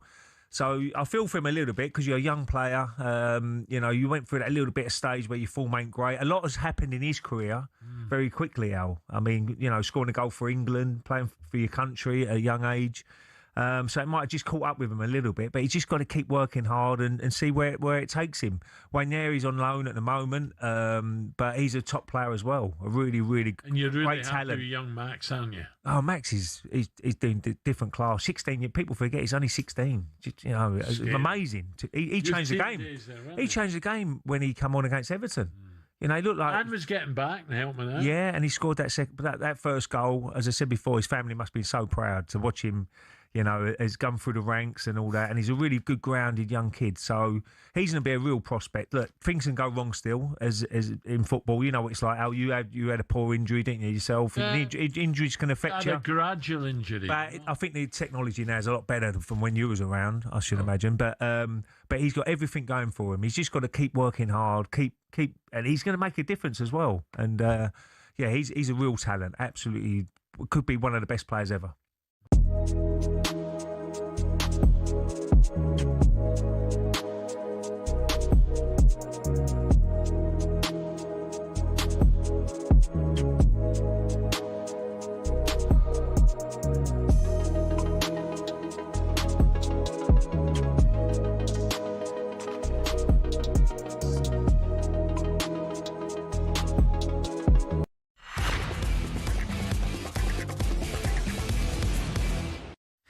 Welcome back to talkSPORT Goals. We are live on talkSPORT's YouTube channel. talkSPORT Goals is brought to you by Final One, Stanley New from William Hill, 18+, the Gambler Wear the Dog, Sam Ellard, Lee Phelps, Abby Summers, Quakey Wafari with you until 6:30 this afternoon. Then it is the final whistle.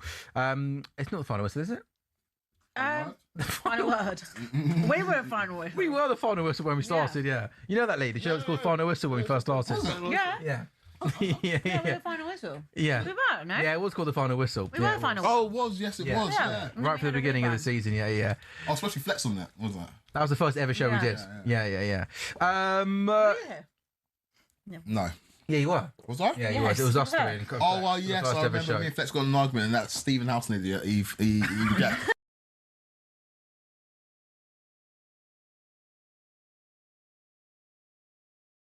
Idiot. He is an idiot. Can you elaborate? No, let's move on. Sunderland won 5-0. On the team. In the Premier League, another bad afternoon for Tottenham Hotspur. Nottingham Forest 1, Villa 1, Palace 2, Newcastle 1. We've had a terrible afternoon. Keep saying it. Go on then, Abby. You host the show. No. No, Abby, try it. Let's see. Come on. Let's see. I've hosted this show before. I know you haven't got the auto cue there to help you out. Like you need. Oh, you're going to use that line again? Yeah, we'll do. You used it on Tuesday night. On your Friday show. Go on. Yeah, go on. Try it. You're so clever. That camera. Just saying. I'll eat my Maltesers. Right, it's been a terrible day for Tottenham Hotspur. They went to Sunderland and lost by 1-0. Forest 1, Villa 1, Palace 2, Palace 2, Newcastle 1, and Chelsea 0, Man City 0. Lee, can I put you on the spot with something, if you don't mind? Go on, try. Because we love William Hill, and we know William Hill does all the football, but we know William Hill does all the sports as well. I genuinely cannot wait for the Masters later on. It is absolutely perfectly poised. 4 shots separate, not too far off, about 7-8 golfers. Yeah. How are you guys pricing it up? So I'm guessing you got McIlroy favourite. I'm fascinated to know how you price up Scotty Scheffler, the world number 1, but he starts 4 shots behind McIlroy. Yeah, McIlroy's 7-4 favourite. Then Cam Young is 9-4. Sam Burns 7-1. Scheffler's 9-1. Oh, that's 4 shots behind me. Justin Rose 11. I don't hate it because McIlroy's going to do something crazy. Like, you know what I mean? It's either going to go great exactly that. He either wins by 6 shots or loses by 6 shots and has a mare. I was looking back at, like, McIlroy's weird, isn't he? Because he's like, mentally, he can be suspect. Yeah. He would go back to 2011. He had a 4-shot lead going into the final round and he shot an 80, which is like, it's like, that's mad. And yesterday, like, he's gone from being unbelievable for the first 2 days to being fairly ordinary. Well, last year was insane. Last year, he he had an absolute meltdown. Was it last year's Open or was it last year's US Open? Masters. Yeah, but at the Masters, it was also crazy. Yeah, Masters almost threw it away. Yeah, on the play, he went to the playoff, missed the putt, didn't he? And he missed the putt on the US Open, didn't he? So it's like, well, I mean, it's golf, isn't it? But like, there's some really interesting price. I mean, Justin Rose would be a hugely popular winner, 11-1. Shane Lowry got a hole in one yesterday. Again, on this side of anywhere actually, Shane Lowry would be a great winner, wouldn't he? Because he had some kind of emotional interviews this year. 12-1 price there. So yeah, I can't wait to see. I think it's going to be unbelievable. It's gonna be so good. I don't care about golf, but I love the Masters. I don't watch much golf, but the Masters is on. I've been glued to the TV last couple of months. You're into Ryder Cup as well, aren't you? Yeah, Ryder Cup's a belter. If you love your sport, you love your Ryder Cup, don't you? I'll put it on, but I prefer the No, Masters. I agree. I think when you get to a back end of a tournament like this and you've got 6-7 golfers and a couple of shots of each other, you can't. And it's quite easy to understand as well. What's your... It's quite easy to understand. I was with like a friend and I was like explaining the I just looked at you. I was explaining like what's going on, and I don't really know much about golf, but she was like, "Oh yeah, this is." Yeah, you correct like trying to play a cricket game. It's quite exactly. Go on, Ab, what's your question? Well, I was going to say, what's your top 3 sports in order? Football, obviously number 1. Football, cricket, darts for me. Oh, interesting. Yeah. What do you think about it, Lee? Chelsea, Man City, half-time odds, please. Gripping stuff. No wonder you're not hosting this, by the way. Just trying to make it entertaining, trying to give something to talk about. What's your favourite chocolate bar, Quaker? What is your favourite chocolate bar? Crunchy. What's yours? Snickers. Ooh, What's good yours? answer. You don't eat chocolate anymore, do you? No, I don't eat chocolate anymore. Would have been. I liked a double-decker. Oh, that's a good answer. Good answer. I like that bit of, was it nugget or something in the middle? Starbucks, good stuff. What's your favourite sandwich? BLT. Oh. Depends where it's from, though. BLT. Yeah. Quakes? BLT. Abs? Oh. Tuna mayo. No. Odds, please. Chelsea 11-4. The draw 8-5. Man City 13-10. Not many clear-cut chances on goal in the first half. 5 shots each. 2 on target to Man City, 1 to Chelsea. Touches in the opposition box, 23 to Man City, 8 to Chelsea. It just showed that Man City have the ball and they're kind of knocking it around and trying to find that final ball. But the Chelsea defence has been pretty strong in that situation. But City, just a touch of odds against. So if you did fancy City before the game and nothing's really changed your mind, then probably a better price. 13-10 is the biggest they've been since this market was formed as it stands now. So few of the price boosts available. Cole Palmer to have more than one shot on target is 11-8. Erling Haaland to score in the game is 13-8. These are all boosted. And João Pedro to score the first goal is 13-2. Impact sub applies to all those. So if they go off without winning your bet for you, then the player coming on takes over. Perfect. Our bet builder, by the way, we need some help in our second half. Yeah. One's gone for a Rodri yellow, one's gone for a Caicedo yellow. Semeno shot on target. And who over 3.5 goals? Yeah. Good one, mate. Yeah. Big second half. Big second half. Well, hopefully a couple of yellows, Semeno shot on target and 4 goals. Yeah. And a big 45 minutes for match. Surely after Arsenal drop points, they capitalise here, surely. Like they just cannot afford to not take advantage of this, can they? Hopefully not. I want a Chelsea win. But... Change your mind. What do you mean change my mind? Change your tune. How have I changed your tune? You weren't saying that before. You did admit that 30 seconds before you were unsure. I was unsure. I didn't say, it doesn't mean I wanted City to win. I can get our messages up from earlier today. Yeah, get them up. Okay. Get them up. Well, you were WhatsApping earlier today, were you? Not WhatsApp. We don't talk on WhatsApp. Talk on. No, we always talk. No, she's changed since Yeah. Who's cancelled me several times, Sam? Sorry. Who's cancelled me several times? Yeah, I'm busy too, by the way. Okay. talkSPORT Goals is back in a couple of minutes' time.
Pep Guardiola has been speaking today about his team's tendency to finish season strongly.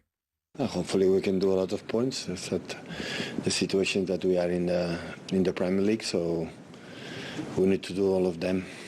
Otherwise we will not give us a chance to try it until the end.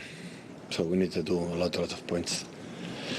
We were not consistent enough in during the season. We dropped points that we should take it, and that's why we're in the position that now we cannot do it differently.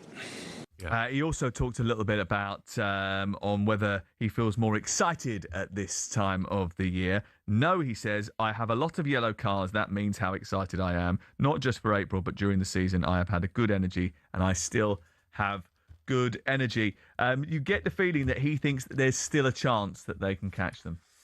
I think they're probably going to have to win every game to do it. We were just working it out there on Gabby's crib sheet. They've got 8 games left. They're on 61 points. So if they win every game, they get to 85. That would mean that Arsenal on 70 need 5 wins from their last 7 games.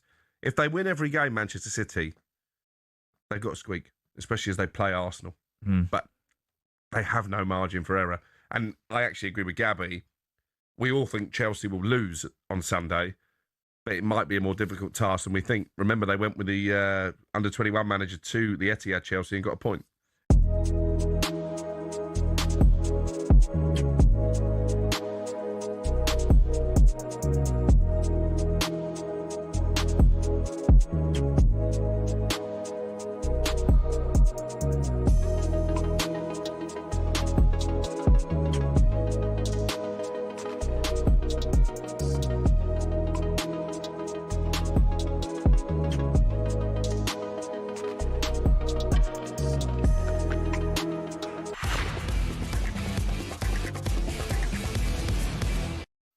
A very good afternoon and welcome back to talkSPORT Goals. We are live on talkSPORT's YouTube channel and coming to you as well on your brand new, spanking, wonderful smart TVs. talkSPORT Goals everywhere we go. And we are here with our very good friends, aren't we? Yes. It is 18 plus, gambleaware.org. It's been a terrible day for Spurs, hasn't it, by the way? They went to Sunderland and lost by a goal to 0. Jack Wilshere lifting the trophy there with his Luton team, the EFL trophy. Yeah. One win for kind of Arsenal. Might be the only trophy they left. Ooh. I just think that as a Spurs fan, just let it play out. But don't provoke Arsenal fans. Let other people do that. You are have a job, no mate. position. She couldn't do that. Do you know me? Yeah, but you're not in a position to do it. But one thing has nothing to do with the other. What do they say? Oh, well, you support Spurs. Well, yeah, I'm aware of that, mate. But 2 things can be true. Yeah, I can still tell agree. you. I also agree here, right? I can still tell you that you're Is she not allowed bottled. to not speak about any other than Spurs then? Yeah. Mate, you can't go over being on a phone and then tell her she can't speak about. So she might as well go home now then, because she can't come on Chelsea. I said that she should go home now. Marco, get yourself in I it. meet you at the Marco, when you went for a coffee, bro, we did say we should have got you in. Yeah. No, you have been useless. Well, funnily enough, I don't really want to talk after we've just got battered. I understand. Well, that's your job. That's what you're paid for. I've just done it. I've just sat here and I've watched it. I'm only going to talk when we win. You're never going to talk on the show I'm fuming. I'm fuming. I don't want to. I don't want. How are you feeling? Clearly calm. Lee, how Actually, Grim's for me, getting on? quite calm. Yeah, let's not talk about. Where Grimsby in the table? Well, we were having a decent. I don't know. I've got no idea. Oh, you don't know? So you don't. Yeah, all right, fair It's enough. fair weather, fam. It's all right. Okay, fair enough, mate. It's a childhood thing, isn't it? You know, I follow him kind of vicariously through. Yeah, but when you beat Man friends. United, though, you were giving it the big one, weren't you? Yeah, well, because I was here. Yeah. We're just outside the playoffs. Right, Kwaku. Yesterday at 11:40 p.m. Maybe I want Chelsea to lose. When does that? Right here. Maybe You I are a want disgrace, Chelsea mate. You know that. to lose at 11:40 p.m. Maybe I want Chelsea to lose. Where are you? I said, in 5 guys, where are you? I said, shall we unite against Arsenal tomorrow? You go, oh, I like it, but might have to come on a neutral team. Neutral what? And I said, stop bottling. You know you take the L. Why are you Oh, revealing? by the way, what would you make of this? Dillian Rosina. You said you didn't say it. Yeah, I don't love it. Don't love it. What, this pre... Yeah, it's half time. Yeah. But you know what? With Rosina, I don't have as much disdain towards him as like other Chelsea fans do or other football fans. I'm a bit sorry for him. I think he's been set up to fail there, hasn't he? Like think about the stuff that we. Yeah, he seems like a nice guy. I feel a bit sorry for him. The way people have some of the stuff he gets the mick taken out of him, and I don't like. I think some of the stuff's been a little bit distasteful. People taking the what about him? Yeah. And you've been part of that problem, Quaker, on this show. Well, I you called him the F word, didn't you? What? Fraud? Don't say it, but yeah, you did. Disrespectful. Don't say it, please. No, but what teammate of his said that they don't believe he's authentic? Who was that? A former teammate said that it sounds like he swallowed a dictionary. Who was that? I can't remember who. I can't remember who said it. But I did say when he first came in, I smell slight inauthenticity in terms of just be yourself. Don't be like, I said he was cosplaying a manager. Don't be what you think a manager should be. Be yourself, and people buy into that. And I feel like that's kind of the vibe it gives off. But in terms of the criticism, some of it's been uncalled for. He's just a man. I think Arteta does more cringe things than Rosina, but his team wins more so. Yeah, no one would really care if Chelsea won. Chelsea will win it. If you win, it's the same with everything. Like when Ange was kind of, in his first season, quite, to the point in interviews, it wasn't a problem because Spurs are winning. Then when you start getting beat, every interview you give gets kind of dissected and you get pulled apart. Yeah. Well, remember Klopp when he used to go to the Klopp and he used to get the players to... Yeah, we did that once against West Brom at home after a draw. Yeah. After a draw. And But that was like his first It was game. very early on. Yeah. But people weren't having. I remember the criticism, and it's fine. It's fine. A big 45 minutes then coming up in the Chelsea-Man City game, Lee. Yeah, Doku started the way he finished the other half, and the camera cut straight to Pep's face, and he wasn't happy. He was kind of saying what he should have done. So if Doku needs to improve, or he might be getting hooked.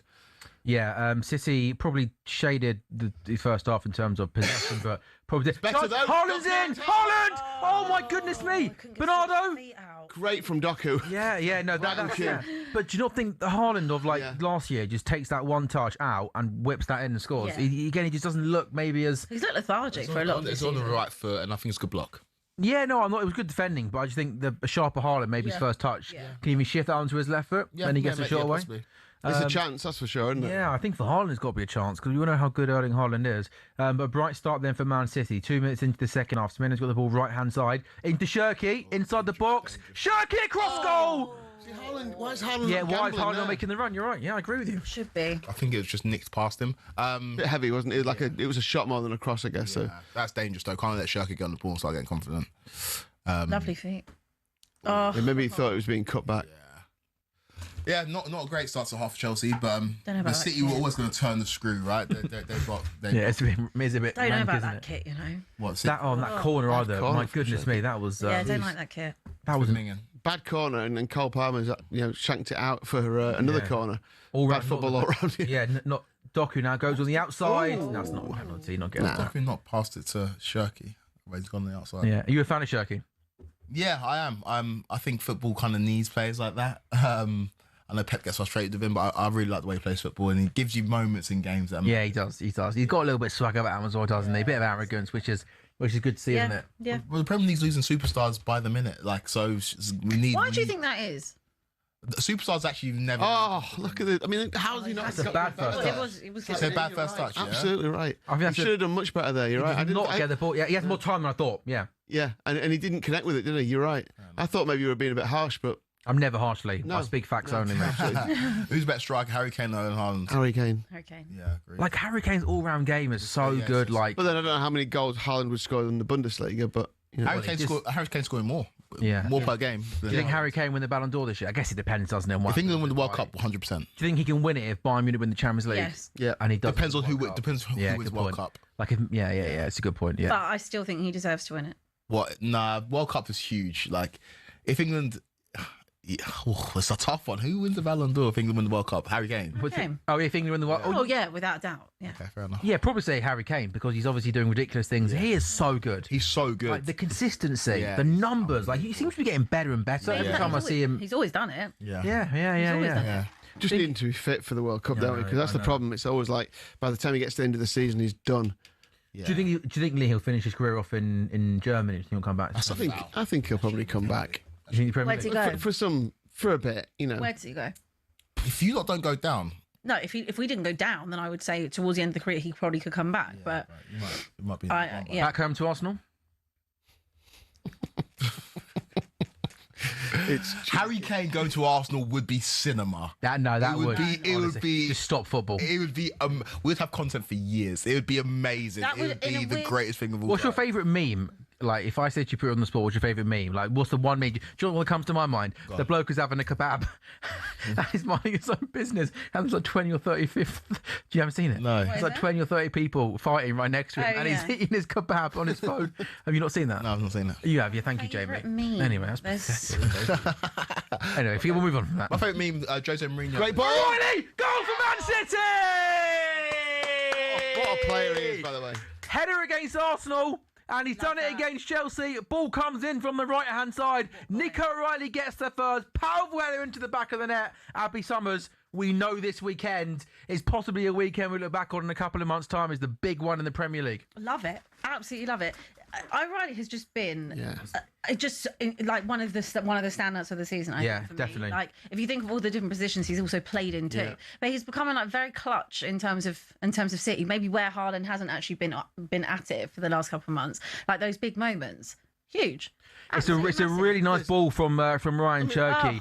But from Look at the defending. from a He's got defending his point of hands view, all over it. look, Fafana here. Is that Andre Santos? Andre Santos. Someone there, Kwaku, has got to command the area and win the header, right? Yeah. Well, like our centre backs are Wesley Fofana and João Hato today, and yeah, there's not much hype between them. But the thing is, he's got his arms all over him, holding him, and as soon as all O'Reilly has to do, really, he just steps back a little bit, and then he forgets about him, and he just makes the move. There's not. It's I love poor this. defending. I love this time of the year where just the celebrations feel a little bit Limbage. bigger. There's limbs in the Man City dugout. That's- Lee, what a story though, by the way, for this young man, Nico O'Reilly, who this time last year, not many people would have even known who the kid is. No. And now, fast forward a year, he could be a Premier League champion, and he's got half a chance of certainly starting for. He'll go to the Euros, the World Cup, definitely. Yeah, no, What is Caicedo trying there? Oh my!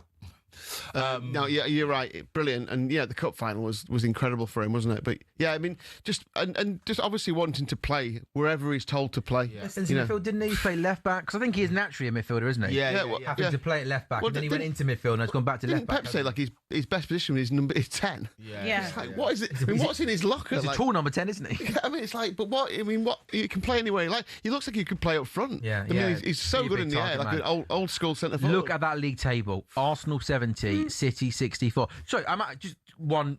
Arsenal or City, who do you think wins it? Arsenal. Abby? Who do you actually think wins it? I think Arsenal still Okay, win it. Lee? I said City earlier in the season, and I'm going to stick with them. I think. I think the momentum is with City. Now I know there's a long way to go. But I think Arsenal will drop points. I think City will drop points. Obviously, next weekend is so crucial. Yeah. But I'm going to go with City. I think the momentum is with them. That's crazy. You are. What are you? They're 4:30, aren't they, on next Sunday? Yeah, that's definitely 4:30. I'm going to stick with Arsenal just. But it's crazy Yeah, now. no. It's but, 50-50 right now, right? Yeah, maybe, possibly. But no, I think for large parts of the season, you always thought, because Arsenal were looking so good, so solid, so dominant, you just thought, even though City, the points was always doable to come back, you felt Arsenal were just in control. And at one point, they were going to just pull away. And the fact they haven't pulled away, and the fact they were going into that game next weekend, which is, I said City win that game, they gave and how they go level on points. I'm really surprised that it's this close. I just thought Arsenal were going to pull away, like properly pull away. Great ball, Semenyo. Good touch as well. Haaland, hit it. Shot on target. Oh my God. It's such a good ball. His first touch is so good. Look at the run Haaland makes. I just wonder here, Kwaku, when that ball, his first touch is world class. Can he go across the face of goal there? Maybe not. I don't know. Maybe, possibly. Haaland was annoyed with him as well, wasn't he? That was the ball. You're right, Sam. I think. There. I mean, I'm not going to criticise Semenyo because he had a brilliant season, but he's one of those players. He always wants to do another thing, another little trick. When sometimes you can be a bit more direct. Yeah, and he always wants to show that he's two-footed. Sometimes just go with the right foot or something. Well, he should have gone with the right foot there. He should have whipped that across the face of goal. Haaland was making a run. I think that would have been the right. City would definitely. Obviously, there's no chance of Palace going out of the Europa or the Conference League now, but City would have been rooting against that. City want to get that game done in the locker as quick as possible. Right. Just get the points on the board. Like the games in hand thing just makes it's still advantage Arsenal. You'd rather be in Arsenal's position than City's. Having to play games in hand is never a banker. Let's say that City beat Arsenal next weekend and they still know that they've got that game in hand. I do think that's a position they absolutely will still like. Yeah, but that game in hand, if I they know win it's going to be later. It puts some level on points. It doesn't put them ahead of Arsenal. Well, it might do with the goal difference. Yeah, we're not sure. Well, they start scoring. Possibly. Semenyo, Bernardo Silva's got space in the middle. By the way, Chelsea are so poor, aren't they, Quaker? Yeah, well, brother, we're done. We're done. Start the car. If City score another goal, then I'll be rooting for City to just score loads. If City score, will you really? If City score another goal and the game's done, then it's goal difference time. The goal difference time, yeah. Let's rack up that goal difference. But the goal difference thing is a dangerous one because I remember the Crystal Ball in the 13-14 season. You were 3-0 up and going for more goals, and it's just it's a dangerous game to play and end up drawing that game 3-3. You just want the games and this is what I mean. We really just need Arsenal to lose again. That's what we need. We like to feel comfortable. The rallying cry from you now that you know that my team's losing, you know that I can come on the side. It's like I said to you, let's have an alliance, and you weren't even against it. Holland! That's a better defensive header there from Fofana. Ball got played into the box. He dominated the area and clipped. Believe me, if I'm going down, I'm going down. Next week, I'm giving them all. Next week is huge, and 4:30 Sunday. Under the kind of light. No, there's no lights there. No, but this time of year you don't want lights. You want the sunshine. You want. Oh, I can't wait for it. I can't wait for it. Hope both teams wear their home kits. I hope so. Are Arsenal going to just go there and park the bus, right? They're going to get battered. They're going to go get battered. Yeah. You reckon? Yeah, man. They're going to go. What, you think they're suddenly going to start attacking? No. Mate, they haven't won at Anfield since I think 2000 and. Well, they're playing the Etihad. That's good. Yeah, no. Let him land. They haven't won at Anfield. Oh, sorry, 2012. They haven't won at Etihad since 2016. Santi Cazorla days. I don't. Just score! From we love it. Ryan Cherky is an absolute little magician. He has the ball outside the box, quick feet, plays it to Gahey. And by the way, Mark Gahey takes this like his prime Erling Haaland. Abby, are you cheered up? United now. We're on the same team, aren't we? Game's done. Goal difference. Let's rack up the goals, boys. Come on. Let's get that goal difference going. I just asked you, do you like Ryan Cherky? I like Ryan Cherky a lot. Well, 2 assists. I think he's on double-figure assists now in the league. Or might be on 9 now. They work a corner short. Cherky gets it back, and then he just basically is allowed just to almost kind of walk across the edge of the box, quick feet, goes past one, goes past another, and then he plays an exquisite ball. By the way, the Gahey finish is really good as well. Oh, we love to see it. Cherky's magic, man. He's just so talented. He is. Because the ball he plays is unconventional. Space, meanwhile. Oh, no, we're terrible, man. We're terrible. We're done. It was heavy as well, wasn't it? It was like, it was great control from great feet. The way he finched it was like a striker. It was like a forward player. We love that. We love to see it. We love to see it. Right, where are we at with the goal difference? Okay. Look how excited. Okay. Look how excited everyone. Where are we? Okay. I've got goal difference. So before a ball was kicked today, bear with me, sorry. Okay. Look at the notes I've got here, by the way. So much research. So before a ball was kicked today, it was 38-32. So now City go on to 34. Can we? All behind. Would you mind another couple goals in this, 2? It's done now, so whatever. Okay. It's done now. Come on then. Literally, my goodness, my cup final is the FA Cup semi-final. So yeah, we're done. Although No. Nah.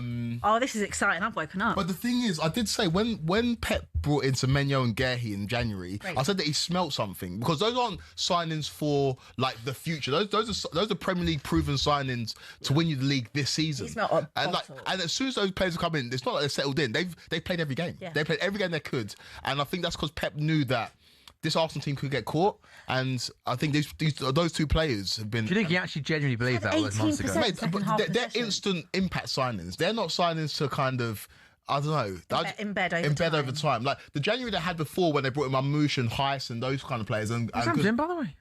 What's happened to him? I don't know. Wait, who was that? Mamouche. No, Heiss. I don't know where any of those players are. Kuznanov's the only one who's like playing from that. Who was the fourth one? Gonzalez came in, didn't he? Gonzalez came in as well. Yeah, I think that this January was an intent. January is just like, we're going to sign these players and we're going to see how we fare, and they've been so important for him. Do you think that, like, obviously Arteta has come from like the school of Pep, and obviously he would love to be like Pep. We get that. He's more Jose than Pep, though. Yeah, definitely. But do you think it's like, do you think Pep sits there and is like, mate, you're just not going to one up me. You're just not. Like, yeah, like have your little fun and like, yeah, you put pressure on, whatever. But like when like push comes to shove and like crunch time, he's just like. I think Pep definitely doesn't want him to win. Yeah, I think Pep like. Oh my goodness me!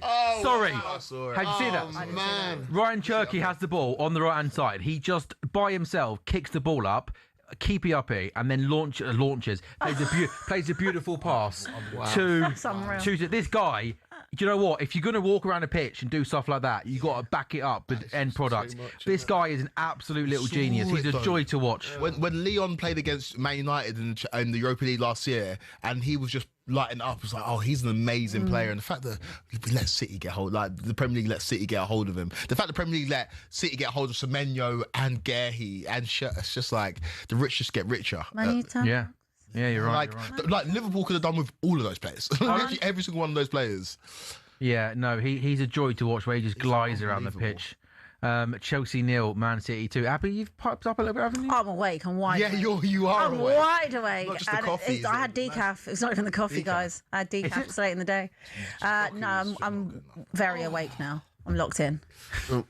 If I'm going down, I'm having something. I'm going out with something. Okay. I agree. And I will go out with an Arsenal Here's bottle. one for you. Go on. If Arsenal don't win a trophy this season, what is next season looking like for Arsenal? Oh man, Does Arteta stay? Jokes. It's jokes. I think that Arsenal. How do they pick themselves up and go Arsenal again? need to understand that Liverpool aren't as bad as what they're showing this season. Liverpool got so many wicked players. This is not going to happen again next season for Liverpool. New manager, new ideas. They're going to come again. This is the best chance for Arsenal. Next season looks way more difficult. We always say this is why they're called. What do they always say? Oh, it's next season or Netflix FC. Because like, I'm sorry, they should have arguably done it last season. Okay, they should have. Last season. Sorry, Liverpool had absolutely no rights to do that last year. Yeah, but they did do it. Yeah, but they did do it. But they had on paper. Salah had that one of the greatest individual seasons. Of course, but before a ball was kicked, you thought who was more likely to go and actually win the league this year? Probably Arsenal. They're in a very good position. Yeah, but then before a ball was kicked this season, everyone said Liverpool. Like, because football's not always played on paper. Do you know? No, of course it's not played on paper. But what I'm saying is Arsenal. You would also say it's probably their league to go and win this year. Like they've got everything now. They've got themselves a number 9. Like it's all about them. Yeah. So if they don't, I mean, long may they keep Mikel Arteta because they're never ever going to do it if they don't get over the line this season. Nico O'Reilly's injured. Yeah, that's hamstring. Oh no. Was he holding the back of his left leg? Yeah, that's not good. That's a real shame. I hope that is an impact tackle rather than a pull. Oh, it's that left hamstring. That could be a season over. Like if it's hamstring, that could be 6-7 weeks. Unfortunate. That sucks. That's a real shame. Because he's been so good. Yeah, I think he was holding his left hand. Look at Callum McFarlane there in the back, Quaku. Do you wish you still had him in charge? What? Just a question. What question is that? Just a question. You could probably do with him. No, you don't have to make this about us. It was just a question. He got a point against City, mate. Exactly. He got a point.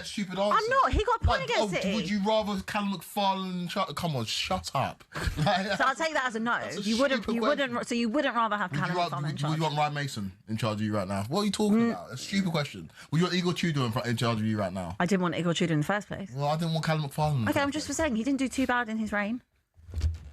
There's a proper midfielder, by the way, isn't it? Yaya Toure there. Yeah. Is he still a Spurs or made that up? He's not a Spurs anymore, is he? He was a Spurs, wasn't he? Yeah, he was. Nico Riley's back up on his feet. He's coming off. Yeah, I think he's coming off. That is a real shame, isn't it? Yeah, looking at these two, I just love such a good ball into the box by Cherki, isn't it? He puts it into such a good, dangerous area of pace. I mean, I think Andre Santos doesn't cover himself in glory. I mean, he doesn't even try and stop the cross or the player, does he? He just lets O'Reilly kind of just run past him. Do you know why I love Cherki? Because he frustrates Pep so much, but Pep can't not play him. There was a period up until about 6 weeks ago where he wasn't playing them. Yeah. Like his numbers were really, really good. Yeah. And I think that kind of coincided with the draws against Forest and West Ham. And then I think it got to a point where I was like, this kid's too good not to play, right? It's going to be Ryan Ait-Nouri. They've got like some random, you forget Ait-Nouri's I just saw Reinders there and I was like, I forgot Reinders played for man. Remember Reinders' debut? Marmouche. Yeah, Marmouche. Yeah, we thought he was going to be like... Yeah, he got a goal and assist. It's unbelievable that game. Oh, that was a fun time.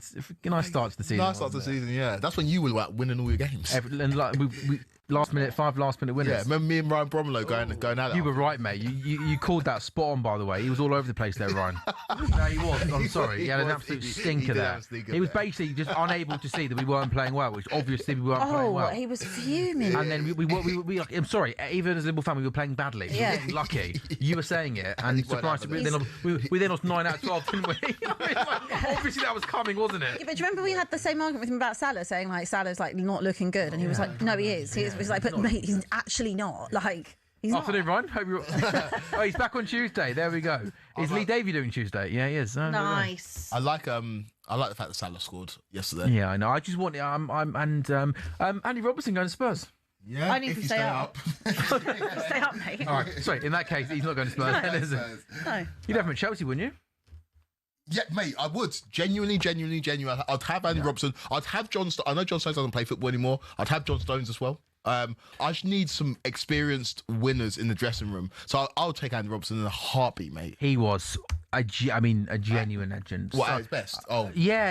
I remember when he first came. He was rivaling Trent. Yeah. We used to always have like an individual battle. We could get more assists. I love that Liverpool team. Oh, yeah. Like 2019. Yeah. Milner, Fabinho, Henderson, Wijnaldum in midfield. Mane, Firmino. That team for that period of time was the best team that I've ever seen in the Premier League. I think when you break down the best team in the Premier League history, that team I honestly think that team that got 97 points, won the Champions League, won the Prem, it's got to be in the conversation. I know they didn't win as many Premier Leagues as what they probably should have done. Again, to have 97. Oh, great. Cherki, can he get his third assist? Goes across the face of goal. Sanchez reads it well. Still that Liverpool team, like... That season when lockdown happened, everyone said, it's lockdown season, so it doesn't count. It's like, no, before lockdown, they were on track to get like 105 points. And they end up getting 99 points, I think, that season. Still, Klopp winning just one Prem's, like, it hurts. Yeah. I know. But that Prem's... Cole Palmer, hit it! Oh! In terms of teams to watch, like, that was yeah, they were... It was like... It was a human team. Like, you know, Pep's teams sometimes feel a bit robotic. That team had everything, like attacking, defending. It was just so good to watch. You have front three, your full backs, you said, different gravy, proper mate. Team. Matip. Joel Matip. What a pull. And that's why I understand why, like, I put Van Dijk as, like, the best ever Premier League centre-back, because he was doing it next to players that you don't think twice about. Ooh. Like, he was doing it next to Matip, and he was doing it next to... Lovren for a period. And, like, John Terry and Rio Ferdinand, I think, are greater in terms of what they've accomplished and won. But in terms of peak level performance, no one's better than Van Dijk. You see Van Dijk, really? I'm happy to hear you say that. Peak level performance, for sure. Yeah. Like, I think everyone just tries to kind of discredit him because it's a cool thing to do now. But it's like, do we forget what we saw for like 4 or 5 years? I think Van Dijk had a 3-4... Did you forget what you saw from Rio and what you saw from Terry? Rio played next to Vidic for the majority of his career. Was so good as well. Yeah, that's what I mean. And Terry had Carvalho and Cahill. Like what world-class centre-back has Van Dijk ever played next to? Yeah, I think there was like a 3-year period where like he literally made the game. I've never seen someone make the game look as easy as he does in terms of how like... Yeah. And I think it's like he's had a bit of a dip in form. It's now easy to be like, he wasn't very good, was he? No, but I don't think anyone's saying he's not very good. I think it's just like when you're comparing him to Terry and to Rio, I think they actually get quite a lot of... like, what's the word? Discarded. Yeah. I think it's easy. I think it is quite easy to say that they did it in a different time. Well, I think that they did it in a time where the Premier League was better to watch, in my opinion. They get all the credit in the world. I think for like everyone's go-to answer is Terry and Ferdinand. And I just think if you were to probably think about it, it's... Hit it. Semendo's got a chance. Tight angle. Yeah, there we go. Okay, 1 out of 4 and 2 goals. Of the 4 goals. Yeah. Yes, there we go. We could have... Doku is in. Doku, goal!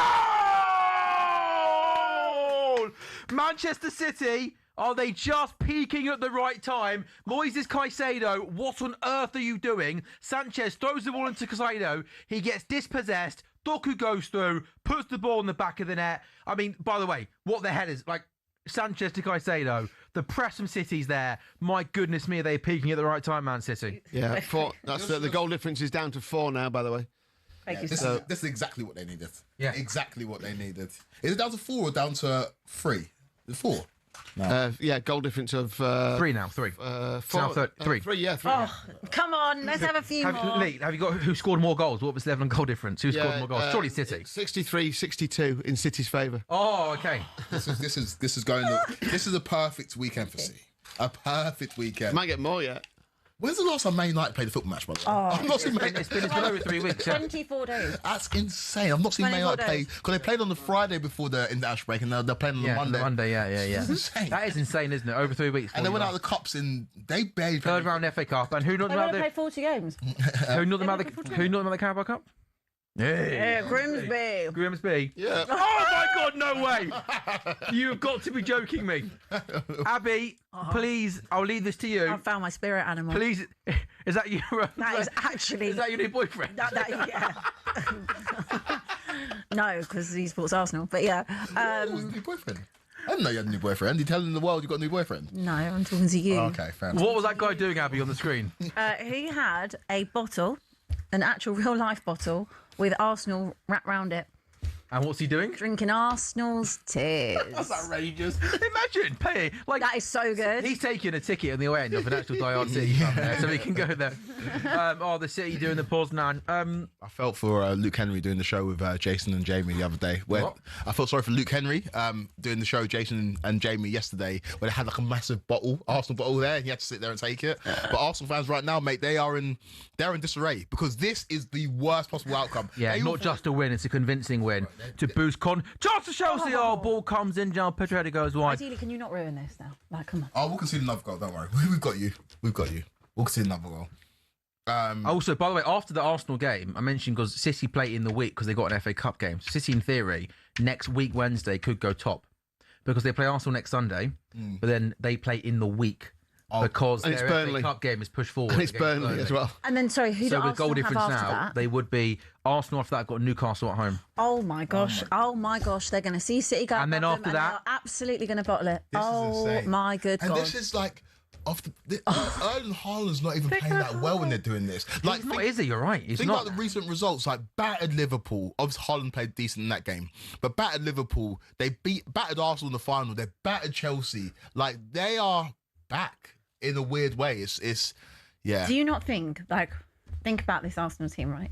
City, if they went top, Arsenal. I know they've got it's done. Newcastle If at City go home, top, it's but done. City going top. I know that they still obviously will have the game in hand, but the visual of you know how I said to you the visual of me seeing Spurs in the bottom three, how hard that hit. Yeah, the visual. Them seeing the visual of seeing City go above Arsenal in the table, and then they've got. Oh, what an effort from Kukureya. 30 yards out, left footed shot goes across the goalkeeper just wide. Still 3-0 City. I wish that was at St James's Park. No, I it doesn't wish so matter. much. Newcastle look cooked. At this point, But it doesn't Might matter. suit Arsenal playing away from home. Yeah, exactly. With the way their maybe. fans are at the moment. But we need this Newcastle team to absolutely lock in. They will. Lock in more than you've ever locked in your whole entire life. You're playing for Conference League football. I would love it. Oh my gosh, Yeah. I would. Yeah, Rodri went down love pretty it. heavy there. Bad way. Oh, It's on top of his foot, wasn't it? You hope there's no sort of twist there as he goes to that right knee, kind of stays locked. If they lose that, sorry, I'm still on this. If they lose that, yeah. we're fully back. We're fully in this. Abs, I feel like this weekend has told us everything. Yeah, but we need them. Sam, where are you right now? Do you still think that? I do you need still them think to lose Arsenal one win more it? time. One more. Like right this moment now, do you think Arsenal win it? Can I change my mind half an hour after? Mate, I've changed my mind. Yeah, I think I might go City now. Is that? I don't know. I can't go City until after that game. What Arsenal? Oh, home? Yeah. Yeah, after of Yeah, next of week, course, I of course. can- Well, that's Yeah, obviously going to have a that's- big impact, isn't The it? winner Oh of my God. if Arsenal win that game, obviously they win. We think they win the league. If City win that game, I think we all think that City win the league. Okay, I think that's definitely Yeah. fair. Yeah. That's mate. That game next. Oh my goodness. If they It is basically a cup. I mean, it's not really literally as straight. Oh, there we go. His mates. saying, I'm already a meme. I'm already a meme. He's a legend. Is that guy. the biggest Premier League game in history? One of them. Yeah. One of them. As a For Arsenal. Well, no. It's general. games in general. One of them. Oh, Yeah, one it's of up them. In there. terms of how tight it is and what stage of the season is being played. Can you, guys? Can we actually just deep this? If they bottle the league, Do you know what? I honestly, I've told us, I'm not a part of this. I hate. I like Arsenal, but I can't imagine.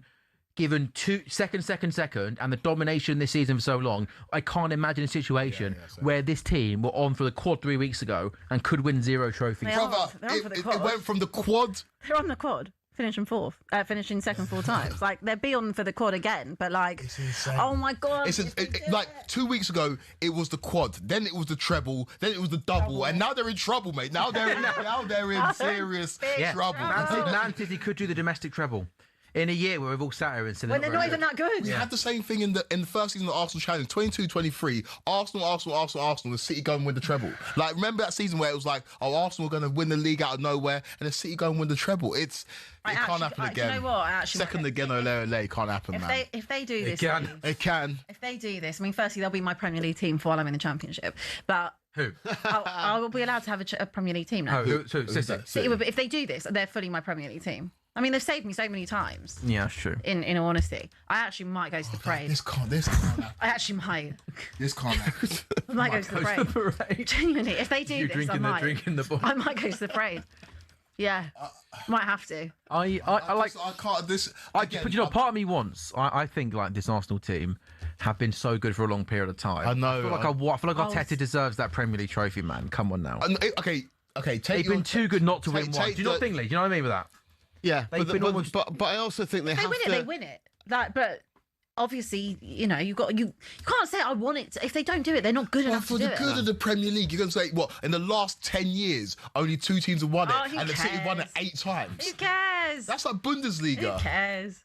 I think I think to win, it's a bit like in boxing. You've got to rip the title away. I think Arsenal have to go and win it. Yeah. They can't just. And I don't mind how teams do it and the style, but they're under pressure now. It's being proved that if they were a set piece team, they now can't even score set pieces. So they need to go and find another gear, and they need to go and find something else to go and win the title. That's for me. They've done what they've done to get this far. Now they need to go and win it, and they need to beat City or get a result against City. Who's enough? I thought that was 35. I thought it was in 35 yards up. Oh, that Thunderbolt. needed to go. Hey, just have a look at Marco in the gallery. By the way, like he is done, finished. He is done. Marco! Like they are done, man. Thanks for the Marco, coffee. come in here, bro. Come and have a sit. Thanks for the coffee. Come on, bro. Dante, come on, boy. No, seriously, come on. Just Dante, come for a sec. Dante needs to do the vision mix. Come. So have him. Come in. You wanted come your in. big moment. Yeah, this is it. Yeah. Just sit in Quakey's chair for a few minutes. And toilet. How you feeling, bro? Welcome on to talkSPORT Goals. Thanks. I wish it was under better circumstances, to be honest. Are you panicking? I'm worried. I'm not panicking. I'm worried. Same thing, really, isn't it? What am I looking at? You're not really shaking. Hang on. Nope. What are you worried about? I'm worried it's happening again. That's what I'm worried about. I'm going to be honest. PTSD. You feel that, yeah? Listen, it's only us that can lose it, and right now we're doing the best job of it. It was always going to be about next week. Always going to be about next week. Just don't lose. Just don't lose next week. We're going to park the bus. We're not even going to try and win that game. So it's not even about next week. We'll be able to do that. We'll be able to get through next week and get the draw. Then you will? It's about the other games. It's about the West Ham. It's about the Newcastle at home. That's what it's about with Arsenal. We'll turn up next week. We will. I'm not sure you can park the bus against this City team, though. You seem very confident. Yeah, I agree with you, Lee. That's a brave thing to do, isn't it? Especially Go off and the park back the of bus. Carabao Cup. That went well for you. I don't think we have the mentality right now to go and attack City at the Etihad. I don't think we're in that place. Maybe we get a nice result against Lisbon midweek and we're free flowing. But we keep doing that in the Champions League. Champions League's fine. You know, we Will you take Champions League now over Premier League? Just you can only win one of them. I would, but I don't think it would stop you guys bantering us, which is. Oh no, that'd be great. Champions League would be huge for you. You're not going to win the Champions League. You're just not. Why not? Because you're not.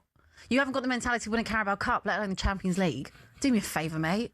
Okay, you've got a point there. But no, seriously, all that matters is the Premier League. That's all that matters, and I just don't know if I can continue just in like working here. If we don't win the Premier League, I don't know. Are you if I can considering a future here at talkSPORT if you don't? If we don't win the Premier League, will you resign from technical operator of talkSPORT? Yeah, I'd have to.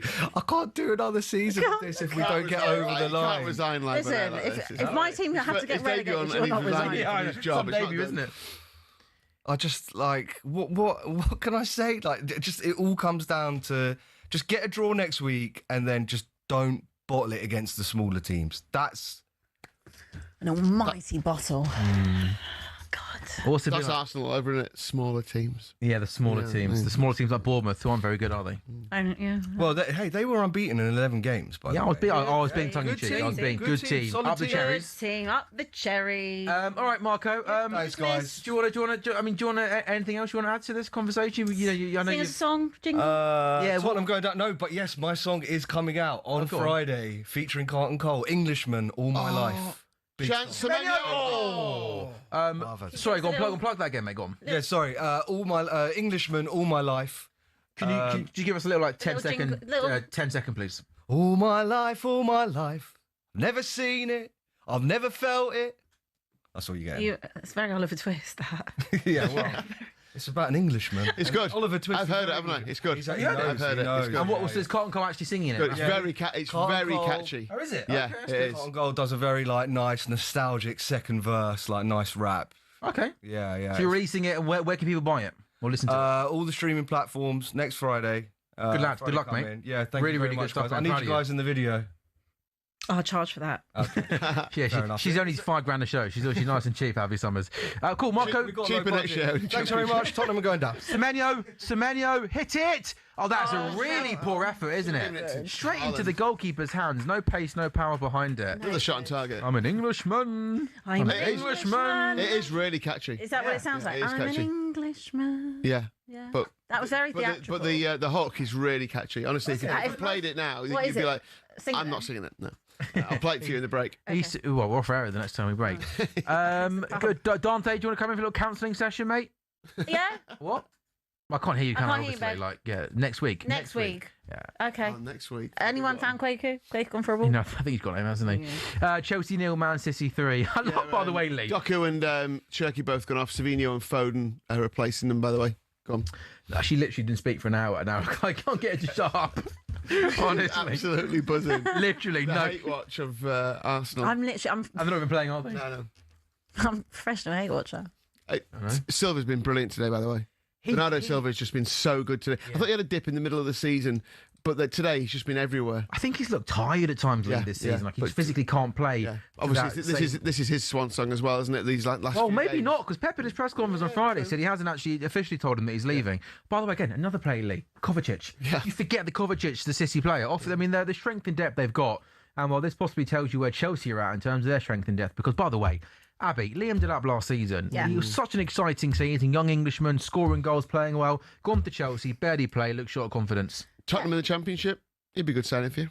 He would be a good Championship player for you, yeah. Well, he's a Championship player, essentially. But no, a bit better than Championship, I think. Not quite Premier League level. He's that one. You get those players who are just in between the levels. Yeah. Too good for the Championship. But not quite good enough to be a proper. The thing is with Delap, like United wanted him in the summer as well. I think Spurs were you all right? I'm just laughing because of my Delap take, being like, oh, that thread that runs through England strikers from Gary Lineker through to Michael Owen, through to Gary Lineker through to Alan Shearer, through to Michael Owen, through to Wayne Rooney, through to Harry Kane. I was like, he's the next one. Oh my God. He's not even a Championship player. No, though, Quake, you are so close. Like I'm sensing it. You're getting closer and closer to getting something right. Like honestly, it's coming. You know that. I broke his clock right twice today. No. We were just saying. Like, I think he might be good enough for the Premier League. But like a player like him, do you not often think all these players like there should have been a level? Like imagine if Everton signed him instead of like Barry or someone like that, and he went to Everton. Like a team where he's going to get more time, he's going to get more patience, and they shape the formation around him. But also, if he goes 3 games like a goal at Everton, it's not the end of the world. It's not. We got to drop him. He gets more time, more patience. Yeah, you're right. Just wonder sometimes these players make too big of a jump. Spurs wanted him. Like obviously Chelsea went to Chelsea. No, but I don't. Oh, good ball, Cucurella. Oh, what a save by the keeper! Dink ball over the top. Cucurella header, really good save by Big Gigi Donnarumma. Oh. That's saving this will be the third clean sheet in a row with 2-0 in the cup final, 4-0 Liverpool, 3-0 Chelsea. So First one with him in goal, then. Him goal, yeah. Trafford the other two. Trafford played in goal both. Yeah. He's a great shot stopper. I'll take Trafford as well, actually. I'll take Trafford. You reckon? Yeah, he's better than... No, I know he's bad. I know. We had that conversation last year when you told us all on the show that you didn't need Sunderland centre back or a goalkeeper, which is absolutely laughable. No, you stuff, have. You did say you need Sunderland centre back. You need Sunderland. Yellow card, Rodri. Yeah, card, surely. Rodri. Go on, son. Yellow card, Rodri. Oh, Svenu. Yeah, just shot on target. We've got 3 goals. We need one more goal. Caicedo, he got taken off. Who came off? Who came off Caicedo? Who came off Caicedo? Don't know. He's a Lee's having a look at that for us. Good content this is. Dario Esugo. Okay. Yeah. Haven't seen much of him this season. Nah, he played a little bit of the Club World Cup. He was good, but it's good tournament. Good pitch side reporting. Feels like a lifetime ago. Great pitch side reporting. Great jorts. We're in jorts season. Jorts. Are you? It's back next weekend at WrestleMania. When are the jorts coming back out? I'll bring back out Daylight Savings now. So Milan. Really? Yeah, In Milan. But we're not in Milan. We need jorts in London Bridge. No, jorts in Milan. Milan. But when can they come here? You laugh at me when I wear jorts. Him especially. He can't stand the jorts. All the jorts beyond Molyneux before Milan. I told you I didn't like how No, you I'll put them in the it. suitcase for... Cole Palmer free kick here. Producer Jamie says my ear goal. Okay. 100% going in. What's going to get William Hill? Where's he going? Goalkeeper side or over the wall? I reckon over the wall. Yeah, I think going over the wall here. It looks too... Huh?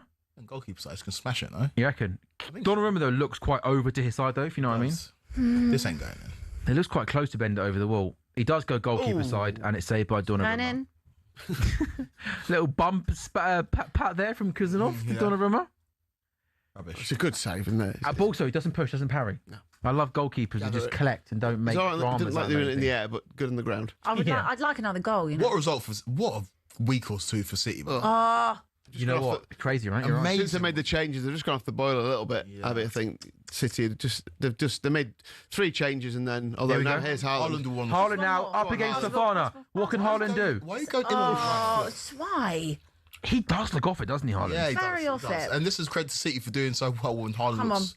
Come on. Yeah, we used to always say they're a one-man team. What would they be like without Erling Haaland? Well, they're pretty good without him being in great form, right? Yeah. But he's still a handful, isn't he? And the defence have got to kind of keep their eye on him at all times. So, that gives nice. Go on. That was unbelievable from Adory. Lovely. I just would like maybe one more. So confident, aren't they, City? Take a 4-0, wouldn't you? I'll take 4-0 all day long. Flipping Eagle Thiago, by the way. 21 goals. Ridiculous. Like 1 goal behind Haaland in the Golden Boot race. Unbelievable. Is he one behind him now? Yeah. He's 23 in all comps, club and country, 23 this season. That's crazy. Yeah, amazing. First Brazilian to get to 20 goals. See the stat about Krupi as well yesterday? No, what was it? That it was the first player to score 10 plus goals. Debut. First teenager. Yeah, to score 10 plus goals. Yeah. Been very, very good. Yeah, he has been good. How good was that Bournemouth second goal yesterday? Oh, the football they played? Stunning. If you stay up, Alex Scott is someone you should sign. Alex Scott supports Tottenham. He's a big Spurs fan, huge Spurs fan. Yeah, leverage that. Meant more yesterday. Yeah, more. It was big. It was a big one. You can tell by the way he celebrated as well. But he's a massive Spurs fan. That must be really well. That must be so nice, you know. What, scoring against? Yeah, being a Spurs fan, scoring the Emirates to ruin that must be so good. Obviously it's a flavour of the week. But genuinely, if you stay up, those are the kind of players that you should go for, players that want to play for your football club. I agree. I want players that would actually like to be there. I still would love to know why Romero and Van de Ven were crying. Well, I think Romero was crying because he took... Is that because he's look who's in the away end. There he is. Clout chaser. You reckon? Oh, he's facing Man City. I don't know. Well, he's a Man City fan. Liam Gallagher, sorry, is. Chaser. Sorry. That's what you don't get it wrong, isn't it? I'm more of a Blur fan than Oasis. Right. It wasn't really what I asked you, mate, was it? Let's be honest. I think he's quite a well-known Man City. Josh Haaland, the cross goal! It doesn't go in. Jamie's horrified at that comment. Oh, no, but he's piped up. Where was he been for the last 4 hours? Who, Jamie? Jay's piped up last 10 minutes. You know why, don't you? Because you know what he's doing in 10 minutes, don't you? Back on it. Mate, you'll be all right. Oh, we haven't laughed at me on this show. Chelsea 0, Man City 3. Awfully quiet. Oh, good ball again. City, ball in. Haaland. Gone. Oh, is it? Please. I was giving a free kick. Is that a free? So soft. Game's gone. I don't think so. Oh, game's gone. Um, It's really Craig, turned my day around. Yeah. Which Ashton Pong. Oh, Ashton Pong. I mean, it's not. What about the fit from Mousinho? He's got bigger problems to worry about than Yo, that. like, do you know what? I'm so like not down to criticize Rossini right now because he's the least of the issue. Yeah, you're right. Like you're right. he's not the problem, and like those kind of comments are not necessary. Do you know what I mean? Like, Yeah, do you know what I mean? it's disrespectful, Abby. Like fit on Rossini because you're not going to ask that about any other manager, but because he's Yeah, I so would. To be fair, she did literally make a comment about Pep's fit at the start Yeah, of the show. To be I fair, would. she did. I said, what about Pep's fit? When Pep wore his check Yeah. shirt No, for the she- What final? about your fit? Stand up. You said you like my fit. Yeah, now I'm going to change my mind because you annoyed me. What's wrong with my fit? Nah, it's today? good fit too. Thank you. You could have made an effort though, couldn't you? This is effort. I'm very tired. Lee's always dressed to the nines, man. Although, here's my hot take. Does Lee not wear the same thing every week? No, that's You two I've not dress, seen- do you love that two little do denim dress jacket, very don't you? similar. I've not seen. I wear the same thing every week. I admit that, yeah. It is I father do. and son. I do. Has he You look very nice. No, he's normally wearing like a jacket. Like he's not wearing that denim jacket. Oh, sorry, apologies. Sorry. I mean, That's fine. I don't mind. You've worn Yeah, it. lots of nice- He has worn I have worn it before. Yeah, I've seen you wear it before. I've not seen it. I've No, not I've been on seen the show as much though. I so- No, you've been. Yeah, but this is your last one of the season, by the way. In fact, no, Chelsea Spurs. Chelsea Spurs, second to And last. also, I'm running out of clothes. I've been away from home for like 5 days. So So I've you got, went straight from Aintree to here, didn't you? yeah, Yeah. I've got an entry to here. So I'm like, getting to the end of my clothing. Yeah, fairs, man. You must be For the knackered, mate. No. I'm good. Mate, the Great City spot. must have been absolutely mad. What you got like the Liverpool game and Grand National on the same weekend. Brilliant. The Yeah, it's City great. must have been Yeah, buzzing. it's crazy. Yeah, brilliant. Absolutely amazing. Great place to go out. If you've never been to Aintree before, I've go. never done Aintree before. Yeah, I've go. never done Aintree. Great. Would you like to invite us to Aintree? Next year, yeah. Why not? Yeah. What? Nothing. Next year. Yeah. Okay, great. I'll see you there. You did Cheltenham last week. I did do Cheltenham, yeah, all over Cheltenham. but I didn't get invited. I didn't get invited by Will Hill. Oh, Balling. Vase, City it's basically become a training journal, hasn't it? Over the last kind of couple of They'd like to 5 get 10 enough minutes. Just one more would be nice. Come on. This could be it. It's a bad ball from Foden. What's Mark you playing so high up the Not pitch trying to be for? greedy, but like if we could start padding this a bit more, it'd be good. Right, we are going to be on air then for another 9 or so minutes, and then it is going to be the final word show with Majestic and Alan Pardew. I think we should just try and round up everything that's happened really today and this weekend. I mean, Abby, Yeah. Arsenal lose to Bournemouth, City beat Chelsea. Possibly the pivotal weekend in the Premier League season. Could be. I think next weekend is pivotal. But I mean, it started us off on a lovely little run, hasn't it? Like for the run-in, Arsenal losing to Bournemouth. I think for the neutral in the Premier League, I think that was it's been a good weekend for the neutral, bringing them 3 points closer together. Hasn't And what City with a week's rest, Arsenal got to play Sporting in the game that's not done yet. Like it's all pointing. It's pointing one it? Do you way. think City win next weekend? Yeah. Yeah. Like Arsenal ain't won there since Santiago Cazorla was playing for them. Like since 2016. That's not going to change. It's And been a decade since they won the Etihad. And at the minute, if you're thinking, well, have they got the mentality to go and do that? You probably No, say, nah. I think about last season when Arsenal played really well, down to 10 men for the majority of the game, and they still drew that game. Well, City got like a last-minute equaliser. City are just they're there mentally. They're in Arsenal's head. You know, like when we talk about relegation teams knowing how to get out of it. Yeah, you can speak from experience. Well, you can't. Well, I can't. 'cause, Yeah, like, you're not that's gonna what I'm literally saying. That you're talking about the West Hams and the Forests, etc., who have been in that position before. We're talking about City and Arsenal in a different in the same way, but a different context. Yeah. Manchester City, despite the fact that they haven't had their best season and they're nowhere near the City team of old, City know how to win, Yeah. and Arsenal don't, and that proved in that Carabao Cup game. Yeah. Because for the first half, that was very, very even. Like I thought that Arsenal would win that game. Holland? Oh, has a shot from inside the box. Fofana blocks it. But when it comes to actually getting over the line, it's something we've spoken about since the beginning of the season about do Arsenal have the mentality to do it and question the mentality. Well, if they don't, we're gonna see over the next week or so. They have to beat City. They have to beat City. They don't have to, though. They don't have to be fair, Quaker. If you offer Arsenal a point now at City, obviously they're taking the Of course points. they're taking You know. it, of course. I don't think they Go and will. ask Luke Henry. He's not taking that point. Say again, Quaker? Ask Luke Henry. He's not taking that point. Okay, well, he They'll doesn't be speak on behalf of everyone, does he? No, Luke's a top lad, but I reckon, I'm sorry, I'm surprised that you're literally telling me right now you can offer Arsenal a point and they're not going to They'll take take it. it, of course. I understand your idea of go there, win the title, snatch it off them, but you can also go there, get a point, stay clear of them, and it's in your hands to go on and win. No, the we title. all said this was the bit I don't like. We all sat there and criticised and slagged off Arsenal in the 23-24 season when they got a 0-0 draw at the Etihad and they're all clapping saying good result Arsenal. What was the point difference in the table then, do you remember? I can't remember. They lost it. They then went and lost against Aston Villa later on. Yeah. So, like, yeah, you can say go a draw, but I don't think you should take a draw. I think you need to go there and win. No, I disagree with that. Fair enough. But that also, quickly, that doesn't mean that they have to go there and put 11 men behind the ball. You can still go there and be compact and be organised, but then still look to try and have ideas in possession. Yeah, that's fair. But if you say 6 points, say you got a game in hand, and you're telling me you're going to give Arsenal a point, I don't know why they wouldn't take that with 5-6 games to go off the back of that. You know? Yeah, fair. That's a fair point. I think Arsenal's just got to go and win that game. But can you imagine if Arsenal can go there and win? If Arsenal go and win, and that. If Arsenal go and win, then they deserve to win the title. You point to that game and say they deserve to win the title. And that's what they've got to do. They've got to just go up a level and go and win it. Because even if, say, City win, and say Arsenal win the league on goal difference, it will feel like, of course they won't care. No, they won't care, mate. They won't care. It will feel funny to me. How do it feel funny? I'm like, you didn't beat any top teams. Oh, no. You didn't beat a single top team. Wait, don't know. We've had this before where we had Alan Pardew say something like it'd be an asterisk next to it. If you finish top, you finish top. No asterisks. Yeah, but if they win on goal difference, we're like, they win the Premier League. But we can't. But But that's how the Premier League table works. No, they would have won the league. But I'm just saying it would feel. I'm sure you would. I'll be saying your joint Premier League winners. It's not yours.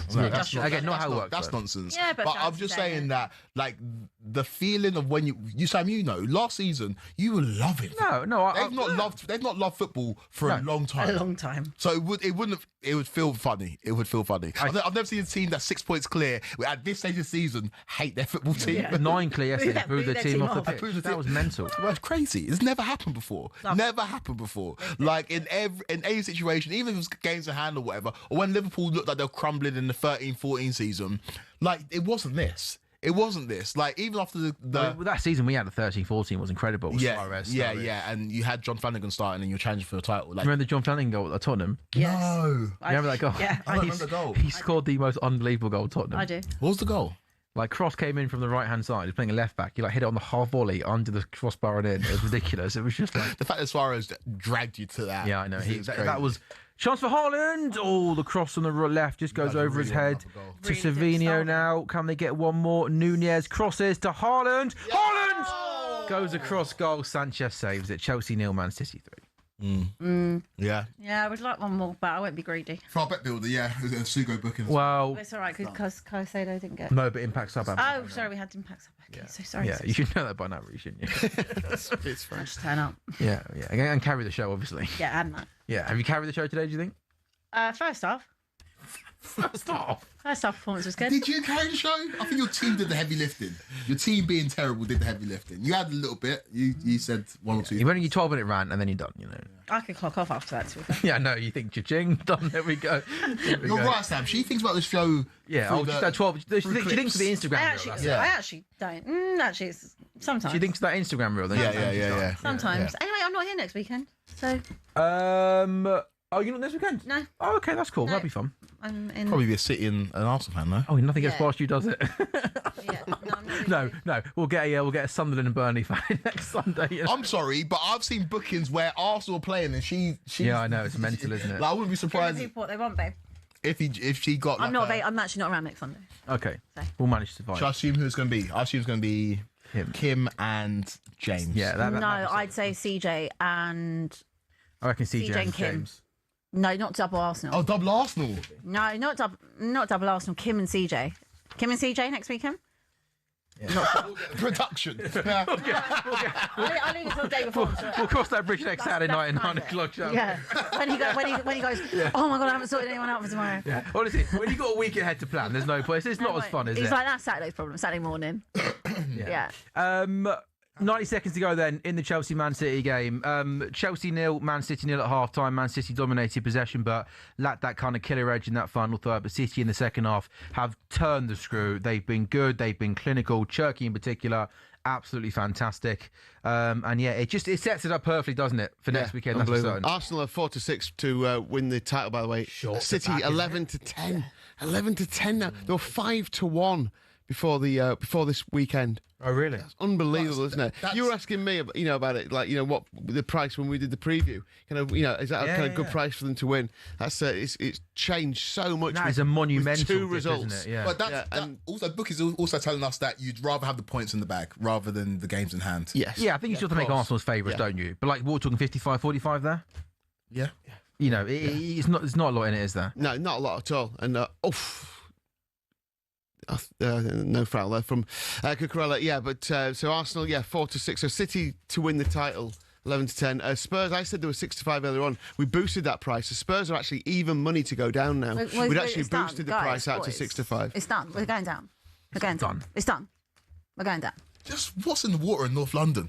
Bad weekend in North London. Bad weekend in North London. Well, I haven't won a game in 4 months. That's a challenge. I would say I'm pretty certain that we're going down. Pretty certain you're going down. Yeah. Yeah, I'm Pretty pretty certain set. you're going down. Is that Sugo booking? Yeah, I think it might be. That's a bad tackle, by the way. He's horrible, isn't it? absolutely clattered into Nuri there. Really, really late. Yeah. Proper reckless. That's one for a bet builder. Did I bet? Is that so that's the Sugo booking? Yeah. No, it's 3-0, not 4-0. We need Rodri didn't That's get booked, did he? down, Oh, yeah, fortunately get booked either. So what did we get? We got 2 out of the 4. No, 3 out of 4. No. No, we got Semenyo shot on target. Well, it was the Caicedo booking, which it's finished now as well. Caicedo booking, which obviously went off, so impact sub. But the others didn't come in, unfortunately. Oh, yours didn't come in. No. Oh. Welcome to the show, Abby. All right, so there we go.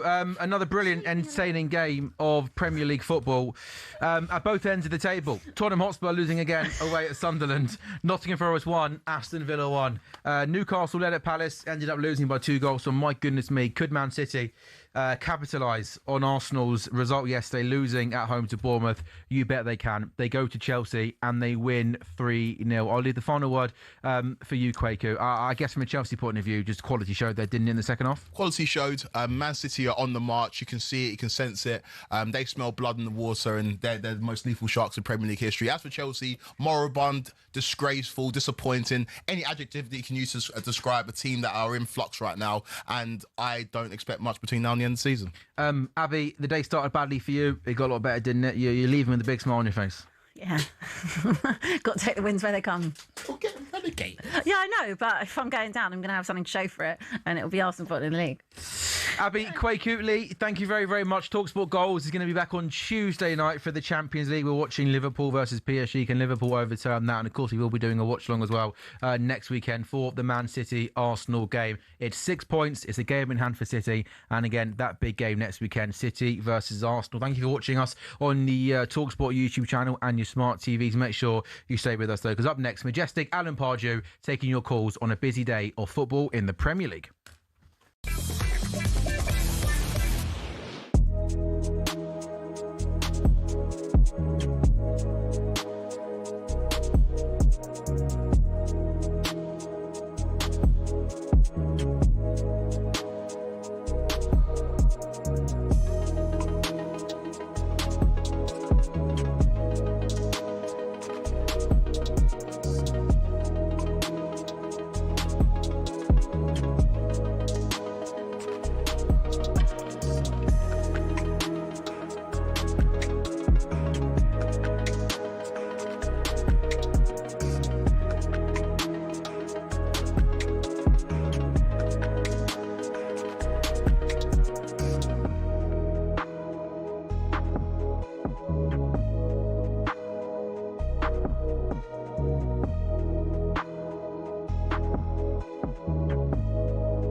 How does he go about saving Spurs? Because we were talking about this on the Premier League All Access podcast.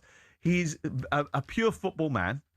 He wants to play a certain way, but the time it takes to get that injected into the players' veins is not long enough